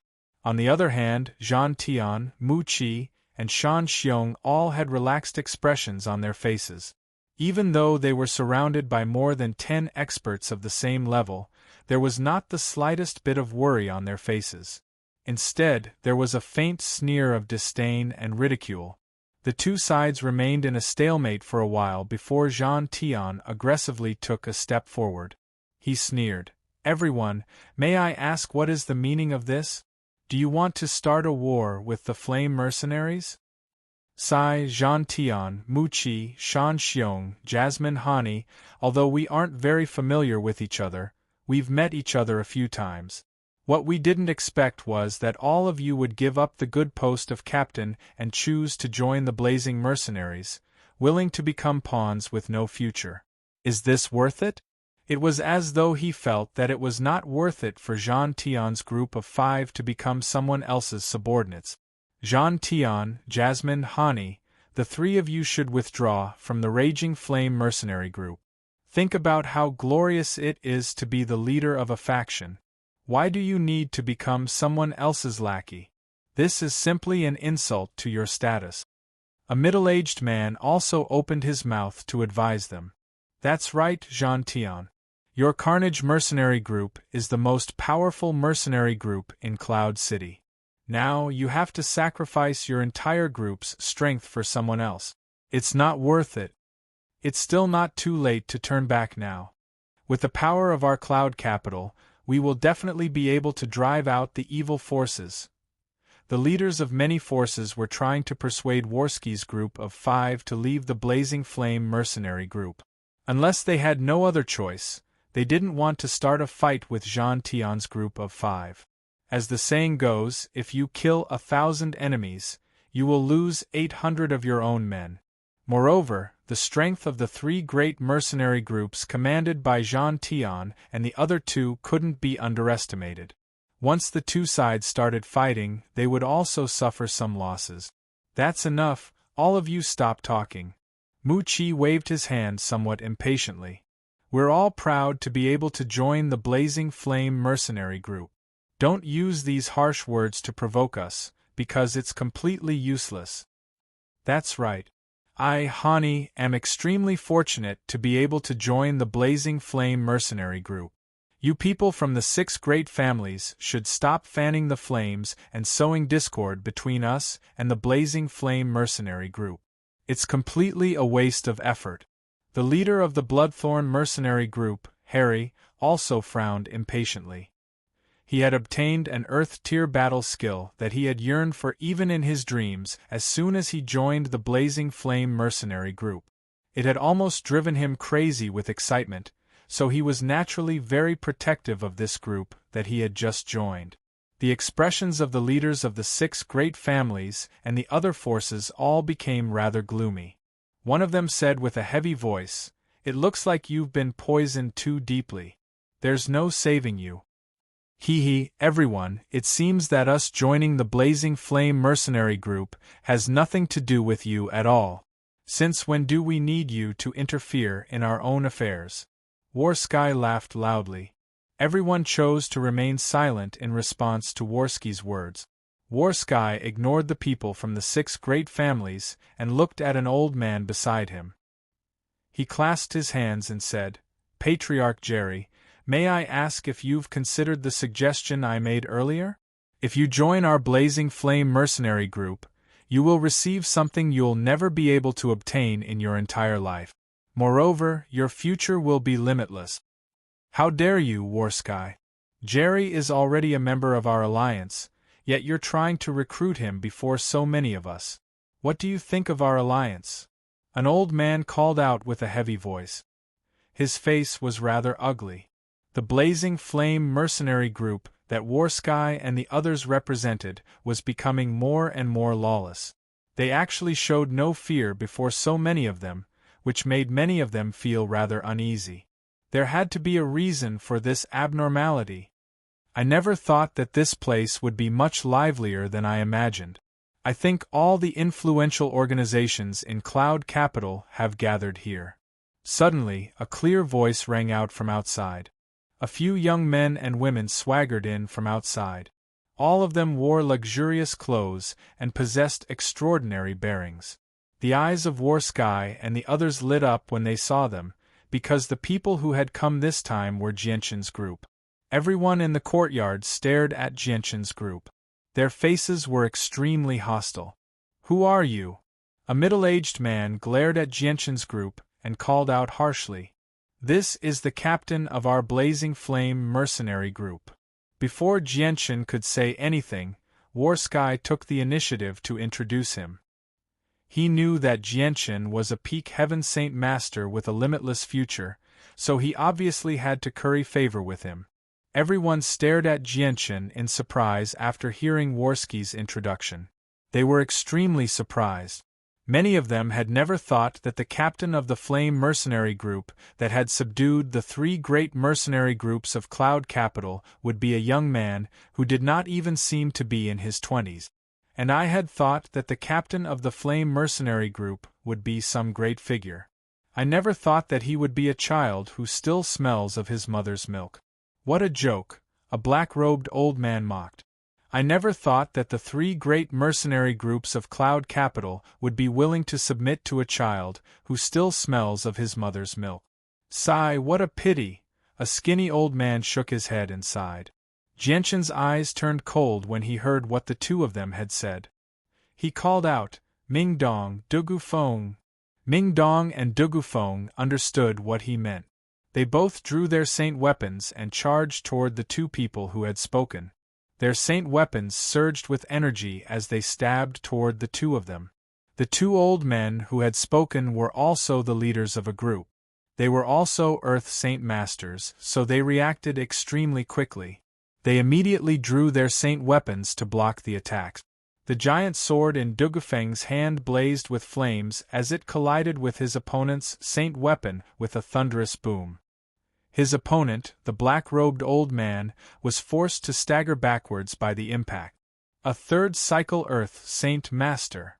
The black-robed old man was surprised, but in the next moment, his face drastically changed from fright when he heard Dugufeng's words. Earth Tier Battle Skill, World Splitter. Dugufeng's huge sword shone with a bright light as powerful energy surged from it. He then wielded the sword with both hands and raised it high above his head. He swung it toward the black-robed old man with enough force to split a mountain. The black-robed old man wanted to dodge, but a powerful pressure suddenly appeared and pressed down on his body. He felt like he was in a quagmire, like he was being weighed down by a huge rock. Even moving was difficult. In the end, he had no choice but to use a human tier battle skill he knew to block Dugufeng's Earth tier battle skill. The clash between a human tier battle skill and an Earth tier battle skill was like throwing an egg at a rock. The black-robed old man was blown far away as blood constantly spurted from his mouth. He was heavily injured. At the same time, the skinny old man was heavily injured by Ming Dong as well. He fell to the ground 20 meters away, creating a small crack. His face was pale as he constantly coughed up blood. His injuries were much more severe than the black-robed old man's. Although Ming Dong did not use a battle skill, his strength as a 6th cycle Earth Saint Master was extremely terrifying. Dealing with a 2nd cycle Earth Saint Master was a piece of cake for him. The strength that Ming Dong and Dugufeng had displayed surprised quite a few people, but they were not afraid because they had over a dozen experts on their side. They possessed an absolute advantage in terms of numbers. No matter how powerful their opponents were, they could still suppress them. However, the Earth tier battle skill that Dugufeng displayed was something that everyone coveted. Everyone looked at Dugufeng with undisguised greed in their eyes. How dare you touch a member of our alliance? Everyone attacked together. Suddenly, an old man bellowed out. He immediately drew his saint weapon and charged toward Dugufeng. His eyes burned with desire. The other Earth Saint Masters all returned to their senses with the old man's words. All of them rushed toward Dugufeng. Jianchen sneered as he watched the experts charge toward Dugufeng. He sneered, "You don't know what's good for you." With that, Jianchen reached out with both hands, and surging energy of the world rapidly gathered.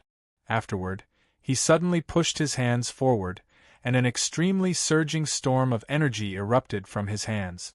It seemed like a furious dragon was roaring as it rapidly charged forward. The dozen or so Earth Saint Masters charging at Dugufeng did not even have the time to react before they were struck by the surging energy. The clothes on the upper half of their bodies were instantly reduced to dust before they all spat out a mouthful of dark red blood. Their bodies were like broken kites as they flew back several dozen meters before crashing to the ground in an extremely miserable manner.